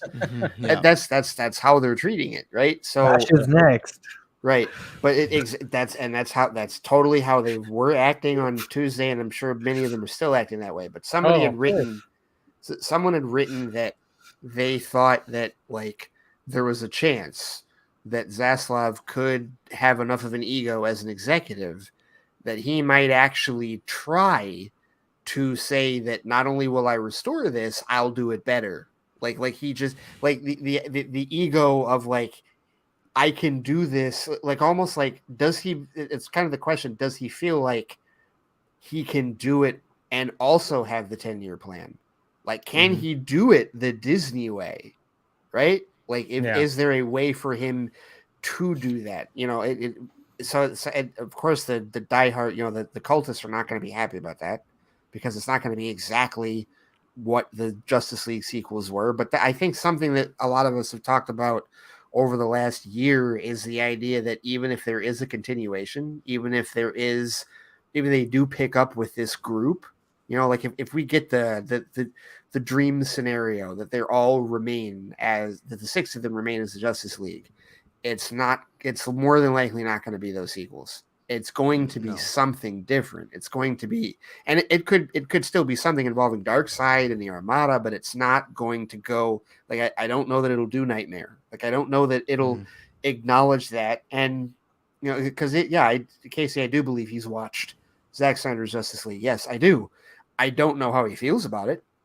I don't know what he thinks about it. Like that's I mean, if he's talking about things that are cinematic and like big spectacles, I think the film delivers in both of those cases. I mean, I want to be the fly on the wall in like some of those conference calls, because imagine like being like, if he saw that and he enjoyed it and he was like, holy shit, like what the hell? Why did not they, this is different from, whatever. And then he goes like, what was his idea for the second one? And he goes, oh yeah, there was going to be like, that nightmare thing, it was going to be like capitalizing on that, where it was going to have like these DC heroes in this nightmare world. And also there's going to be a present day, but mainly the nightmare. And that, how like the, Batman and the Joker were like, kind of going back and forth. Yeah. There was going to be like, a whatchamacallit, I forgot what's the religious thing where they talk about like, their perspectives of what, I forgot what it's called. Yeah, I'm totally drawing a blank. Yeah, I know everybody knows what I'm talking about, but yeah. It starts with an R. I don't know. Anyways, somebody in the chat will probably say it. Joker thing that, have different perspectives. Yes. Of the same Imagine like, yeah, the next movie was going to have Batman and Joker literally sitting at a table with other heroes and villains from the DC universe, and they were going to talk about their perspectives on killing Robin. Like there was going to be like Joker was going to talk about his perspective, Batman was going to talk about his perspective. That was going to be part of it while they're dealing with saving the world. I mean, that's insane. Rashomon. Yeah, there you go. Thank you, Rashomon. Yes, okay, Rashomon, yes. Affleck Rashomon, thank would've you. killed Thank you, that V. scene, Yeah. too.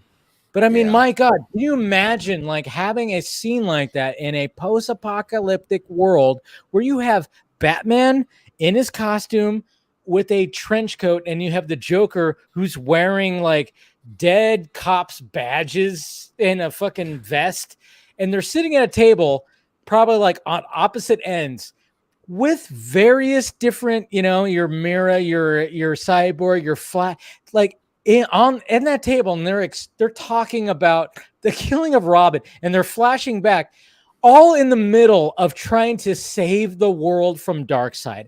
That's insane, guys. That is insane. And Zach was like, "Yeah, that's what we were gonna, build up to." And I can only imagine being like Zaslav. I'm hoping, I mean, who knows? Maybe he thought it was a bad idea. Who knows? But at the same time, I'm just kind of going like, that is something crazy. Could you pull that off in a PG-13? And Zach probably be like, yeah, it'd push the boundaries, but yeah, it'd be PG-13. Don't worry, I got you. There's no F-bombs or anything like that. Maybe one, one F-bomb. We're allowed one. I mean, there was a grand total of 3 in Zack Snyder's Justice League. And it's like, Yeah. I mean, and still it's like, okay, no, I could show this to my kid. Like if I had kids, I could show it to my kids. But that imagine kind of that, and then pitching that, and then be like, oh, we have Academy Award winning, Jared Leto just doing his Joker thing. When you have, we have Academy Award winning Ben Affleck, maybe not for acting, but he's still a really good Batman. Can you imagine them just going back and forth again? You have Batman and Joker, arch nemesis, talking about that particular thing in the middle of a bigger story. Wow. Well, and these are all questions that we hope he answers. But even beyond that, though, like I almost feel like these are questions that the new head of DC Studios needs to answer, right? Like Zaslav could, because here's, and I said this, like I will continue to reiterate this because people are like, when talking about why Walter Hamada is even still employed, because as far as I'm concerned, he should have been out when Toby and Ann left, but whatever. Actually, they all should have been out sooner, but that's another story. But like the talk of like who is going to replace him, and I'm like, guys, it's not a replacement. He's never. If you're really going to do DC Studios, you're talking about an upgrade. Right, you're talking about going from being a head of a film division to being a head of a film studio. Walter Hamada has never been on the same level as Kevin Feige. Kevin Feige runs a studio. Walter Hamada has run a division. And so you're talking about bringing somebody in that is going to have that autonomy, and literally the only person they report to is David Zaslav, because that's how it is with Feige. He only reports to Bob Chapek. It's not like he reports to the Pixar head or Kathleen Kennedy or somebody like that. It's literally straight pipeline. He has that autonomy. So the person who has that autonomy is the one that's ultimately got to answer that question and then go to bat for it. If Zaslav is like, well, I don't know. No, it's got to be somebody that believes in that vision and is willing to stick to the plan, because nobody can stick to the plan when it comes to Warner Brothers. That is also something I'm definitely expecting, Ray. Like, I want them to make the plan, yes, but I want them to stick to the plan as well. Like, Yes, even if you have the first two movies underperform, don't worry about it. Just go ahead. I'm gonna say this in front of Travis, as dangerous as this is. Travis is gonna be my witness for this. Okay, in the event that we do get an MCU light plan, creatively, like say the head of DC Studios is the CCO, and they want to do they just want to do exactly what Feige does, right? It's Feige, yeah. That's it. Oh, I don't know if it was you or somebody. I think somebody said that like Campy or somebody was suggesting that Feige was on his way out. And no, not me, but I believe that we were talking about before that it could happen. I just think that it all depends on the Chapek Feige thing. The thing that, and I don't even know if he would end up at Warner Brothers, but I mean Feige leaving Marvel. I think because he had that run of let's say Phase 3 from like Civil War to Endgame, right? And I'll even say. What was it? Far From Home, those stupid fucking home titles. They had those run, right? And he was with Iger and Horn, and it was all smooth, and he got to do everything he wanted. Now he's about to go on that same run again of getting to the next Avengers film. And if it is clunky, and if he does not like what happens with Chapek, he could leave. And the only thing I threw as a theory is just because, man, Zazoff loved dropping Feige's name on Thursday. He loves saying Feige any chance. Oh, he's an inspiration. He's a model. Like so and just because Feige's talked with Warner Brothers before, 2015, if Feige was a free man, they would at least write him a check and slide it over and go, "What do you think?" And he would consider it for sure. I don't think it would happen if you were to ask me, but no. Right. But anyways, you're saying so. Like, yeah, they get someone. Let's say they've cloned Kevin Feige. They got Phil Feige, and he decides to make the DCEU into MCU light. And so he's like, let's get that E out of there. Just call it DCU, right? Let's say he does that. If that chaos occurs, creatively speaking, I will still say stick to the plan. I may not agree with all parts of it, but I just want to see them be consistent. I want to see them have a plan and stick to it, to quote Daniel Craig from Layer Cake, which is like... I'd agree with that. Oh, deep pull right there. Yeah. Yes. I just hope if they do that, my ultimate wish is that they still do the offshoots that you still do, whether it's the Black Label or stuff like that. But that's my second biggest question of, is it a reboot? One, and let's say, if it isn't whatever. Then two, is there films that are allowed to exist outside of this universe, or is it strictly from now on the DCU, which I would not want? I love MCU, but every now what if project that gets announced, but it's actually still in the MCU, it's like, all right, fuck off. It's like, just do something out of continuity for once. Like, you got the money, no one's gonna care, just do it. But they're always like, well, this Peter Parker, this Peter Parker, he was our Peter Parker unless he didn't meet Tony. It's like, okay, whatever. Like, it's just stop doing that. So that's my thing, is like, will Joker 2 still happen? But he's, I would imagine, helping greenlight that, right? Because that got announced this week. Gaga confirmed it. So that's where it's like, I would assume, and assuming is a bad thing, but I would assume that those films, like out of world things, could still happen. But I don't know if 2014 or 2024 the reboot happens, do those die with it? And I wouldn't want that. I wish Feige was like, yeah, we're gonna make an Iron Man film that's not Robert Downey, it has nothing to do with the MCU.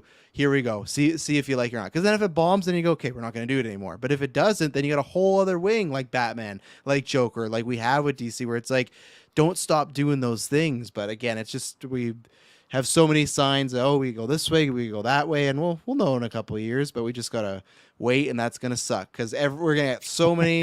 Like I tweeted at Dave, we're gonna get so many fake scoopers. We're gonna get so many. I've heard this. God. I've got so many plans, and that's where it's just like, I really don't think we will hear anything till if they were to have like a big Comic-Con, their version of a roll at anything. There's a chance you don't get that to 2025. There's a chance like 3 years, and you gotta wait, but.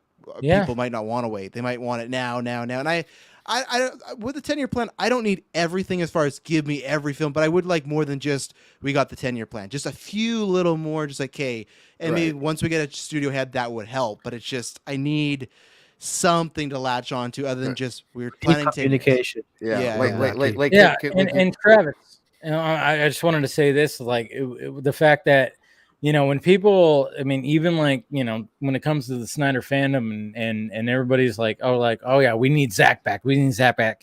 And I kind of go like, do you really want Zack back right now? No, you don't. Yeah. Not Let in him the flux complete. period. Yeah. No. Like the way that things are happening right now, I'm like, hey guys, let's tone down that. Yeah. But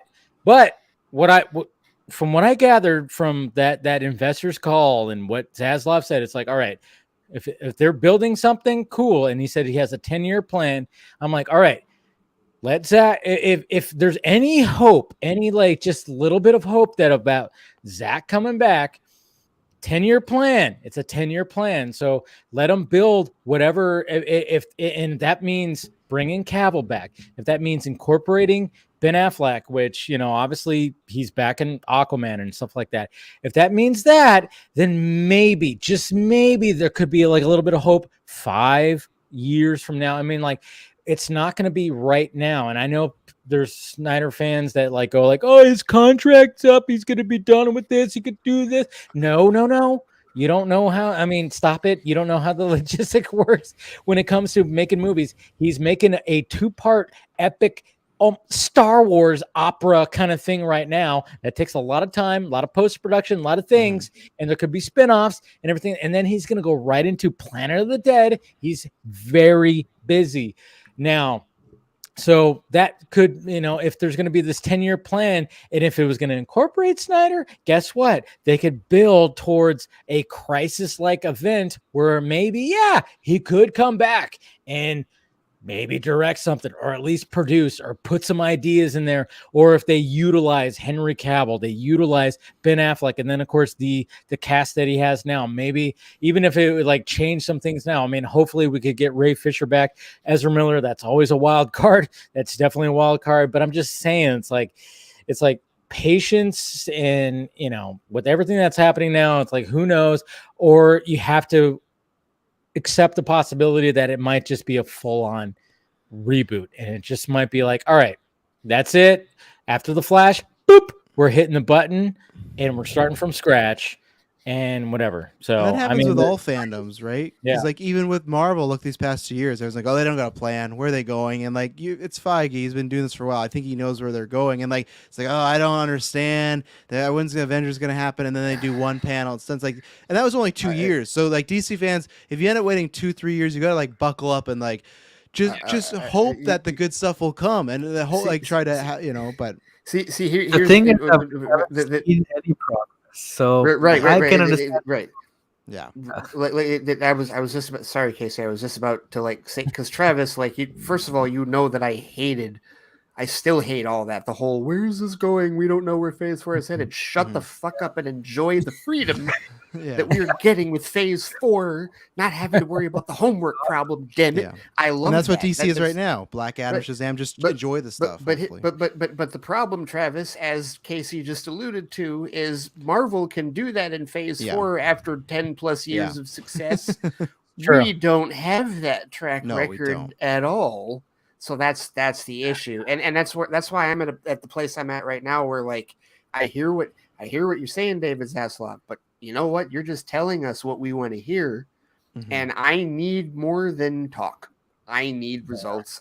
So I'm at that point where like I have hopes, but I don't have expectations. I just don't. I'm at this point. We're all there. We're all there. Yeah. Yeah. Yep. So it's because as much as he was like, you know, oh yeah, you know, we're very much looking forward to our films that are coming out, Black Adam, and I'm like, but then all of a sudden he had that buzzword of like, and we can make them better, and I was like, what?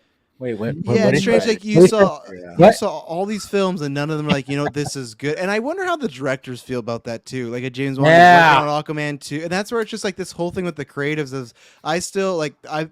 This is shocking. Almost me and Ray have agreed with each other on a stream, but like. I'm in complete 100% more on the personal as far as Batgirl. To me, I think you make it work. You bite the bullet. You release it. I still think, in my opinion, it would have been profitable because my whole thing is like, let's say Flash comes out and all these test screens we always hear, not the specific rumors, but the thing is like, oh, Keaton's been testing really well. So you're telling me, let's say Flash comes out and it's the biggest film of that year and you had another film with Keaton lined up, ready to go, already shot, and you've just canned it and it can't come out. And that's the risk where it's like, true, if this whole tax write-off thing is like, okay, you got to do it at a certain time, but he could also look really bad if people want more Keaton. And I'm not even talking about our circles, like the general audience, right? Yeah. The same way Which they would. Yes. The same way tomorrow, if they announce, hey, we're doing another Spider-Man movie with Toby, Andrew, and Tom, people are like, fuck, sign me up. I love that last one. I'll take another one.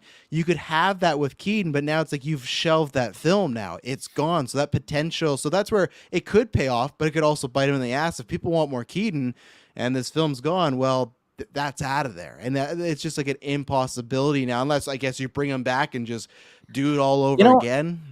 Yeah, you know what's interesting is like, man, there's been more Keaton stuff that has to do with Batgirl than Flash. Have you guys noticed that? Yeah. Like before all this madness, there's been more Keaton talk when it comes to Batgirl than Flash. Well, even today, when like one of the directors like posted that the behind the scenes, it's like that's the most that we've gotten. Even like more the official than photo, pretty much. It's more than the Flash. And the fact of the matter is like, again, Batgirl was suffering the fact that it's like it needed the Flash to, understand what is happening in this world, and that's the major part of it. It's like the Flash is literally almost like the prequel to Batgirl for it to make sense why Michael Keaton is the Batman in this world with J.K. Simmons. Gordon, we've all seen. Well, I don't. Casey, have you seen Back to the Future Part 2? Soon he's gonna. Don't put me on the spot, right? dude. Oh shit. Okay. All right. I've seen damn it. Okay. The rest of us have seen it. Okay. Yes. I had to ask. I love it. This is where my analogy is coming from. Oh, I know where you're going with this too, Ray, and I think we're on the same path. Yeah, go ahead. Sorry. The Flash is 1955. It's the focal. It's like the focal point, like the temporal junction point of the entire space-time continuum. Yes. Or on the other hand, it's just an amazing coincidence. But no, it really is. It's like everything hinges on 1955. Yes.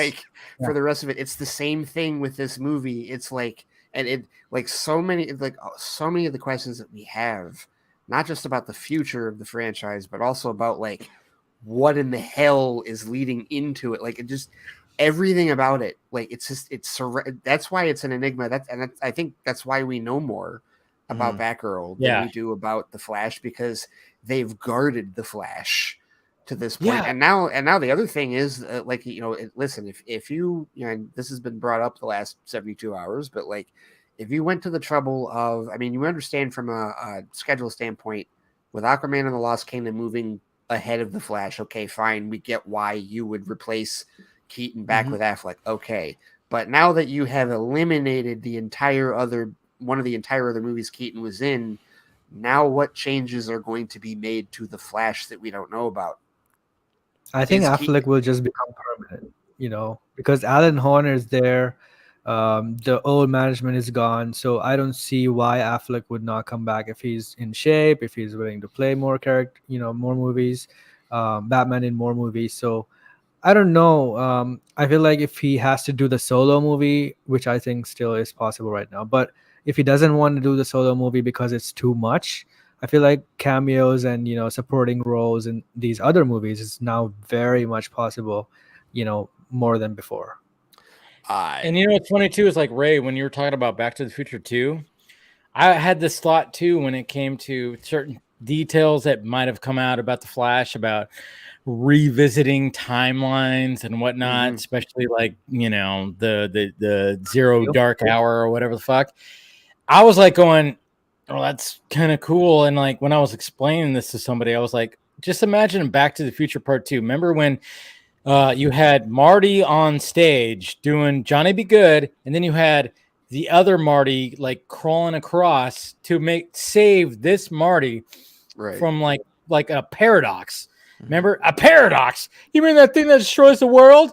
Precisely.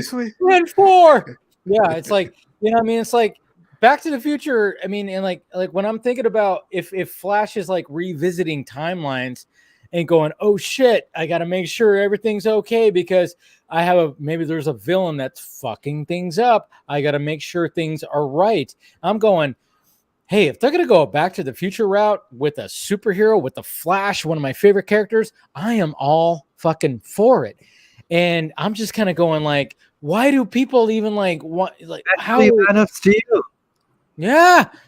Going back through that and like maybe like whoever like the villain or the evil Flash or whatever, or even if it's Reverse Flash or whatever the fuck is going back through timelines, going back to these timelines where we actually see the footage of Ben Affleck like getting out of the fucking Jeep, whatever, and like looking up and you see like the zero. To me, like when fans are going, they're erasing shit. I'm like, no, he's going like the Flash is going back into there to make sure that everything stays the same. That's amazing to me. To me, that's amazing. And I'm like, that just reminds me of Back to the Future Part 2. And that's what I love about Back to the Future Part 2 is the fact that you have the current Marty going back and saving his previous Marty to make sure that he gets to his point of the time. Oh, or basketball. Awesome. Like here's a this just popped into my head. Imagine this scenario. What if he goes back to Zack Snyder's Justice League to make certain that Silas dies? Because if he doesn't, Justice League happens. That'd be a funny parody version of it. It's like, dude, you got to die because if you don't, guess what? We get a shitty version of this film. Right. Steppenwolf's going to look totally different. Yeah. No. What were you saying, Casey, about Prisoner of Azkaban? Yeah, I mean, even in that, they go back a little bit and then try to. Oh, the time turn. Yes, my favorite part of that is always like Dumbledore slightly acting like he didn't know what happened. That was great. I love time travel stuff, and so like when it's done really well in a film, I greatly appreciate it. Yeah, that whole sequence in Prisoner of Azkaban was amazing. It was some of the most well choreographed, like and edited, obviously, in terms and continuity. Continuity is a big, huge thing. You can't get that wrong. You have to get that right. Yeah. When you do any kind of time travel stuff, and same with like Back to the Future Part 2, like there were details about the first movie they couldn't gloss over. They couldn't screw up. Like and sure the sets were all there because it only been like a couple of years, but still it's like, okay, Marty was here on the stage and Lorraine and George were over here at the dance and like this happened and how can you make it and it's just a lot of timing that goes into that. So to see that on a superhero level where like they're going through, like you said, with Black Zero and like to see the Black Zero stuff happen, from whatever that perspective is, or maybe sound, right, or maybe it's a case where like, instead of like maybe he goes back and saves Superman from getting impaled by Doomsday, like that kind of thing. I mean, there's so many possibilities, and the fact of the matter is, they're like, hey, what if possibility is like if things got screwed up in Michael Keaton's Batman timeline. That's like in a whole thing shifted into this. And that's what the whole basis of this, which I appreciate. I'm like, oh man, I'm like, and then Ben Affleck, like Batman gets lost in like, in the multiverse of madness, it's just like, What if Keaton's Batman fell off? What if he and Vicky Vale fell off that cathedral and the Joker lived?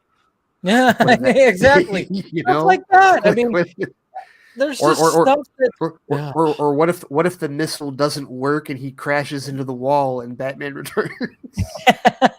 Right? There's so many things. And it's just funny because it's like people just wanted to automatically like, no, it's gonna erase everything. It's like, no, it's gonna do this crazy thing but then it's also going to make things right. I mean, that's what now, and I think from after this conversation and just after this week, I'm like, when people like go, fuck the Flash, I'm like, no, think Back to the Future Part 2. Think Back to the Future Part 2. How great was that? Come on. You have to think Back to the Future Part 2, kind of thing where it's like, you have, things, people, present day people going into the past, trying to make sure everything's like, oh, we're still good, and maybe things get fucked up. And it's like, I don't know. I'm just that I don't know. I'm just a sucker for time travel fuckery. I don't know. It was always funny for me when people used to hate the Flash more than the Batgirl because look, in the Flash, whatever changes they were previously making, like having Superman being dead and stuff like that, that could easily be chalked up to just another timeline where Supergirl is from, right? I never understood why people were so mad about that. Right. So it's stuff like that. And Keaton is coming into the DCEU. You could still have Affleck later on. It was confirmed that he was dying. So that stuff didn't bother me as much because when you look at Batgirl, you literally have in one scene J.K. Simmons Gordon and Michael Keaton. Like after doing that, there's no going back. There's no excuse for that. I always wonder why people hated Flash more than Batgirl, though. And even from the perspective of somebody like me that has like fought heavily against the whole Keaton is the DCEU Batman argument. I hate that argument. I fucking hate that argument. Jesus but I will admit that sequence doesn't help the idea of okay, why does he know Simmons? Like that doesn't it's a brain breaker in that regard. But it still was never confirmation that Keaton was ever going to be the main like DC. No, Batman. I mean that was never confirmed. When it came to Keaton, it was always determined like he was gonna when this whole multiverse thing happened, it was like, all right, then he was gonna be like a Nick Fury type. He wasn't gonna be like Batman or anything like that, and it wasn't gonna last for long, and it was like gonna lead to something else. God knows what exactly was. Was it a crisis event? Maybe, I don't know. Maybe that was in the cards or whatever. That was on a whiteboard somewhere. I don't know. But it was never going to be like determined. And I always hated that because it's like, especially when you're like, you're like, Ben Affleck just talked about how much of a good time he had on The Flash and how much he's leaving a door open for coming back as cameos. He doesn't exactly want to do a full on, I want to star as Batman in a movie that takes me away from my kids. But he was open to come back for little things. And I'm like, okay, because imagine like something happens where in a future movie where, hey, he comes back as something. How amazing would that be? Hello, everybody. You seeing this? I mean, like, you hearing this? I mean, he's still the DCEU Batman. Right. Michael Keaton was like just like thrown into this thing where it was like going to be a temporary thing. Because the multiverse got fucked up and this timeline got fucked up, but maybe it was going to lead into something that was going to end up being corrected. I don't know. It's just how great did Ben Affleck look on the Aquaman set though? Oh my God, he looked perfect. He looked like he did in BVS. Right. It was the BVS. It really looked like the BVS suit and watch that he was wearing in that movie, and the hair too. And that's the other. Well, and I love that, like, you can tell that it's not like, Photoshop, like it's because he looks thinner.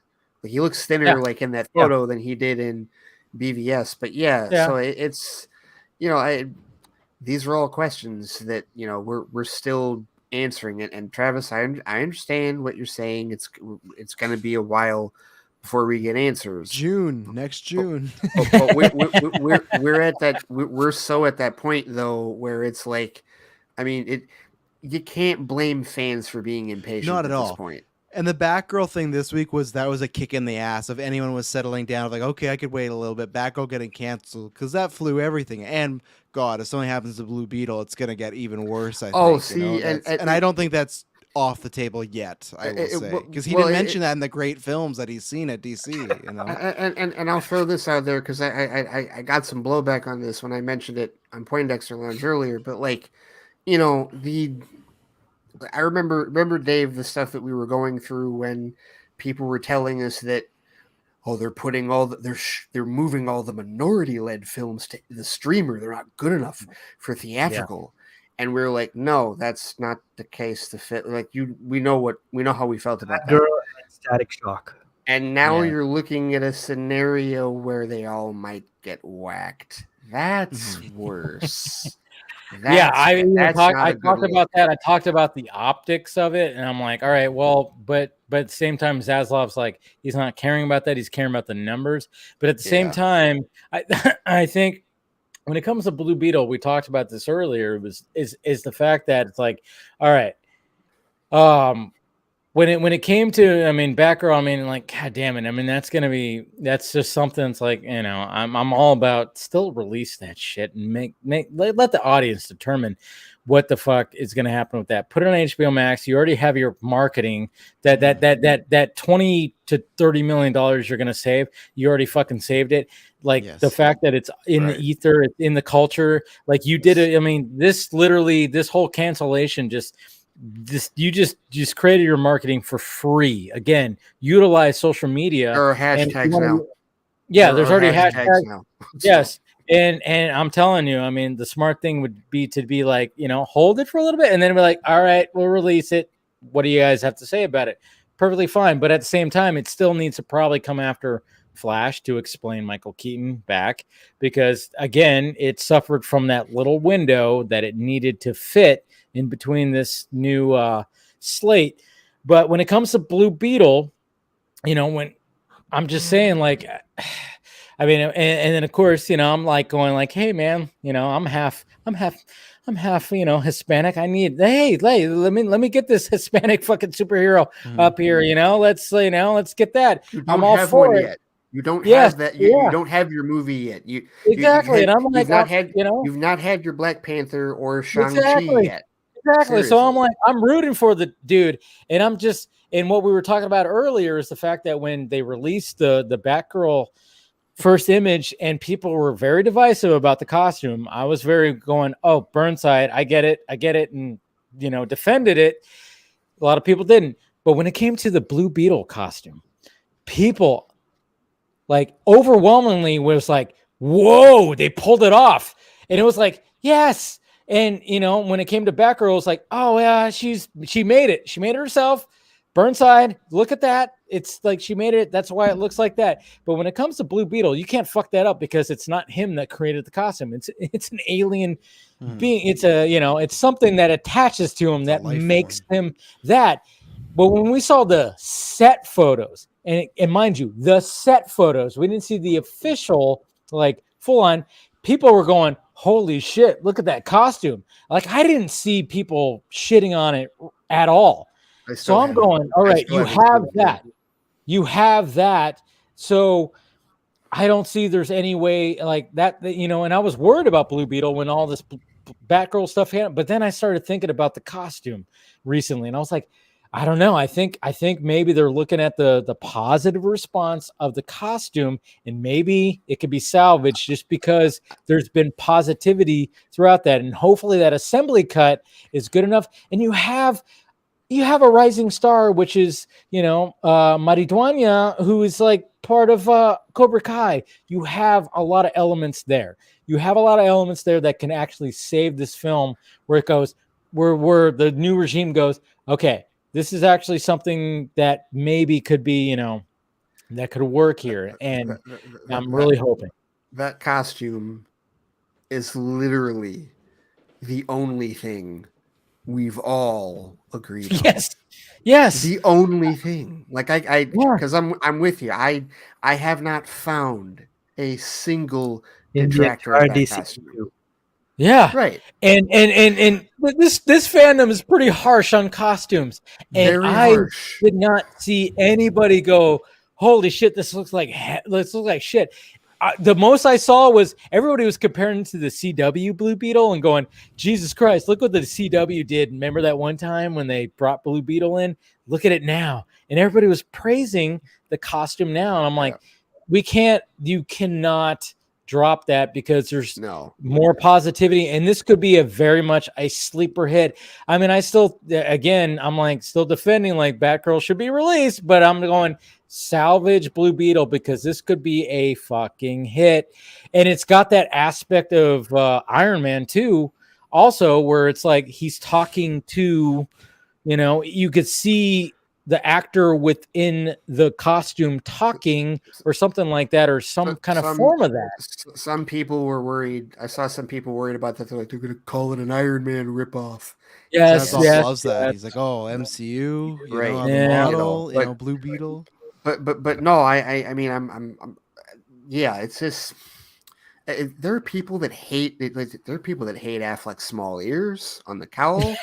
We know the people. I love him. We know the whole no trunks debate with Cavill's Superman. You know, they're 50-50 on the Flash. As far, I mean, there were people that were looking before all the controversy. There were people that were looking forward to the new Flash costume because they hated the one that he has. So far, Brent hates the costume that he has now, Travis. The power, like the one that he has been waiting. No, I thought he likes. He likes. Oh, I know what you mean. Currently, yeah. I hate them both.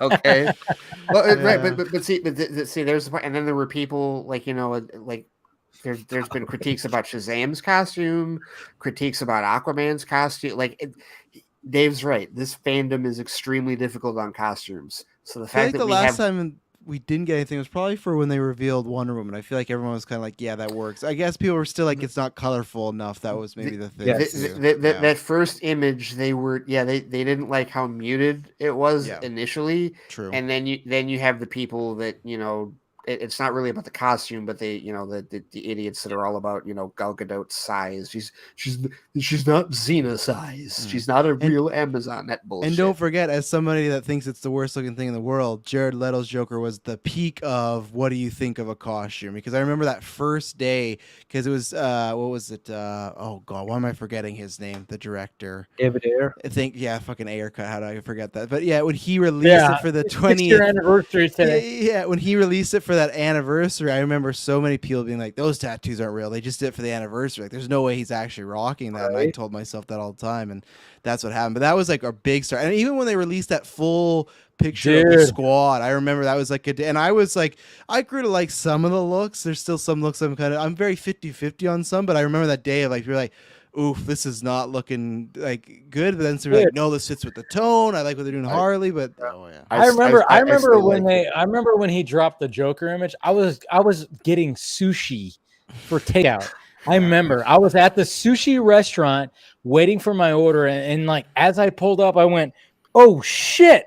And then I was like, ah. And then I was like, and I was like waiting. I was like, come on. I was like, yeah, I gotta do a video. Yeah. I remember that to a T. It was like, yeah, the first image where he was like, you know, like it was like, holy shit. I was literally getting sushi. I was like, God damn it. Yeah. Yeah, it's always bad timing when it comes to this kind of stuff. Jesus Christ. No, I still like his look. I do. But I maybe the damage tattoo might be a little too much, you know. But at the same time, I'm going. That's my best stand to beat. I'm like, but at the same time, I'm like, yeah, I don't mind it if it's there. I don't mind it. I I like Snyder cut Jared Leto Joker. I like that one. That works for me. Yeah. Well, and I also like this Purple Lamborghini music video look more because that was kind of the tone that the original Suicide Squad looked like probably. Well, because a part of that, Casey, is because one of a couple of the deleted parts of it that we really want to see is the stuff that happens after the helicopter crash, where he's wearing that tuxedo. He's wearing the same tuxedo like in that sequence. So like that's I want to see that. I'm a staunch proponent of the Ayer cut. I know, but and it sucks too because like, with all this stuff happening, it's like, and then especially with the Ayer cut, it's like, oh man. And I told people, I'm like, you know what, this whole thing affects the Ayer cut. I'm really hoping that David Ayer, like when he does do his pitch and does like, and he was like, he knows down to the very penny of how much he needs for his movie, because if he can get it as cheap as possible, there is a possibility, because like what's happening right now, Zaslav is pinching every penny, but he does realize numbers numbers, and the release air cut was trending like, I think it got up to like almost 60,000, and hopefully maybe through the weekend it can get more. And if he sees those numbers and goes, okay, maybe there's a possibility, but I'm really hope Ayer really broke it down to the very fraction of a penny of how much he needs to finish it, and it's the cheapest that he can actually do it, because that's what he's going to need to pitch this thing. I just wonder with Zaslav's whole, hey, when DC films release, we want them all to be theatrical and like fit with our image and everything. That I actually went the other approach. If I was less thinking it was going to happen after that earnings call, just the way he was talking about the way, because especially I remember too, everyone's pitch for the Snyderverse continue is like, oh, HBO Max, that's the future. And then when he's like, yeah, we're gutting a lot of that, and you're not going to see DC have big like a Batgirl. That's where I thought, oh, that stuff I think is a bit more out the window now. But you never know in this world. You're right, Travis. You never know. But I heard all of that too, and I'm just like, okay, but let's see how. There was a part of me when I heard all of that was like, so you realize you're helping Netflix recover, right? Like Netflix is the reason that Netflix has been losing subscribers and losing a bunch of money lately. People are like, oh well, people are finally wising up to the cancellations. No, it's because Netflix is finally dealing with a crowded room of contenders like going after them. More options. And I've heard too much stuff from Zaslav this week that has led me to believe that he's taking one of them off the board. Pretty much. Why are you cutting yourself off at the knees when you were in this much prime position? Thing with the air cut is though that, like Dave said, it would be cheap, right? So not this week, but before, he has said that the only movies that would go straight to HBO Max would be under $35 million. So maybe this would be one of those. It wouldn't need more than $20 million, I'm assuming. So maybe this would go on HBO Max, and it's not like they would plan a new Suicide Squad movie for this to release in theaters. So yeah, I feel like there is still a chance, but yeah, the chances are less likely, I would say. But not impossible. No, nothing. No, most things aren't impossible. Yeah. I mean, they would. I mean, if we start seeing more, polls or feels out there where they kind of like determine like, do you want? I mean, but one of the things that a spike in trending topics was the fact that what was it back in not last year but 2020 when they were when it was announced that Jared Leto was going to come back as Joker for additional photography for Zack Snyder's Justice League. That ended up spiking, trending topics. So we're like, holy shit, we're going to Joker, Jared Leto, he's coming back. Like, what the fuck? I mean, it was a big spike that happened. And it was like, all right. And I kept going. I even said on shows and whatever, I'm like, how are you guys not capitalizing with this? Because when it comes to the air cut, there's going to be the scenes that you guys cut out for Jared Leto's Joker is going to be put back in, which was way more scenes than what we got with the studio squad. It's like there's going to be way more. He was part of the final act. He was there. He was on the ground. Like, that whole scene that we saw at the end that was completely reshot. He was there and all that stuff. And of course, doing his Joker stuff. And it's like, you have all this right here. And you see the numbers, the trending numbers that when he was announced for Zack Snyder's Justice League, it spiked.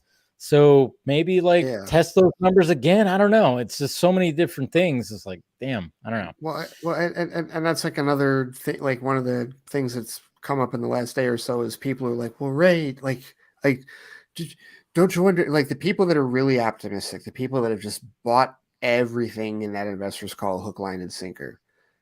Part of the reason is because the previous regime was that bad. And so there's kind of like this extreme where it's like, well, if you aren't fully on board with Zaslav and what's going on now, then you must be making apologies for the previous regime. And I'm like, no, I'm not. They were awful. They were terrible. They made and there's an example right there. we've lost count how many missed opportunities the previous regime had. For the Ayer cut, they drug their feet on the whole Snyder cut issue. They could have capitalized on that much sooner than they did.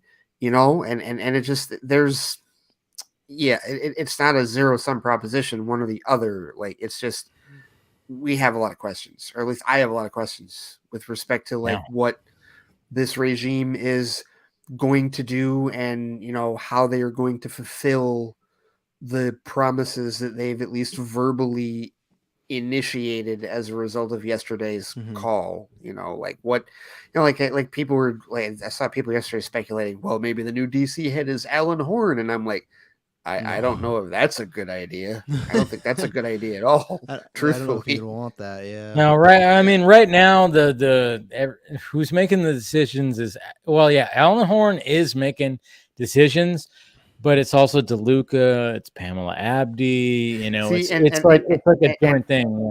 Yeah. And that's what scares me is the longer, and this is where the impatience really comes into play, Travis, because the longer they wait to officially announce DC Studios and the person in charge of it, the more I'm going to be worried that it's just DC Studios in name only.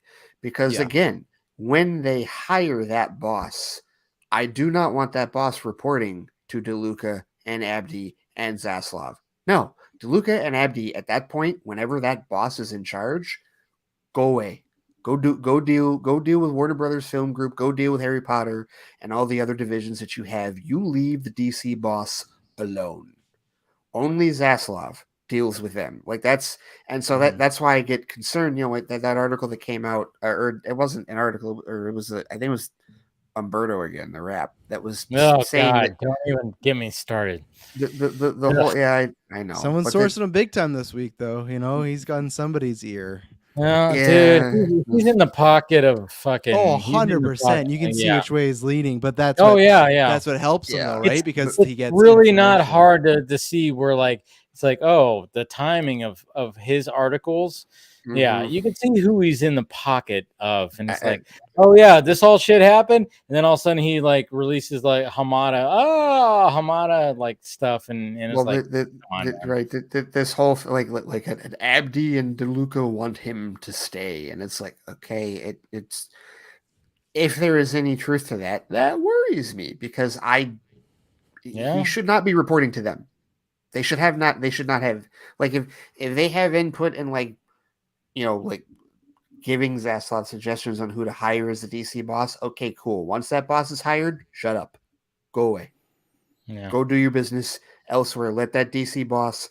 I think that's what Zaslav wants too. Is all right, I need to get somebody, but it's a difficult. I mean, who wants that job? I mean, that's the thing. It's and that's what I keep on talking about. And I'm and when I talk to people that are within the business, they go nobody wants the job. And it's man, who's going to step up and be all right, I think I have some knowledge, or do this and stuff like that. And then of course fans go, why not Jim Lee? Or why not? It's Jim Lee doesn't want to do this shit. Of course not. He wants to fucking draw. That's what he does. He draws stuff like this. This Batman picture that I hear, that's Jim Lee's drawing. He draws. He doesn't run a fucking movie studio about the stuff. Is he CCO? Yes, sure. Of entertainment, he knows about certain things, sure. And then when it came to that whole thing at Comic-Con where he said well, as far as I know, I don't know if there's any Snyderverse stuff. And when people started fucking dogpiling him, I was fuck you, stop doing that. I'm first off, why is somebody asking that question during a panel where he's drawing something? And then he said what he knew. That's what it was. He said what he knew, and he was as far as I know, they're not going to move forward with it. But he praised what happened. He praised the fact that the storyboards came out and everything like that. And when I saw people dunking on Jim Lee, I got fucking pissed. Because it's what are you guys thinking? This is the guy that Zack Snyder, the man that you love so much, praises. I mean, they work together. He would shame you guys for fucking throwing him under the gun. I'm what are you doing here? He's not going to know. everything that happened, like Right. what's going on, like Right, with it was a movies dumb- especially. like you said, it was a stupid question. It's like why Yeah. not the right panel, not the right person to ask. Like it's just that's they were fishing for something. They were fishing for like an answer, or they were fishing for the ability to say that, right? No, that's a case where like he's going to give you a bullshit answer because he doesn't have one to give you, but you're going to parrot that bullshit answer into see there's nothing and then throw it out there, and it's like, oh, did you just fucking did it for attention? It's ridiculous. Yeah, but. it was. I mean, and you know what? Even like asking that question, fine, ask the question, but just because it wasn't the answer that you wanted, don't start dogpiling on them. Right. I mean, that's the whole. I mean, okay, so this person decided to go, hey, I'm going to ask him about this. Okay, fine, perfectly fine. He answered it during this. I mean, maybe it was a little like, it was like totally like, why are you asking this? Sure. He But said that when he's like, oh, he didn't say, oh, nothing's changed, but he's like, oh, the first time back 2 years of Comic-Con, and it felt like he wanted to say more, but he stopped himself like, I don't want to go too far. But he definitely was like, we're just talking about those. Shouldn't we just be happy that Comic-Con's happening and stuff? Exactly. And then when I saw the dog pile happen, I'm like, fuck you guys. What are you thinking? Like, what did you want to say? Like, yes, Zack Snyder's coming back. We're going to be doing everything that we did when we talked. It's like, what do you want? I mean, this guy did not know that kind of stuff. Like, you should not be asking that. But okay, fine, you did, and he gave you an answer. Accept the answer and just go, okay, well, I guess we'll see. Because right now, everything's up in the air. Everything's up in the air when it comes to this. He doesn't know what's happening with Warner Brothers Discovery. Nobody does. I don't think people in Warner Brothers Discovery know what the fuck is happening right now. Everything's just so up in the air. And they're trying to figure out this plan. And apparently now they have a 10-year plan. It could be all bullshit. Who knows? Like Zaslav just like telling the investors, yeah, we have a 10-year plan. Don't worry. And he's just like, and for all we know, when he was on the phone, he was, he was holding his phone going, doing this, like, shh, yeah, we're good. Oh,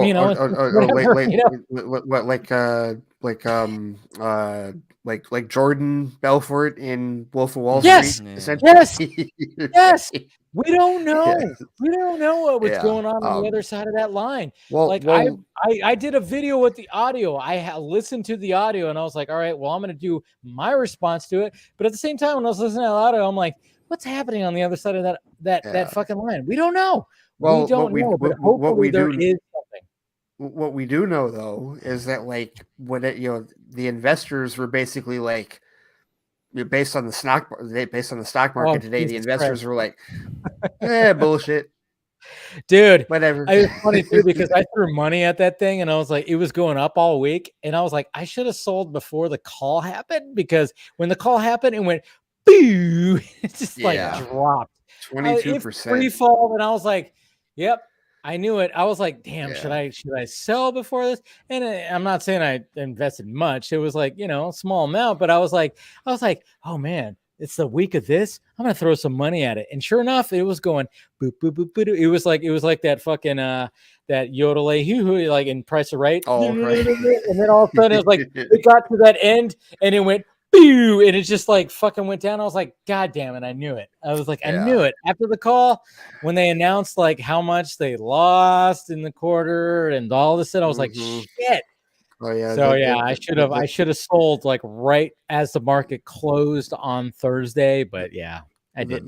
The numbers, the losses that he was reporting didn't sound great, and to me, like I do think that he was at least a little harmed by the fact that, okay, you have a 10-year plan, but you don't have a boss of that studio yet. I think had he had that, and for whatever reason, like whatever complications there are with it, if you have the boss there, and if the boss is there or at the very least, you're like, it's so and so, and they're going to lead, and then the investors would be like, okay, what's the track record on whoever he's hired? Exactly, okay, well, and that could have potentially inspired some more confidence in them. Now, is their stock going to continue falling? Probably not. It's probably going to bounce back up at some point. It'll trickle up. Yeah. However, the reason that I just need to see what it is that they're going to do. And at this point, the way that they have started things is you better be certain that whatever it is you do, it was worth scrapping that $90 million movie. Because otherwise, what are you doing? I know. I mean, that's. And again, I'm just like, I'm really hoping the theory of they're playing 4D chess and be like, hey, let's utilize social media. And hey, we got free marketing for this movie. Okay, guys, we're going to put it on. And then it just does. I mean, but then again, I mean, who knows? I'm just thinking really outside the box when it came to that, because I was like thinking like, man, if you announce you cancel a movie and then you get this amount of blowback and it trends and you have hashtags now, I'm like, come on.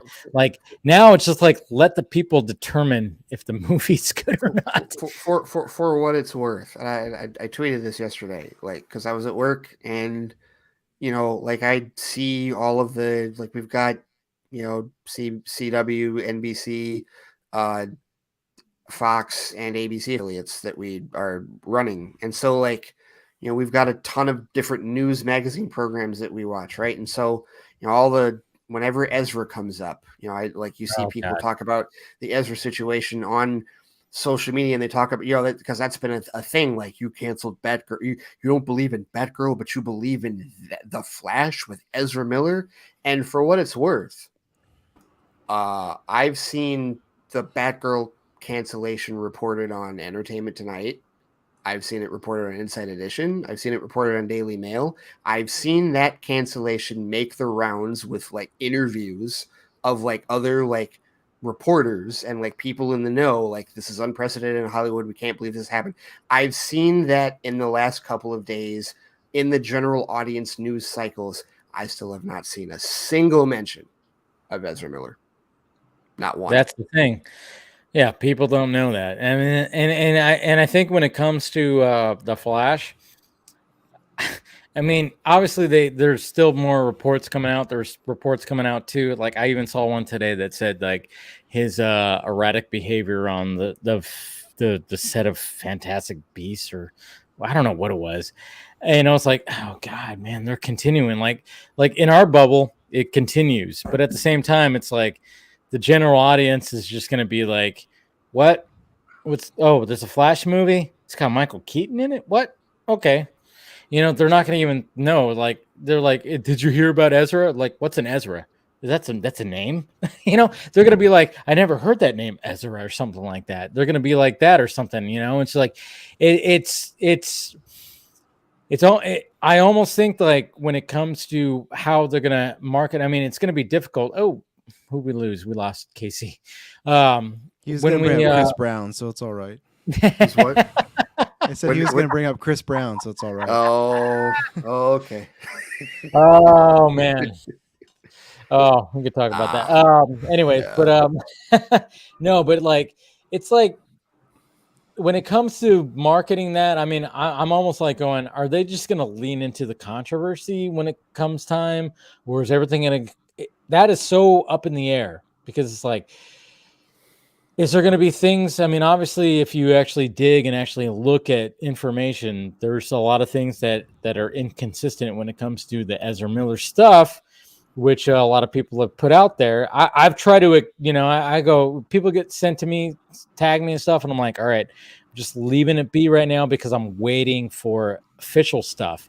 I don't want to go down the route of like, oh yeah, did you see this? Did you see this? I've already done my fair share of Ezra Miller news talk and defending and whatever the hell. So now I'm just to the point where I'm like, I don't really want to touch that right now because I want to wait till official stuff comes from his side, or their side, I should say. And I'm like, all right, I'm gonna wait. So when I get tagged and stuff, I'm like, oh man, shit. And then of course there's a lot of more bullshit that comes out, but I'm just kind of wondering, like, how are they going to deal with it when it comes to next year and trying to promote the Flash? I'm wondering, is Ezra going to be part of it, or is it just going to be like, hey, you want to just watch this? Yeah, well, the weird part of it is like, you shouldn't ignore it necessarily, No. because as we've said, regardless of what it actually is, there is still a degree of culpability on their part for it. We just don't know how much culpability there is. But by the same token, even though you shouldn't ignore it, how much does the general audience know or care about it? Exactly. Right? Like if it comes up like in an Entertainment Tonight interview, it's like, are you risking the possibility of shooting yourself in the foot by announcing it to the general audience who doesn't know or care about the situation? And of course, the evolution of it, like it's largely dependent on that, right? Like, does it continue to be this, or does it get worse? Hopefully not. Does it get lesser, right? Like, does that other side come out and does it turn into they're clearly being targeted because they're non-binary and people have an axe to grind against someone that is non-binary in this position, right? Which is, I think that's where what was that? Oh, sorry. Yeah.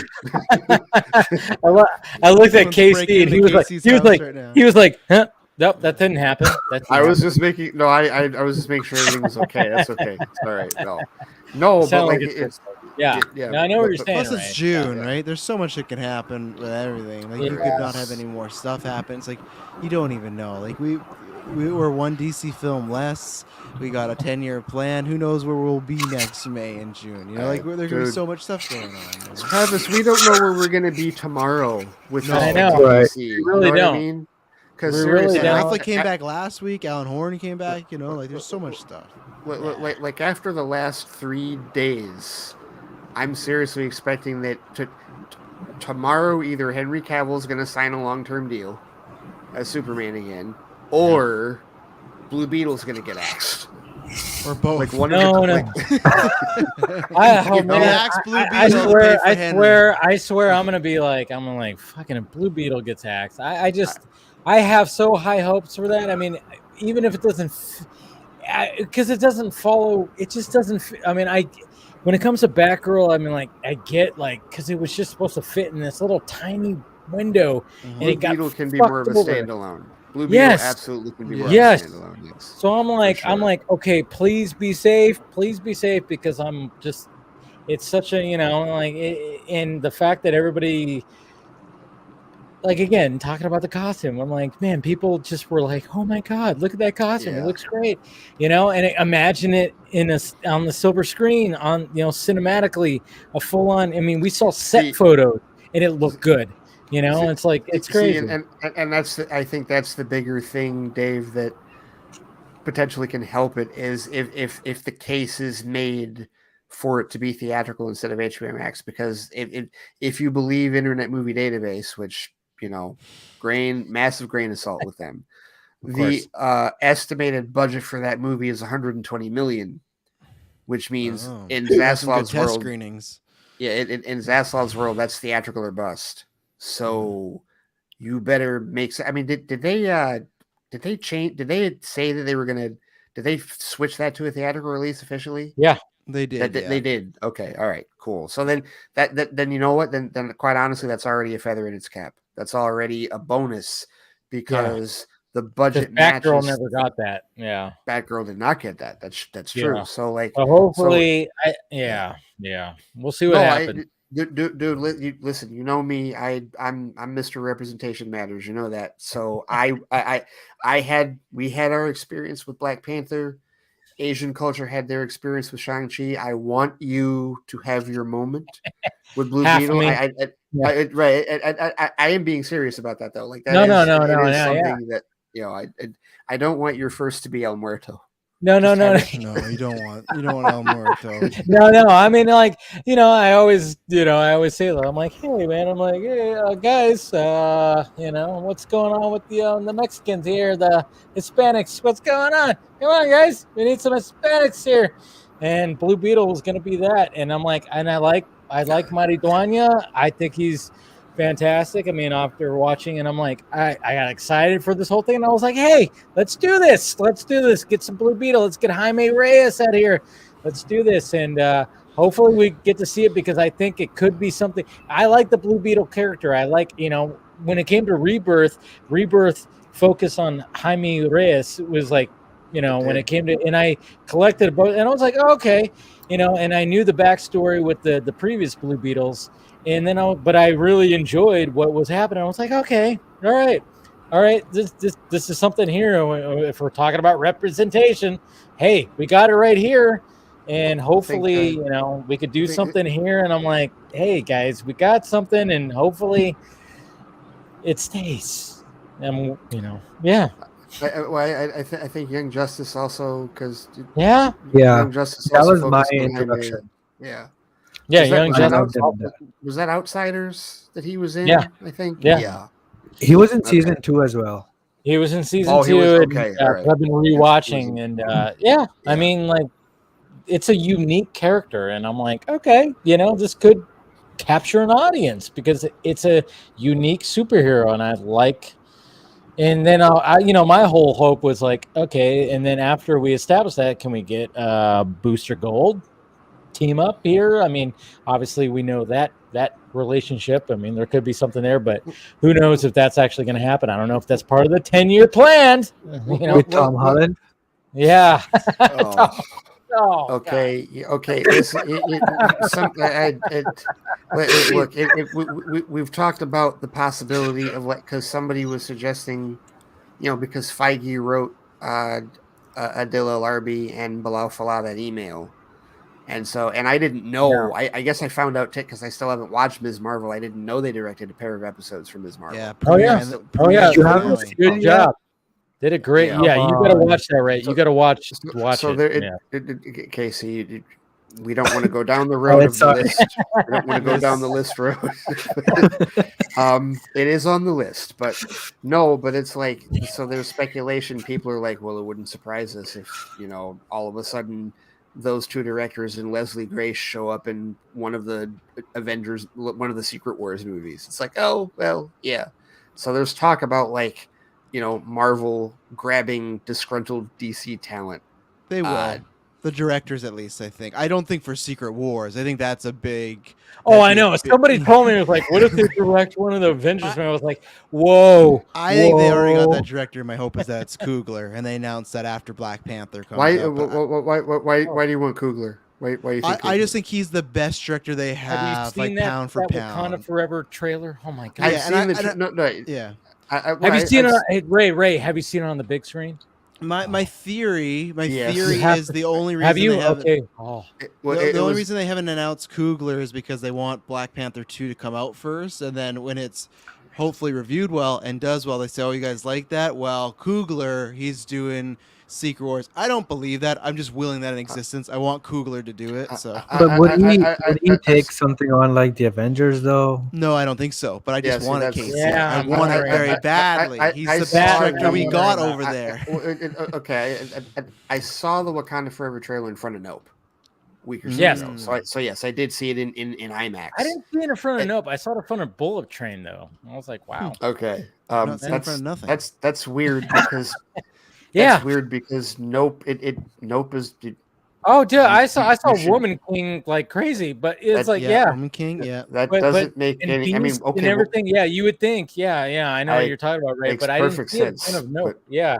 But no, I don't know. I don't get the. Like, I don't get the sense of Coogler being like I don't think grand scale with him. Okay. And I don't know Secret Wars. Like, I don't know what the story behind all that is. But and I'm not saying he can't do grand scale. I'm just saying I don't think of. And I know people are like, Black Panther was huge. Yes, I know Black Panther was international, but it wasn't Avengers. It was a solo. It's a different level of Exactly, and it'll be, and I know that they're Wakanda Forever obviously is a grander scale because of Namor and the Atlanteans and all that. Yes, I get that, but still, I don't know. I feel like their pick, like do you lean towards the idea of their pick being somebody that's already there or somebody that we don't know? And I think this is on purpose, and people don't like me saying this. People might not like me saying this, but I think it will not be a white male director either. I think they want both directors to be destined. Yeah, well, I love the fact that what's his name from Shang-Chi Shang-Chi is doing King Dynasty. Yeah, and I that's was a great all right, pick. Where's my 10 ring show? Where is my 10 It's coming. ring Give it in a month. You'll get that announcement. I want that 10 ring show, Travis. Seriously, D23 is coming. That was another thing that was like when it was announced. D23, everybody kind of went, September "Oh 10th. yeah, that's good," because everybody kind of like generally is like, yeah, Shang-Chi was probably the strongest top tier when it comes to Phase 4. I mean, and same thing. That's not a grand scale movie. Now it's different because I think we have more like info and Cougar. Kind of is though, if you think about it. I think Shang-Chi is a grander. Shang-Chi, I think, is a grander scale than Black Panther. Largely when it comes to an origin story, right. it's I don't think Avengers scale though. I still don't think. It's not like it's not a Civil War. It's not a Ragnarok. It's not Avengers scale. However, when you talk about, especially that third act, man, with the dragon, all everything there. I mean, that's as big as you can get in a solo film without going over, essentially. So Shang-Chi is just like so enjoyable. It's great. Like the choreography is just fan-fucking-tastic. And so when that was announced, I remember seeing it going, oh, okay, yeah. Everyone's pretty fun. Yeah, sure. Yeah. Because I think a lot of people were like, okay, yeah, we totally get that.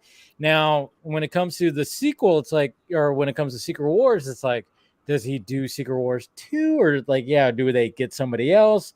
I mean, I think that of course they want somebody else, but I'm just kind of going like, is it going to be somebody? Just long as it's not Taika Waititi. It won't be Taika. I don't think it would be Taika. I really don't. Like, even though that would be the meme pick, and I'd love to see the timeline. I know I'm being a dick. I'm being a dick about it. Like, and as much as I like Ragnarok and Love Thunder, I don't want that. Even I don't want that. But no, I think it's someone in house. I don't think they go new for Secret Wars. They'd feel too risky. To your point, Travis, about Marvel prioritizing a diverse director.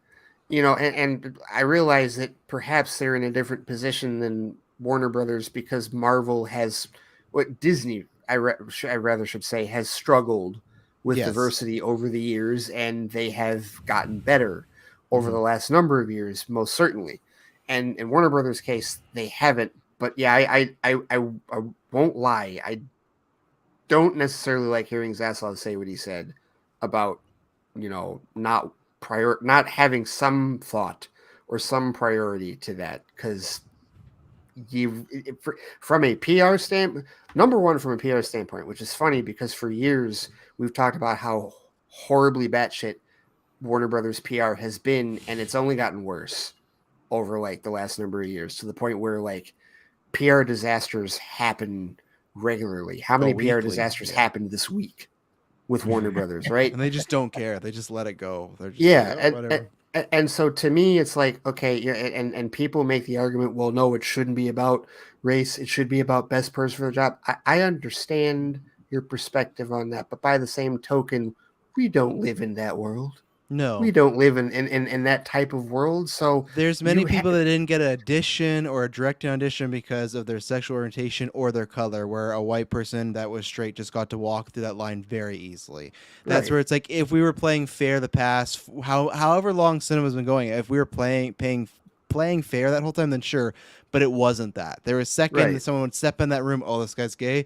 Yeah, we don't want him for this role. It doesn't matter what he said. It doesn't matter how he auditioned, And in today's world, that is important. That is part of that. That's got to be part of the business. It just does, like from a representation standpoint. So that does concern me with Zaslav. I hope that is something that perhaps maybe the new DC boss flips. Or that, maybe it's a case where, all right, he is trying to, this is me thinking a bit 4D, Dave. Maybe he's looking at it from the standpoint of, well, no, I am really going to pick, and maybe it just happens to be, a minority candidate or whatever. I just don't like the idea of him stating that it's not a focus, because I'm sorry, it should be. I'm actually not sorry. It should I think like especially with somebody coming into this company, it's like, if you're not going to think about those aspects, like, you're going to fail. You're dead on arrival. Yeah, that's the thing. It's like, and he knows this, but at the same time, he's like, all right, numbers, but like, hey, what can we do here? And he's not going to be like, I know some people were like full on going, oh, he's just going to cancel all the people, people of color stuff like that and stuff like that. And I don't think, no, that's bad for business. And he knows this, and he's not stupid when it's like, and he's going, all right, we're going to have this. I hope this is what I'm hoping is like the fact that it's like, hey, all right, we're going to like, when it comes to the plan, it's not going to just be like, hey, it's just going to be a bunch of fucking white people. No, I think he's like, he knows like, hey, this is just going to be like, all right, directors, who's going to be for the best for this gig. Do not find 3 more white male leads named Chris. Yes. Do that. No, none of that. None of that. We don't need Chris's in here, please.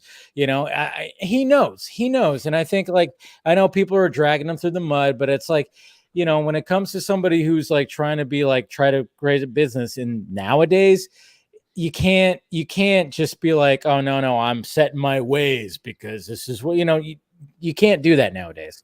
You can't. Right. You got to know which way the wind is blowing. You have to have diverse, voices that are going to tell these stories. And I'm hoping, and I'm pretty sure, like being like who he is, he knows this. You have to have those diverse voices. And so you're going to have all these different voices that are going to tell these stories. And he knows that, and he's going to realize that. And that's what we got to hope for, because nowadays you can't have a fucking big, huge studio that just like is just one type of voice. No, you can't do that. No, you have to have, and if you're going to rebuild Warner Brothers to where it is, you're going to have, hey, we have to have all of this right here. And he knows this, but at the same time, he's going to be like, that doesn't work. Let's try this. Maybe that's what I'm hoping when it comes to this. It's like, all right, maybe that didn't work. Let's try it this way or something like that. I don't know. But that's why if Beetle gets canceled, that tidal wave will get fucking huge. That narrative, right? Like that would be out the window. That's what I'm saying. Like that's like because it would be hard to, especially if Static Shock and the Black Canary thing, if those get wet, I'm not going to be surprised because they never really got greenlit. Right. They never got the production. Like we never got, they're kind of in the same purgatory that New Gods was in for like 4 years, where like the studio never said anything. We only heard stuff from like Ava DuVernay and Tom King, and that was it. We didn't hear anything from anybody officially on that until the day they were like, yeah, we're not doing it. Right. That kind of thing. It's the same thing with Black Canary. We're only hearing from Misha Green and Jurnee Smollett. As much as I would love it to happen, no, you're right. Well, especially if it was tied into Batgirl, no, it's certainly not going to happen. And I just think he'd look at that Birds of Prey box office, and the tail end was the COVID stuff, but still, I think he'd look at that and be like, "There's no way we're doing this type of film." Not for that, but because it was a higher budget. It was like what $90 to $100 million for that, and I love the movie, but no, it doesn't fit. It doesn't fit where he's at. But no, so if those don't go anywhere, I'm not. Whatever, I'm disappointed, but it's like I'm not like oh, this is terrible. It's not the same as Batgirl, but in Blue Beetle's case, being that because it did it wrap principal, yes, principal, yes, it did, yes, it did. That's if you can't canceling one is one thing, that canceling two. Yeah, that's not going to look good. No, it's not going to look good. No. That tweet that because they found that I know you saw this, Dave, because I shared it a couple of times. Not going to lie, the whole the Trump tweet from 5 years ago. Yes. Yeah. And when I look at that, I'm just kind of going like, all right, so he mentioned that. I mean, but and somebody even like joked about it in my mentions, like, yeah, but he's like an evil Trumper. I'm like, yeah, I know. I saw him. Where the pictures with him with a mega hat. I'm like, a MAGA hat. I'm like, all right, so he said some things.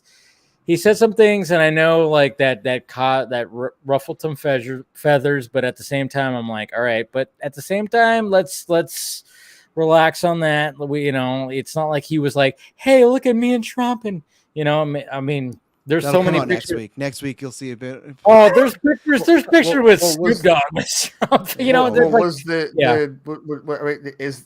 is there actually a picture of Zaslav with a MAGA hat? Is it a real picture? No, or is no, it no, no. I was Photoshop? joking about Okay. that. I was Oh, joking okay. about All right. that. That's the thing. Is like people make it seem when they saw that there was something like that.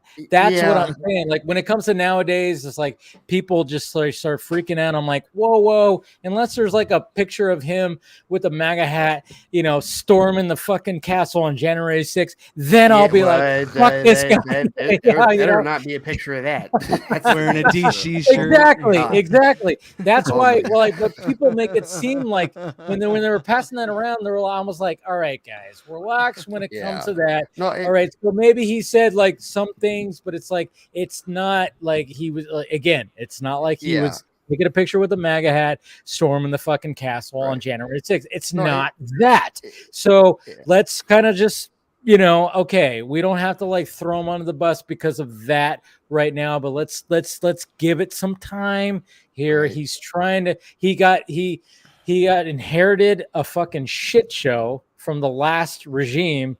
Let's see what he has to do. And yes, it's been a little aggressive, which you know, and I don't agree with the whole Batgirl thing, and I really hope that eventually we can actually see this film. But yeah, let's just see what happens, and hopefully, I mean, if Blue Beetle gets the axe, I'm gonna be like, "Fuck, man!" At least he fixed one thing. Yeah, I mean, true. He fixed the DCC thing, Detective Comics, which is no longer Detective Comics now. Detective Comics. Right. Oh. Okay. So that's what that was about. Okay. Yeah. No, It's like saying ATM machine. Yeah. Right. No, David, and I do agree with that. It's just heightened emotions. Yes. Over the really fucked up situation with the Batgirl movie, and you know, and especially when you consider the conversations that many of us had, you know, not necessarily about the directors, who I think both are Muslim, but about Leslie Grace. Yeah. You know, and the whole. Oh no, the optics look bad. The optics look bad when it comes to it. It really does. Oh, that was the first movie had a transgender character.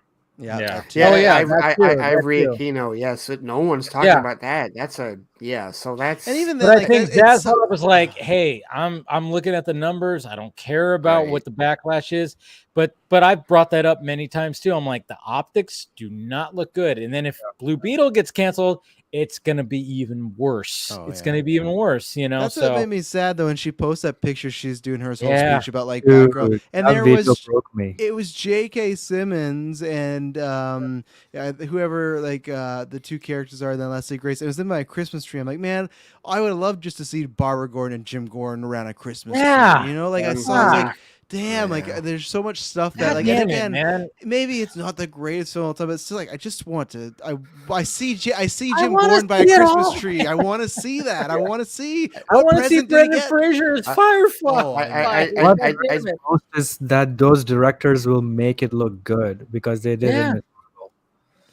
Well, I just don't, and I just don't buy the idea that, you know, if you were to release it, it cripples so much of the brand that you're trying to salvage. It's like because that's survived Jonah Hex. We survived Catwoman.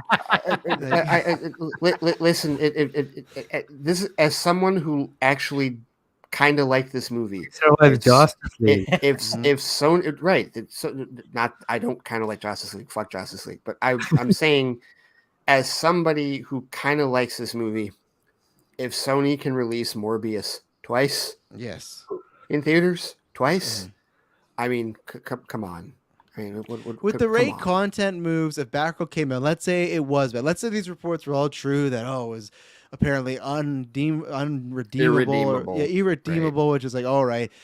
With the way rate content moves, that would happen. People would talk about it for a month and then move on, you know. And with Morbius, the only reason people talked about it more is just because like a meme happened. If a meme didn't happen, like look at something like Dark Phoenix, you know, like Dark Phoenix came out, and people joke like, "Oh, wasn't the greatest as that," but then people moved on and stopped talking about it. If Batgirl was bad, people would just, "Oh, that wasn't the greatest," and then they'd move on and get on with it. So. You know what, Travis? Dark Phoenix is actually a better example because Dark Phoenix was a movie that was literally dead on arrival. Yes, the Marvel or the Disney Fox deal happened.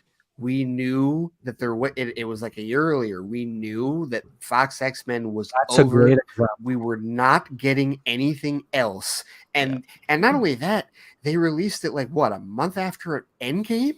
Yeah, They're and like, don't forget "Here." New Mutants too. When they put that out to pasture, it was Yeah. the first COVID Oh. movie, and they're like, "Oh yeah, Right. just throw that shit in theaters. Let's just get rid of it." You know, I actually liked both movies. I like New Mutants quite a bit. Yeah, I haven't seen New Mutants, but I did like Dark Phoenix. And I also I Dark really Phoenix, did I have issues with, but it wasn't as bad as Apocalypse. That's the thing. I liked it better than Apocalypse. I love Apocalypse. I still like Oh, Apocalypse. God. I love I Apocalypse. still like Apocalypse. Oh, It's a hot love take. Apocalypse. I don't know. Yeah, I just I love enjoy the Magneto story. Hey, thank you, Jason McKenzie. Look at this. This guy's just Hey. been generous Thank you tonight. very much, Jason. Enjoying the work, you That was know. awesome. Shout out to everybody. Yeah, Thank you.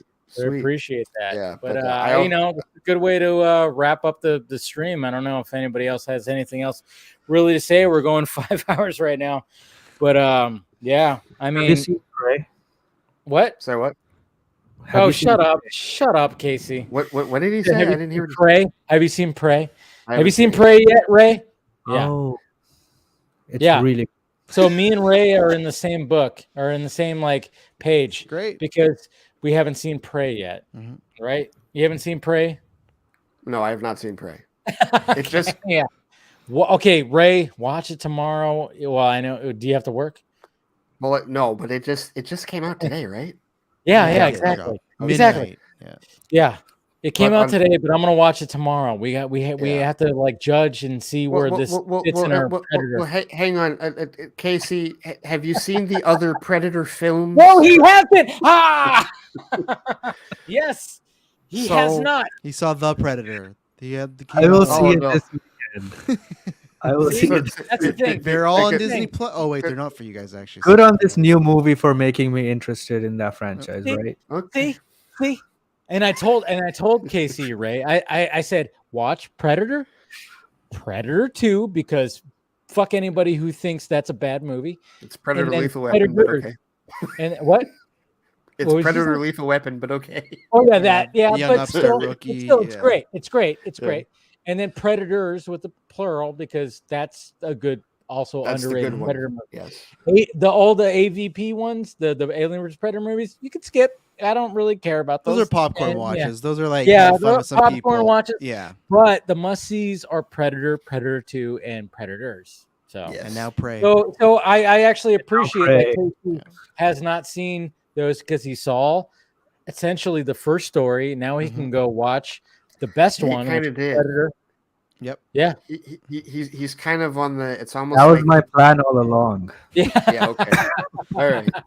Yeah, I'm There's sure gonna be that some was- cool shit then when you watch them all. There's gonna be some Easter eggs. You're like, man, they Yes. set that up. That's what Look I at said. the planning. Look at said- their I 10-year said, plan. Once you watch the ones that we recommended, go back and see the Easter eggs and the Oh, yeah. callbacks. There's to a big Prey. one. Oh, yeah, I'm sure there is. I think technically that's a 30-year plan. Travis. 30-year Like a plan. 30, yeah. 40-year Fox plan. had this all Right. thought out. They didn't think of the Yeah. X-Men, but they thought out Predator. I don't know, Right. but like, but anybody who gives Predator 2 like some shit, I'm like, what? Like how brilliant was that idea to like, when it comes to the 90s? First off, it's the 90s. Why not be like, oh yeah, you had the jungle at first. Why not put it, in The concrete jungle. concrete jungle? Uh-huh. And then you have Danny Glover, and it's during a heat wave I- in LA with the gang wars happening. Come on. I'm gonna have to rewatch it and try and Dude, give it another please do. shot, because it's Dude, not that I I it's not love that it. I love it. I love I it. don't dislike it. It's just Yeah. when you It's at the compare it. bottom. Well, I mean, compared to the first and There's a Predators, scene yes. where like Yeah, that's Danny what I mean, Glover's yeah. like, he's like driving and he's like sticking it. He's like boom, boom, boom, boom, boom. I mean, come on, it's so good. I mean, pure '90s awesomeness. Right, pure '90s. Yes, it is. Yes. Well, Pure I 90s. I read some more stuff on it, and I don't remember who directed it, but like, there's definitely like a lethal. There's a definitive Lethal Weapon connection. Oh yes. Oh yes. Like, not just because Danny Glover, Gary Busey, and I want to say I even think that the guy that plays the captain in Lethal Weapon. I even think he might be in it. I think I read that. I think I read this recently. I remember the other day. I know what you're talking about. I'm like, he might be in it. But what's so great about it too is like it's during a heat wave, so everybody's sweaty, you know. Even though they're wearing suits, you know, it's like they're all sweaty. Oh yeah, like like Danny Glover's got like a trench coat and a hat on. I'm like, what are you doing? It's 110 in the shade. You got Bill Paxton in it. Bill Paxton's also in it. You know, it's trifecta for Bill Paxton because he's been in a Terminator film, an Alien film, and then it was like Predator 2 was like the trifecta. Yes, it's like, oh yeah, he's been in all three. So it's like you have to embrace the Bill Paxton. And one of the egregious 90s tropes, especially with cops, is like either the guns are too big or they all have like laser sights. Yes. Like it's so stupid. Oh yeah. But it is pure 90s. Yes. It's totally. Pure 90s. So everybody watch that after you watch Prey. All right, guys. This has been fun. And this has been absolutely fantastic. And thank you to Leo for, of course, being the guest tonight. Hey, there's Casey. He's back. There's that pretty face. Anyway, so, thank you to the panel for you guys showing up. This has been fun always. Let's go around the horn. We'll go just in order. Travis, you go first. You can find me at Travis B. Snell. I got some vacation time, so I've been podcasting a lot, so that's been lots of fun. And I'm just excited for the summer. I was happy to be on this because the next 2 Fridays I will not be here because I'm going to be camping, so I will not be unless something terribly goes wrong. But I'm excited to just get out in the wilderness, detached from the phone. Where I go doesn't even have a signal, so you can't even reach me if you wanted to. So I'm looking very forward. We'll try. Dude, you're gonna come back and Feige's gonna be in charge of DC. Oh, I know, and it's gonna be the best/worst day. I would love to see who Taika casts as Superman, but we'll find out. He had to go there. He had to go there. Lots of fun as always. Hope everyone has a good weekend in the chat. Good. All right, KC. All right, you can find me at Krypton Cage on all social media and also at The Real Talk Live. And I would say to all DC fans, just have some patience and we'll get through this. If we got through 2017 to 2021, we'll get through anything. True. He makes a good point. All right, Ray.